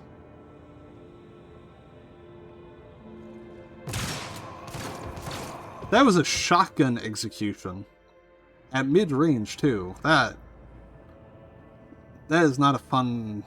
Like, getting executed in general sucks, but you don't want to be fucking executed by a mid-range shotgun. That one's just gonna fucking hurt like a bitch. A tall man stops you with a gesture when you approach. Blood is trickling down the pearly scales of his weary face, and not just his own blood. 2 jet-black, unblinking eyes are watching your every move, and the third one, the mark of the navigator's fate, is menacingly pulsing behind the lowered lid of the middle of his forehead. Step back, or I will unleash all the horror of the sea of souls upon you. Emperor, be my witness. Abelard, if you'd be so kind. The seneschal takes a deep breath. Before you stands his lordship, the rogue trader of Rainema von Valancius, heir to the greatest protectorate in the Cronus expanse, and bearer of the sacred warrant of trade. Allow me to point out that the Noblite custom requires the Lord Navigator to introduce himself first. But, given the unusual circumstances in the station, his lordship, the rogue trader, is willing to turn a blind eye to your hostility. But just this once. In this case, I shall turn a blind eye to your unceremonious invasion, but just this once. There's a dangerous glint in the man's dark, shrouded eyes. Very well, allow me to introduce myself. Before you stands Felix Christoph August, keeper of this place. So did you not arrive to offer support to the traders? This is great news. Having said that, you must understand that Uric 5 is a holy sanctum for a horse Orselio, and a path to it is only revealed to a select few. It pains me to say that you are not on the guest list. Well, provide me with a navigator and I'll immediately depart the station. That's all I'm here for.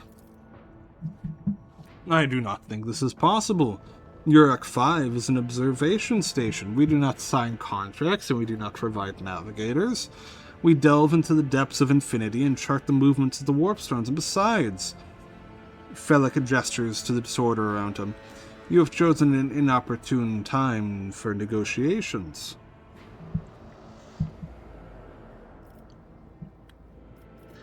Well, what's happening on the station? Where did all these corpses come from? Betrayal. A most banal thing in the life of the Noblite, don't you think? I was stabbed in the back by my closest friend, Theobald Orselio, the second keeper of Uric 5 and my mentor. On his instructions, my own people sabotaged the generators, blew up the shuttles, and brutally massacred the loyal servants of my mistress. Most unforgivably. They dared to take her prisoner. Greedy scum, I swear by the throne's light, their souls will perish in the darkness of the void. Felix falls silent for a few moments, then fiercely slams the end of his staff into the floor. The madmen have captured Lady Cassia, and are now torturing her upstairs while we are idly chatting down here. Help me rescue her or be gone. I waste no time, no more of my precious time.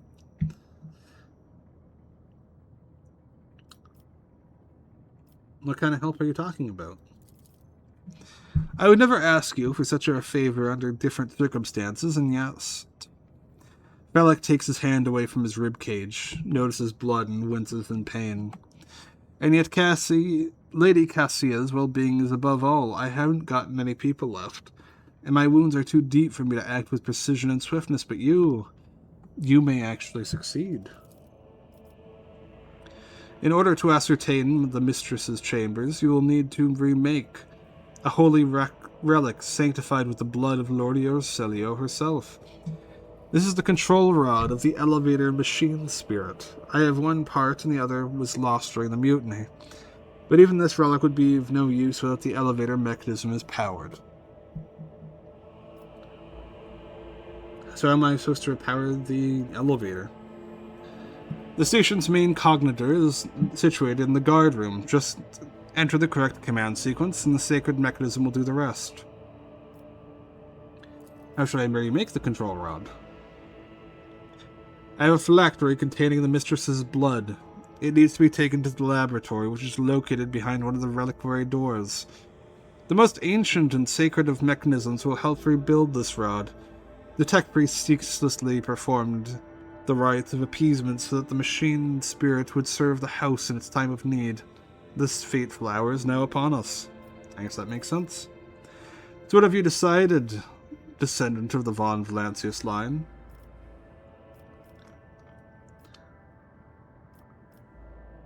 Let's see.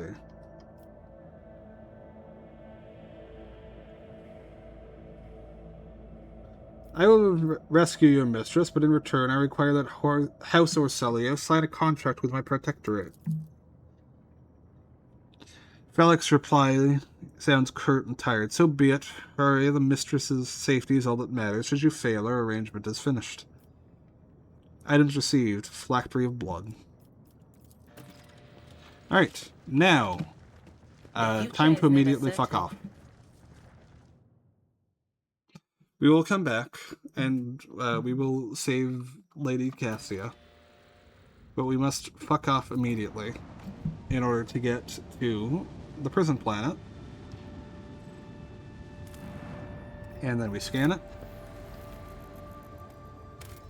And we land. This is the primary way we're going to save our shit, basically.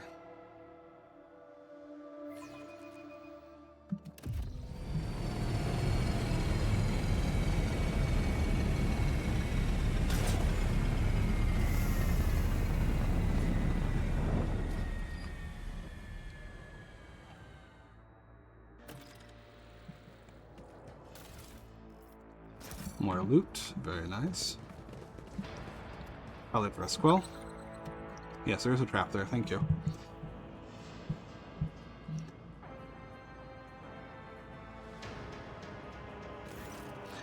A young woman stares at you, adjusting her uniform nervously. Your lordship, 1,000 pardons if I addressed you improperly. Have you come on behalf of Governor Medina, or are you here on other business? If it's the latter, you ought to know that there's been a riot at the local prison. It's quite dangerous here.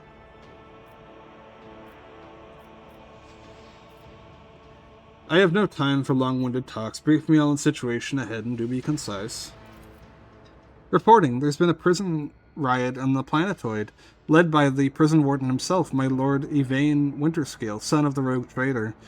Caligos Winterscale went to parley with him.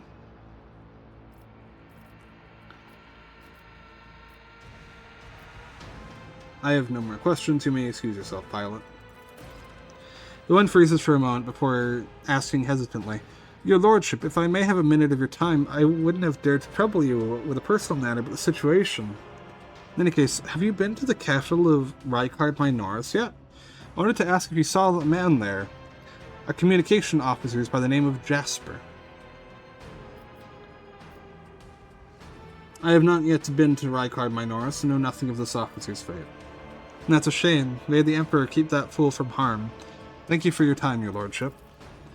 I don't dare delay you any further. Good luck to you, your lordship. I will contact Lord Avain's party over Vox and inform them of your coming.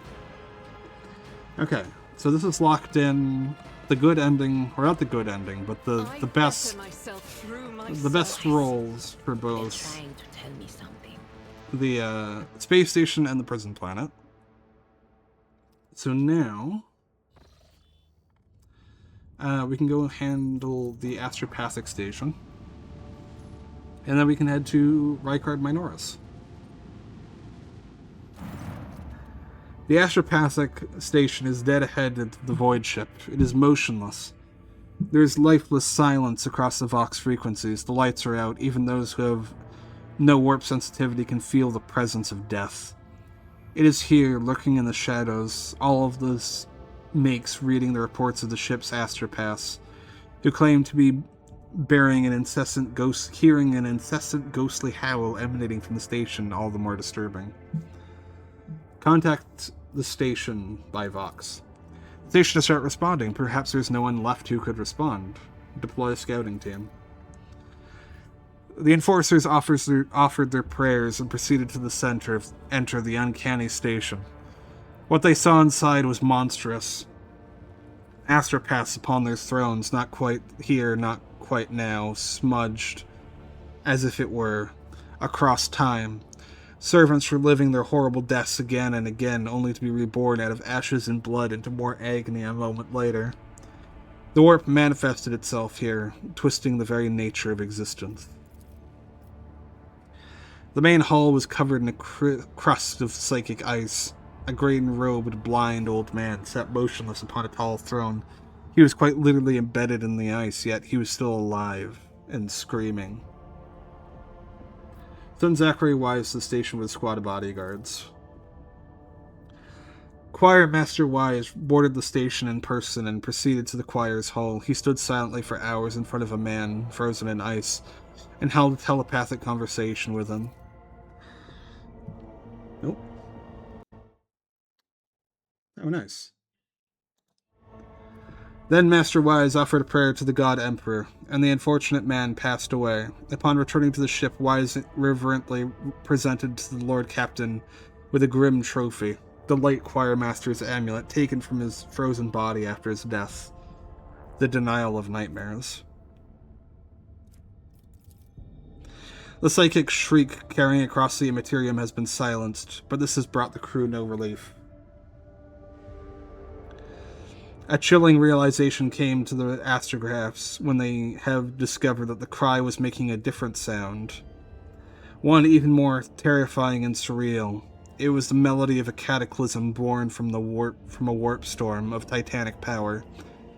So intense that the entire expanse must be able to hear it. It muffles astropathic messages and crawls into psychers' minds, evoking everywhere in its same image a dark, gaping, beastly mouth, cleaving the universe in two. Now that the mad choir master has finally stopped screaming, the song of the Immaterium has reached the Rogue Trader's void ship too.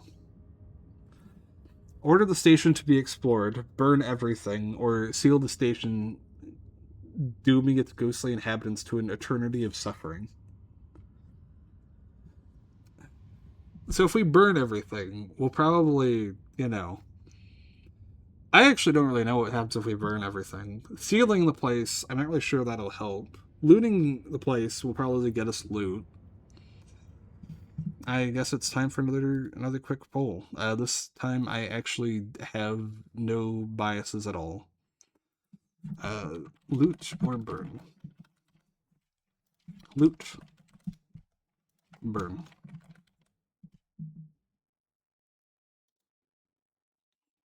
There we go. New poll. Girls like... I'm not... How do I put this? If we burn the place, I'm not sure if it'll make the situation better or worse, or if it will just give, a sense of... how do I put this? A sense of comfort to the crew. But if we loot it, we'll probably get some loot.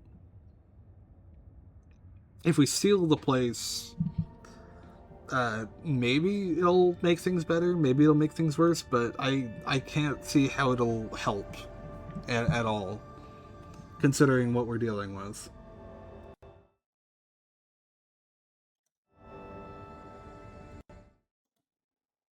Alright.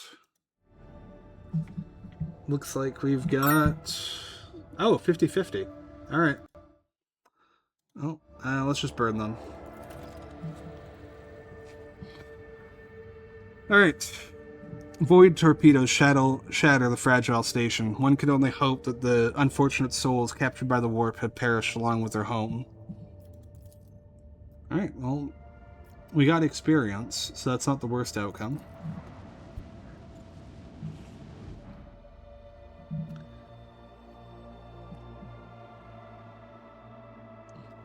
And things didn't get worse. So that's also great.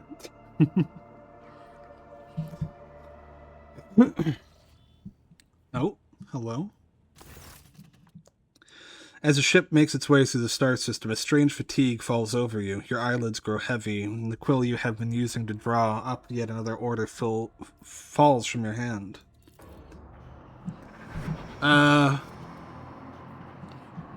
You raise your head with a start. Someone else is here, in your study. You stand up and stare at the dozens upon dozens of corpses surrounding you. Among their number, you recognize the disfigured and bloodied faces of those who died on the ship's bridge, and those you met in your previous life. How is this possible? Where are the enforcers posted to stand guard? It matters not. You're alone against a horde of heretics, risen from the darkness to take your life. As if its own accord, the shard lying on the edge of the desk, a sole remnant of Conrad's weapon, slips from your hand. Its metal is searing cold. The dead sway from side to side, closing in around you in nightmarishly slow advance. Step back. Step back or else. Kneel before the rogue trader. Your lives belong to me. Or stop. I did not wish for any of you to die.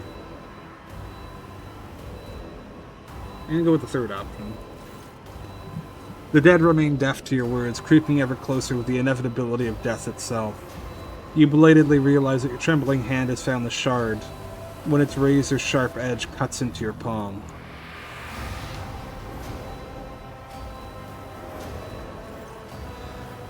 An unbearably bright light floods everything around, and you find yourself surrounded by groveling minions, their bodies shivering in your mere presence.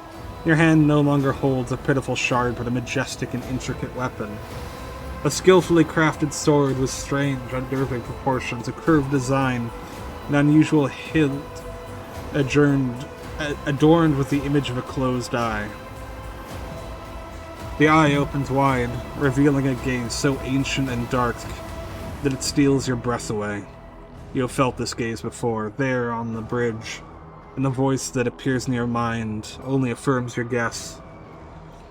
The tapestry is woven, the path is chosen. Accept your fate, champion. Alright. Little awkward to be doing this so quickly after, but we got a really important choice here.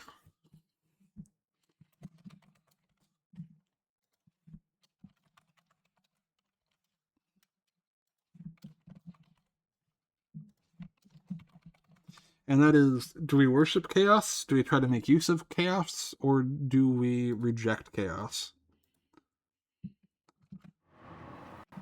This is going to be a big one. Because it's like, on one hand, right? Worshipping chaos usually doesn't go well for anyone in the long term. Usually. But sometimes it does, and when it does go well, it goes real fucking well. It goes amazingly well. Trying to take control over something chaos does sometimes work, but it often backfires. Denying chaos, well, the worst thing that happens is chaos doesn't like you, but there is a lot of power to be found in worshipping chaos. Or using chaos. So neglecting a powerful weapon is in and of itself kinda iffy, but at the same time it's like, You know, chaos is pretty cool. But also so is not being chaos.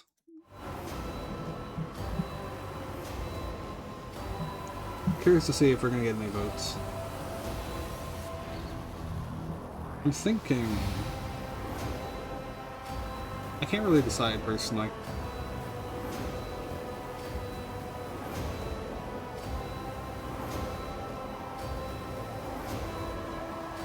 If we don't get any votes, I'm probably just going to choose reject, just because it's the least committed option.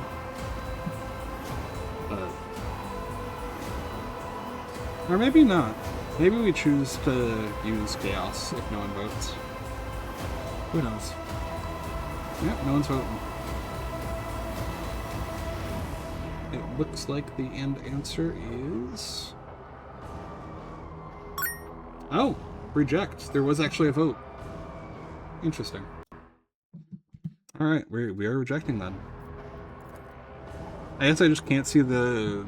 I'm not really sure how it's working then. If the... Because it said 0 votes across the board.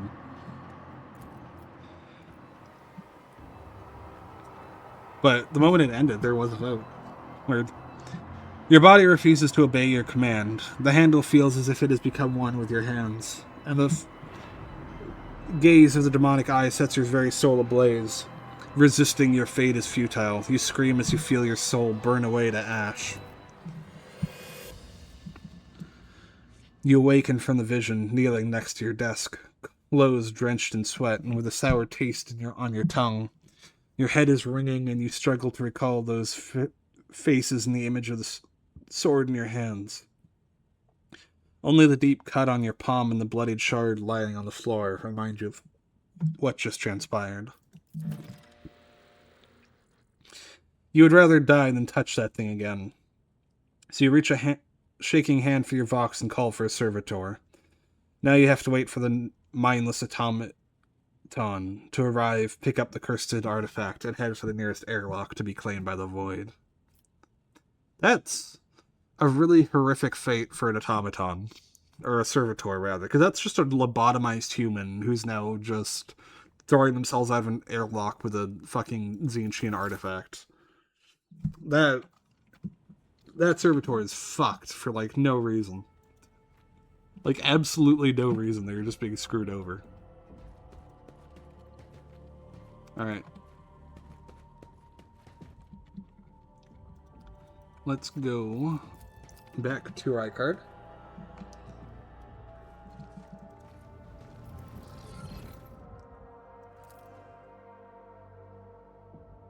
For me, we must battle.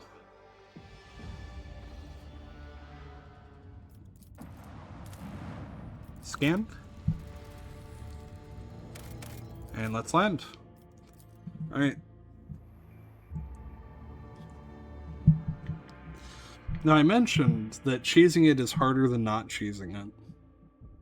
And the reason for that is very simple. Normally, what you would do... Well, let's just wait this play out.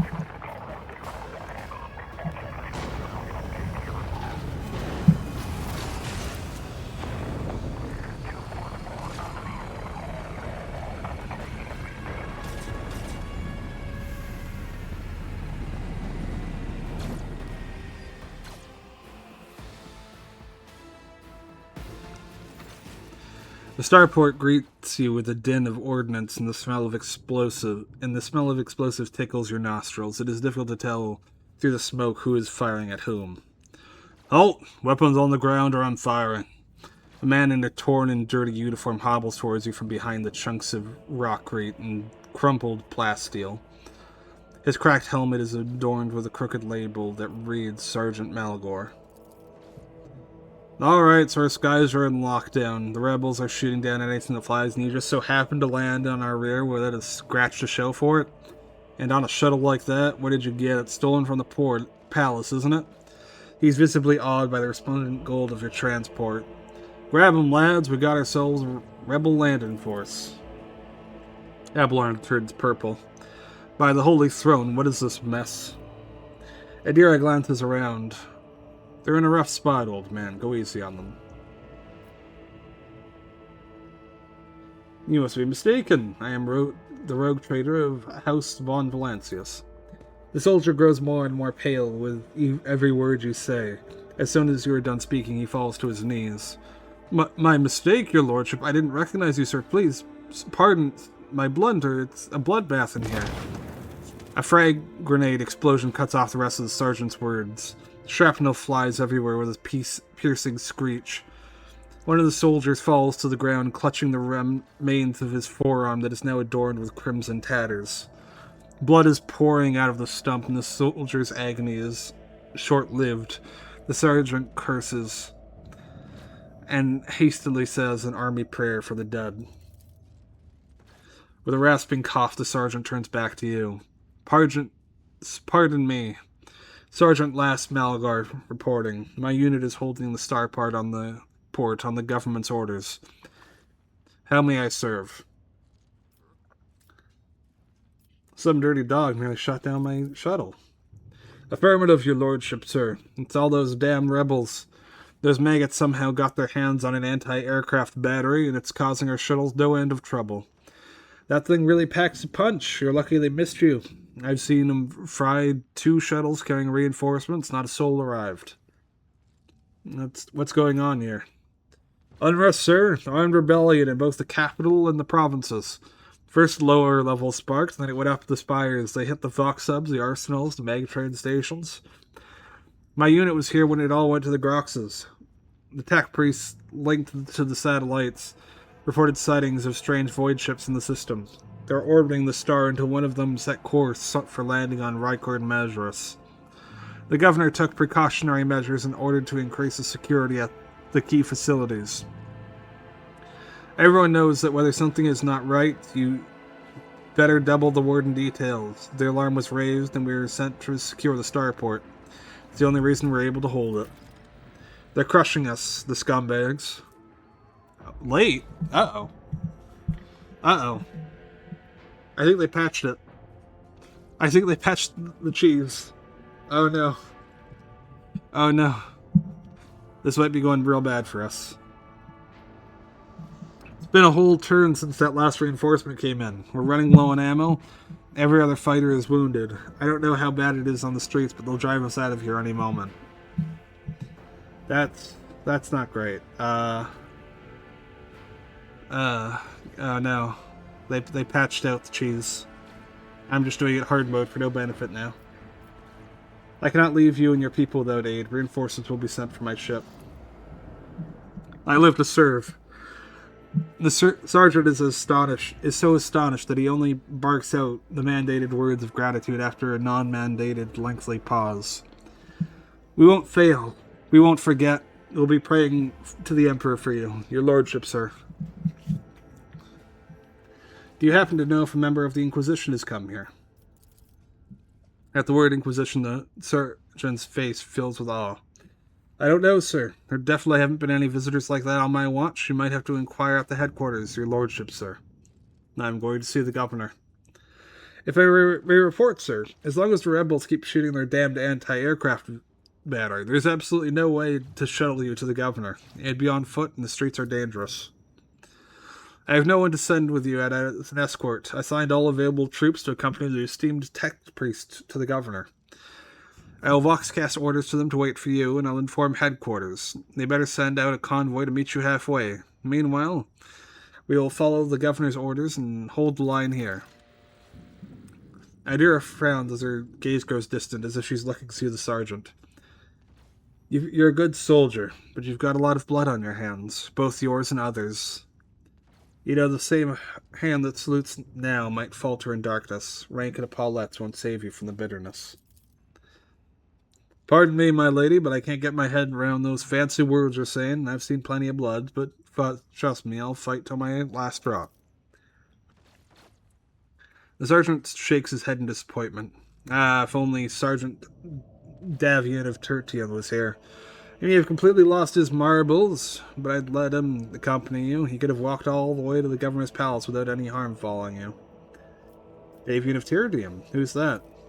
One of ours, a veteran. No idea how he wound up here. The man's from Atoma Prime, other end of the galaxy. Silent chap, crazy eyes, but if you see him You should see him slay enemies of humanity. There's none like him. When it started, he went missing out in the streets somewhere. Worse news for the rebels, though. He's an absolute beast in close quarters combat. I don't believe I've ever heard that line before. That might be new.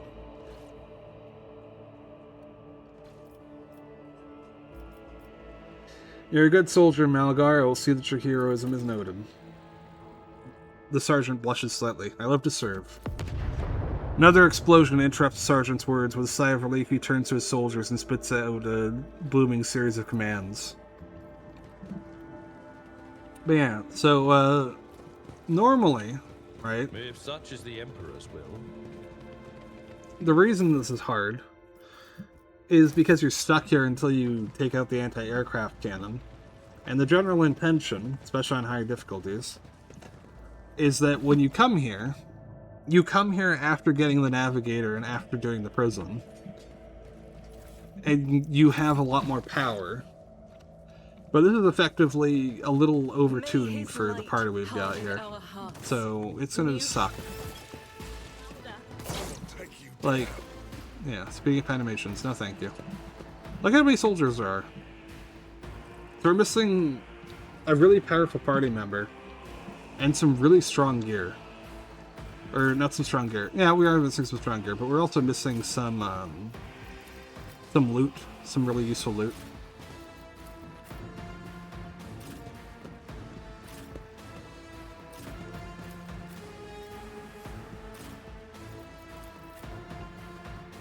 Alright.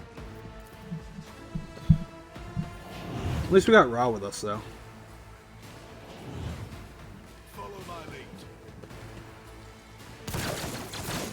Alright. Let's make it quick.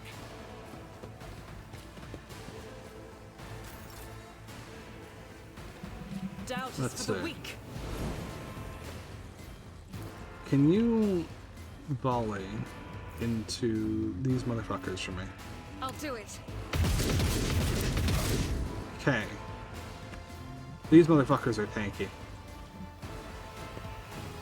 Let's try that again, shall we?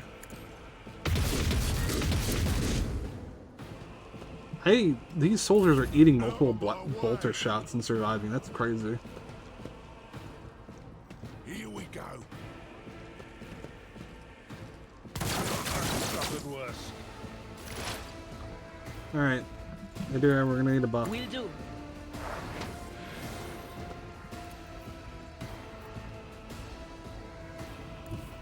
From here, can you hit? You can, but... I know what is to come. Kick out that one. Alright, good job. Good job. On it. Scared yet? Okay. Lucky. Time to slaughter someone. We're definitely gonna want them to group up. We're gonna have a hard time unless they do. Oh, jeez. Let's make it quick. Let's get to it. Alright, we got a couple of them grouped up. So we can go over here, we can blade dance.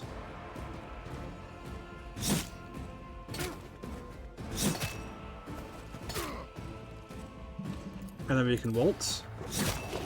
That's one dead.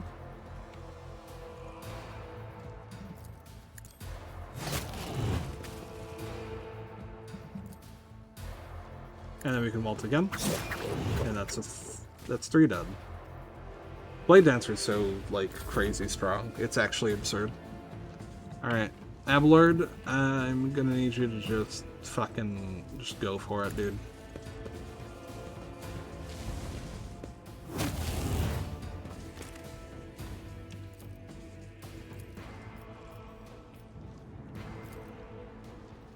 Yeah, shoot him. Alright, never mind. In that case, endure. I'm here, maggot.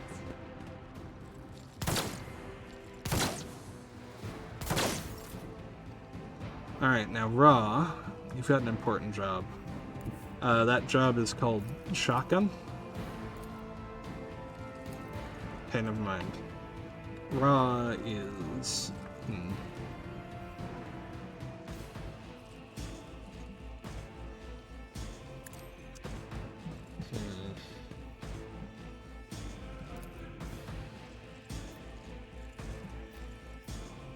Yeah, we might have to just Suits my purposes. hope for a lucky shot. Nope. Okay.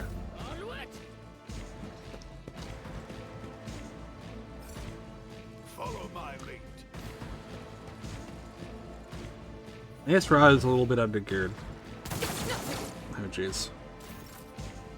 Our Genta's nearly dead, so we're just gonna heal up real quick. Ministration is a holy task. Faith without deeds is worthless. And you miss. Great. Cover me.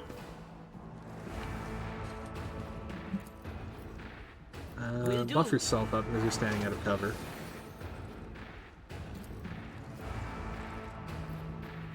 Anything else?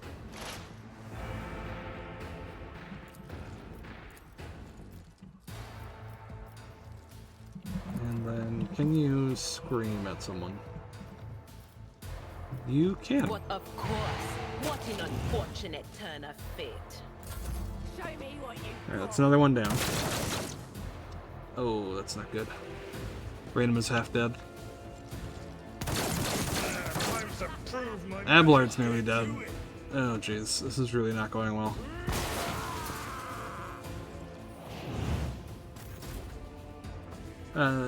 If you remember me saying earlier that I wanted to turn the difficulty up because daring is too easy for me, you didn't. I didn't say that. In fact, I never said that. Alright, we're dancing.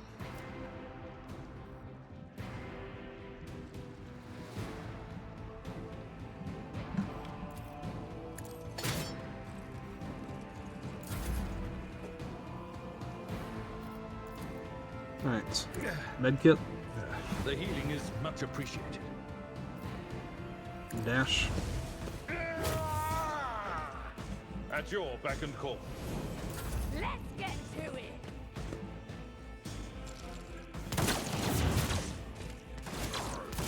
Well, they managed to kill their own troops. Oh, jeez. Oh, 4 HP. Oh, just dodge. Oh, nope, dropped. Oh, that is not good. What wound did I get? What did I get?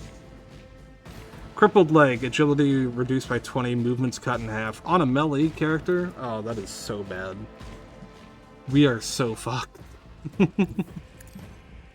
Alright, Ra, you gotta move up. Shotgun. Okay, that helped. Shotgun helped. I am very happy about shotgun.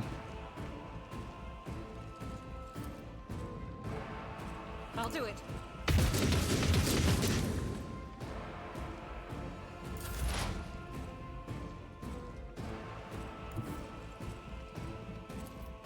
Will do. Oh, jeez. Alright. We're gonna have to be real careful, because Victory is if I took care of a broken leg already is real rough, because we aren't gonna be able to get out of here until we manage to take out the AA gun. And that's still a few fights away. I will do my duty. At your beck and call. Scared yet?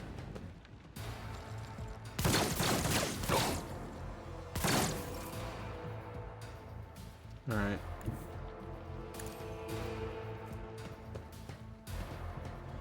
Not a problem for me. Just rush in best you can. Nothing I can't do. Suits my purpose. Alright, that's another one down.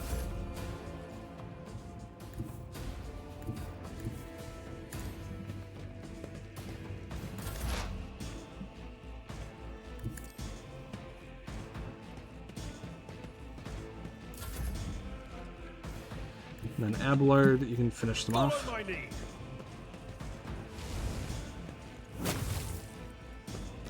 Alright. Look no further. Ooh, that was rough.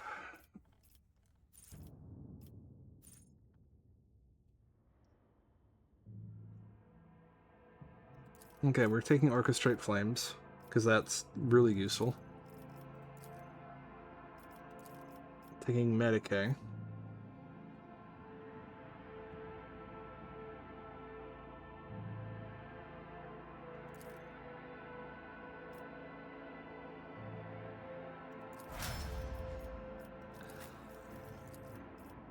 For you, let's see. Extra armor pen ignores. Reckless Strike is actually really useful, I think, for this character. With his how much parry he has.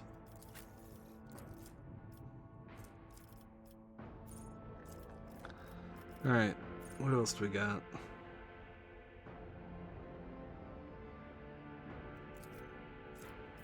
Crit immunity? Aftershock. Aftershock I recall being good.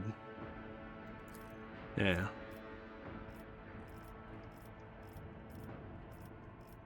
Let's see.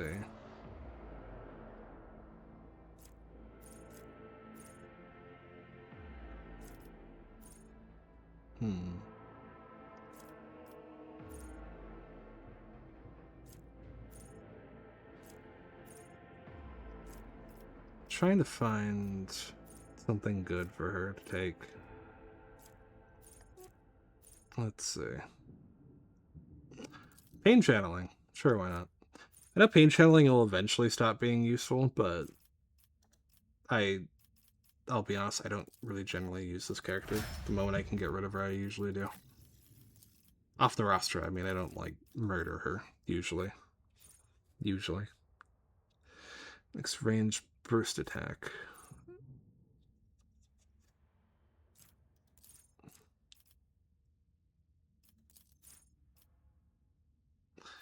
Wait, let me see real quick. Her gun, does it do... Yeah, it does a burst attack. Okay. The Emperor sets my path. It's because it does a burst attack. We're going to want to give her ballistic skill and then rapid fire. Oh, yeah. And then more ballistic skill. Ooh.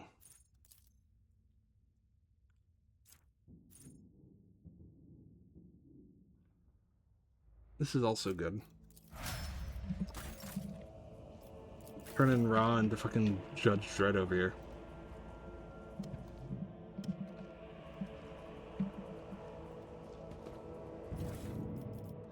Alright. We're getting some decent armor options. Shock baton we don't want. Shotguns. Well, that's useful. We'll take 2 shotguns. For reasons that will soon become obvious. Black chestplate. Carapace chestplate. Another flak. Another carapace. Everything else. And a lad's gun, why not? Everything else can go away. Alright. We can wear Denial of Nightmares. We upgrade our body glove to chest plate. Ra can take some heavy armor. Or medium armor, rather. And then they can swap out their pistol for a second shotgun. And now they can... Well, technically, I guess they're triple-wielding shotguns since they have a third shotgun. Just 3 shotguns. A very reasonable amount of shotguns for a person to have, obviously, as you can see. Yeah, then stim. Pistol. There we go. What advice do you seek?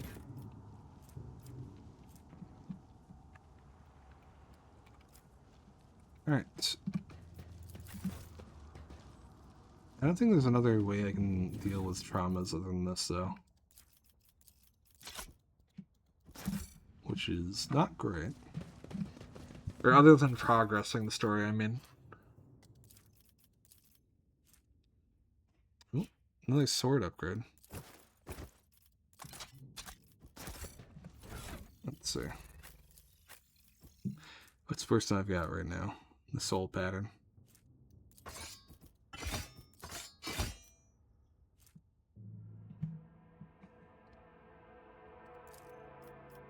Add that to cargo. This one says bleeding, burning toxin, just injuries, yeah. Won't do anything for actual traumas. I'll warn you if I hear anything. More importantly, if I recall, there should be... I think it might be a little bit later, actually. Or maybe it's over, yeah. Yeah, it's the next area over. I gotcha.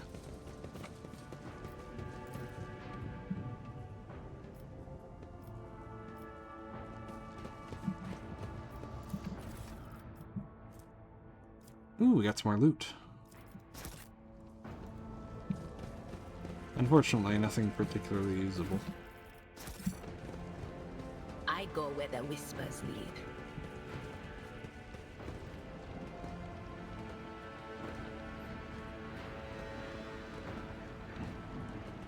Folks, how about you don't come on any closer and I don't shoot you? What? Gain true vision, renounce false sight, all will be revealed. Okay then, that was weird. The young, shaggy-haired soldier is still pale. Nonetheless, as you approach, he holsters his pistol, the hallmark of good discipline. He gives you a somewhat frightened but genuine smile. Thank you, my lord. You arrived in the nick of time. I don't know what those babbling creeps wanted with me, but it certainly wasn't anything good. Who are you? Lucky Jasper, the governor's aide and personal Vox operator. I was dispatched to the starport on special orders, the young man proclaims, desperately trying to tame his tousled hair. Are you unharmed, soldier? No thanks to you, my lord. Those blind lunatics are all over the city right now. These rebels, damn them to the void, go around maiming anyone they get their hands on and scorching their eyes. Then they leave the poor sods, driven mad by the pain, to wander the streets, babbling nonsense.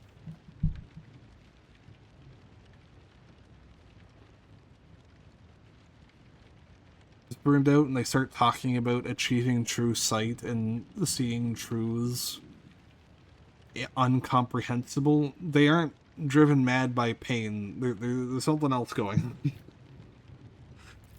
That is not a normal reaction to pain. That is a reaction to something else. Something else is happening. He lowers his voice and adds with gravity. The command doesn't want anyone to talk about it, but I've heard whispers that it's not just some nonsense. It's heresy. Actual heresy. Because listening to it scrambles your brain. It made one patrolman freeze in his tracks while the blind mob got a hold of him and carried him off from his post to who knows where.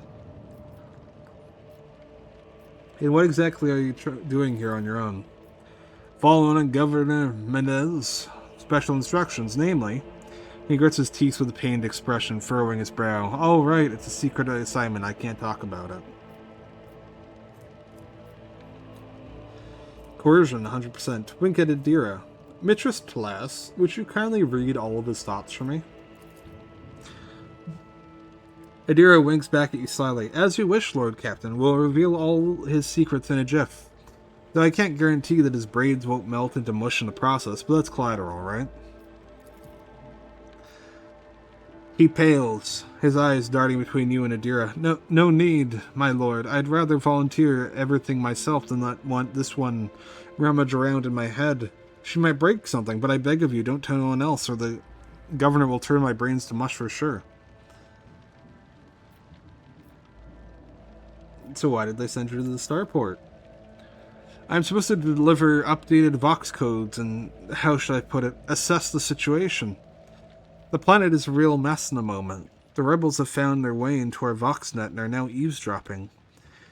This made communication impossible. The hallowed electrodynamic Cano bomb had sent out a distress signal before it went dark. And who even knows what's happening in the system? There's been a riot on Ricardi Filia, the prison planetoid. Iraq 5 station is silent. Although the navigators there have always been a reclusive bunch, I was hoping I'd be lucky enough to run into a pilot or a captain here who would get me an update, but that's hardly a possibility right now. The rebels are blasting anything that tries to land out of the sky with their damn cannon. Awareness has succeeded. He stopped talking, a little too abruptly. There's something you're hiding from me, isn't there? More classified secrets? Jasper looks away. It's nothing classified, just personal. There's another reason why I'm here. My betrothed is missing. Raquel Valcari, the esteemed Yvain Winterscale's personal pilot. When the riot reports came from Ricardi Filia, Lord Yvain headed there personally. Then this rebellion started down here and we lost communication. No one knows how they're doing up there. You know what I'm afraid of? That they'll come back, and those rebel scumbags will shoot them out of the sky. I wanted to find a place that's high up, set up a Voxcaster there and send them a transmission. The sky is closed off, don't try to land. But I didn't make it in time. Those blind dogs chased after me, and as I was running I tripped and broke the caster. He hangs his head sadly. I worry for her. She's an excellent pilot, but I still worry. Abelard shakes his head disapprovingly, but his eyes are understanding. That is why all members of a Void Ship clan share the same deployment. No matter how devoted a servant of the Emperor is to their duty, there is always the danger that family ties might disrupt regulations and order. Worry not, for your Raquel is alive. I met her on Ricardi Filia. Really, that's marvelous. May the Emperor protect you for 1,000 years, and then 1,000 more for bringing me such good news. He beams in elation. I'll name my firstborn after you, I swear. In fact, I'll name all my children after you. Alright, I think we're good on questions. It was my pleasure to be of service to you, my lord. It's been nice to chat to someone normal. He glances warily at the body of the nearest blinded lunatic. You're right. We shouldn't stay here. We might run into rebels. I'll go find a safe place to watch the sky for any landing shuttles. May the Emperor protect you, my lord.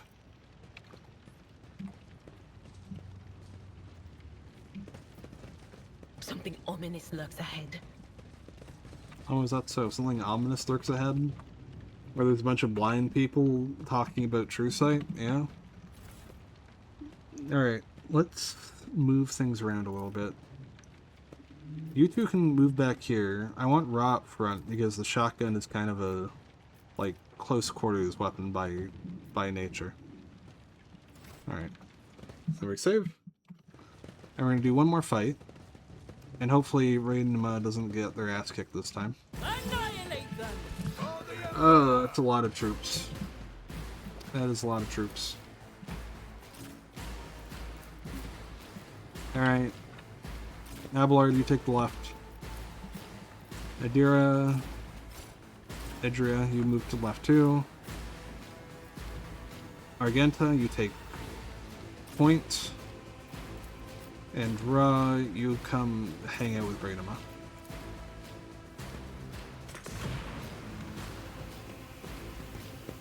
Smoke.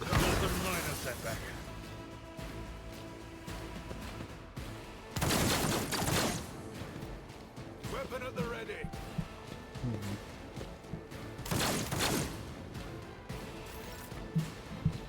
Alright.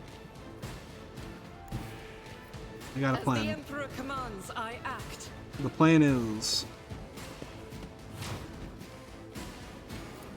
gun. Doubt is for the weak. Okay. Okay. Holy shit. Alright. As the Emperor commands, I act. Run gun. Fire another shot. Take out another one. Strike is Very prey. nice. Alright. You can do that. What?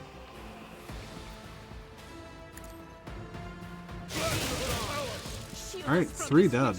Very nice.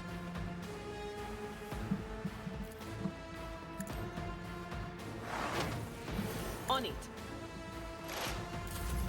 My faith strengthens me. Alright, this fight's definitely going a lot smoother than the previous one so far. My ears ringing. Out of my way. But the toughest one is going to be the one where we actually take out the AA gun. Duty go hand in hand. Here we go. Especially with Rayma having her legs broken. Alright, Ra. I need you to... Let's see. Nothing I can't do. Just blast him. Opposing me was your biggest mistake.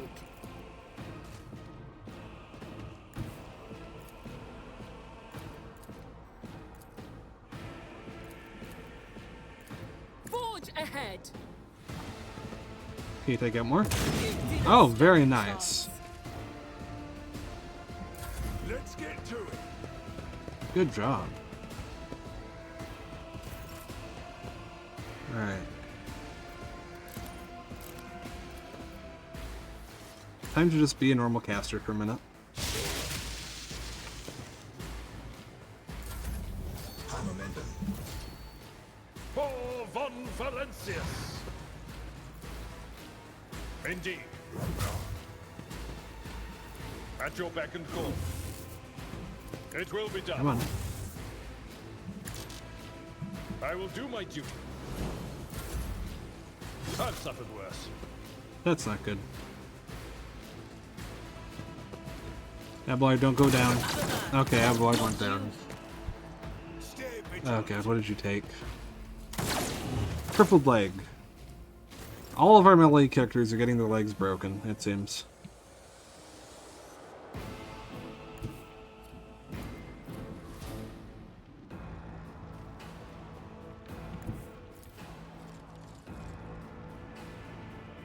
God Emperor, move through me. Be the fire in my Yeah, again, heart. to try to reposition. Actually, if you go here, can you... Yeah, it's actually pretty Faith decent. without deeds You is finish off worthless. these two. You can, lovely.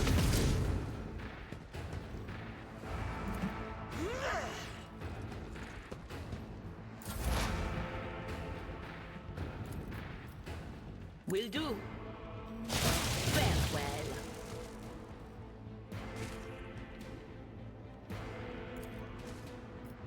Anything else? Alright. Then we're gonna want to hit this out. Was that you? Or she did always Holy want to be a shit. martyr. One shot at her. That she was at full health behind cover and he just critted her to death, like instantly. Not a problem for me. Alright, Ra. Line on you. I run.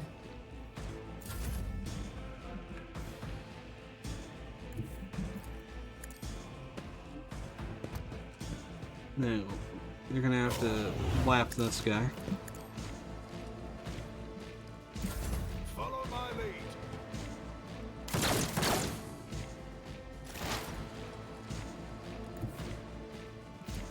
There is movement in the Empyrean.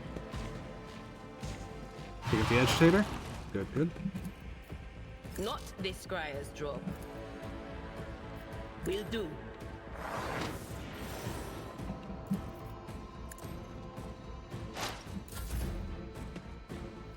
Alright. Then, for you, you're just gonna have to be a badass. Another clean strike.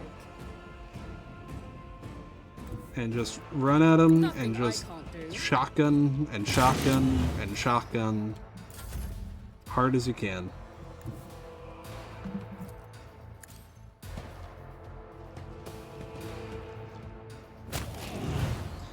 Okay. damage you get. Intelligence and willpower, that's actually not that bad. Argenta doesn't really need a brain to function as a character. Alright. Just grab the loot real quick. Things are immediately not going well. But The sooner we start. we do have one thing going for us. First of all, new boots.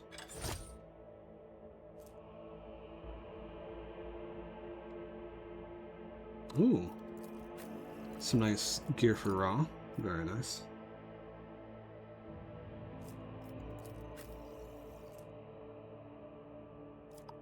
And another sword upgrade for me.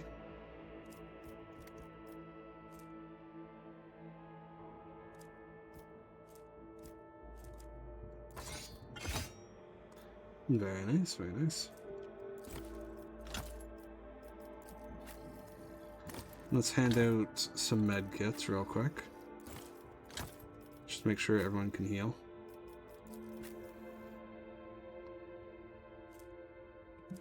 Alright. Now the big thing that's going to give us a benefit to get over the situation is right here. The Pyromancer Staff, hidden loot.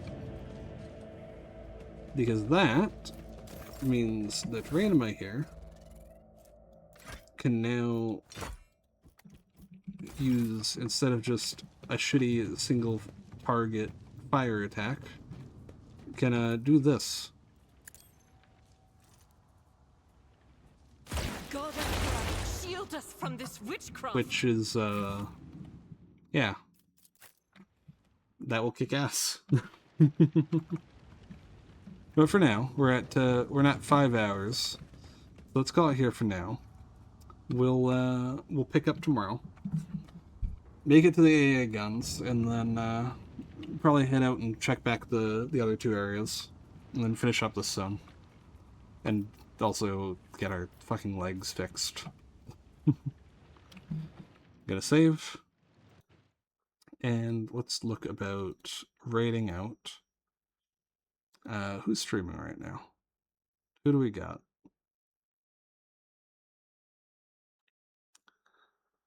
We don't have anyone. Anyone else playing Rogue Trader? How about that?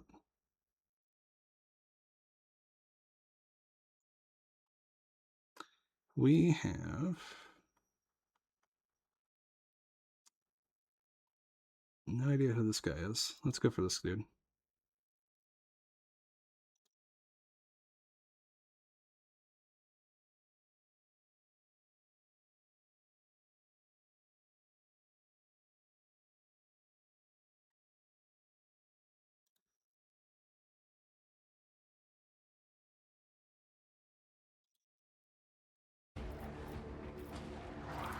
Something like that.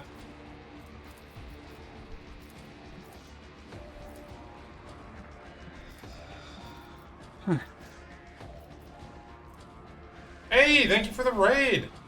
Valentine, welcome in. How's it going? We'll do some damage to you.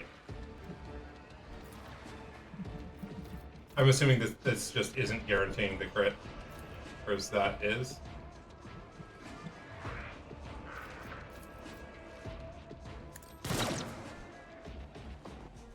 Or I could just miss. Oh, but I get another attempt.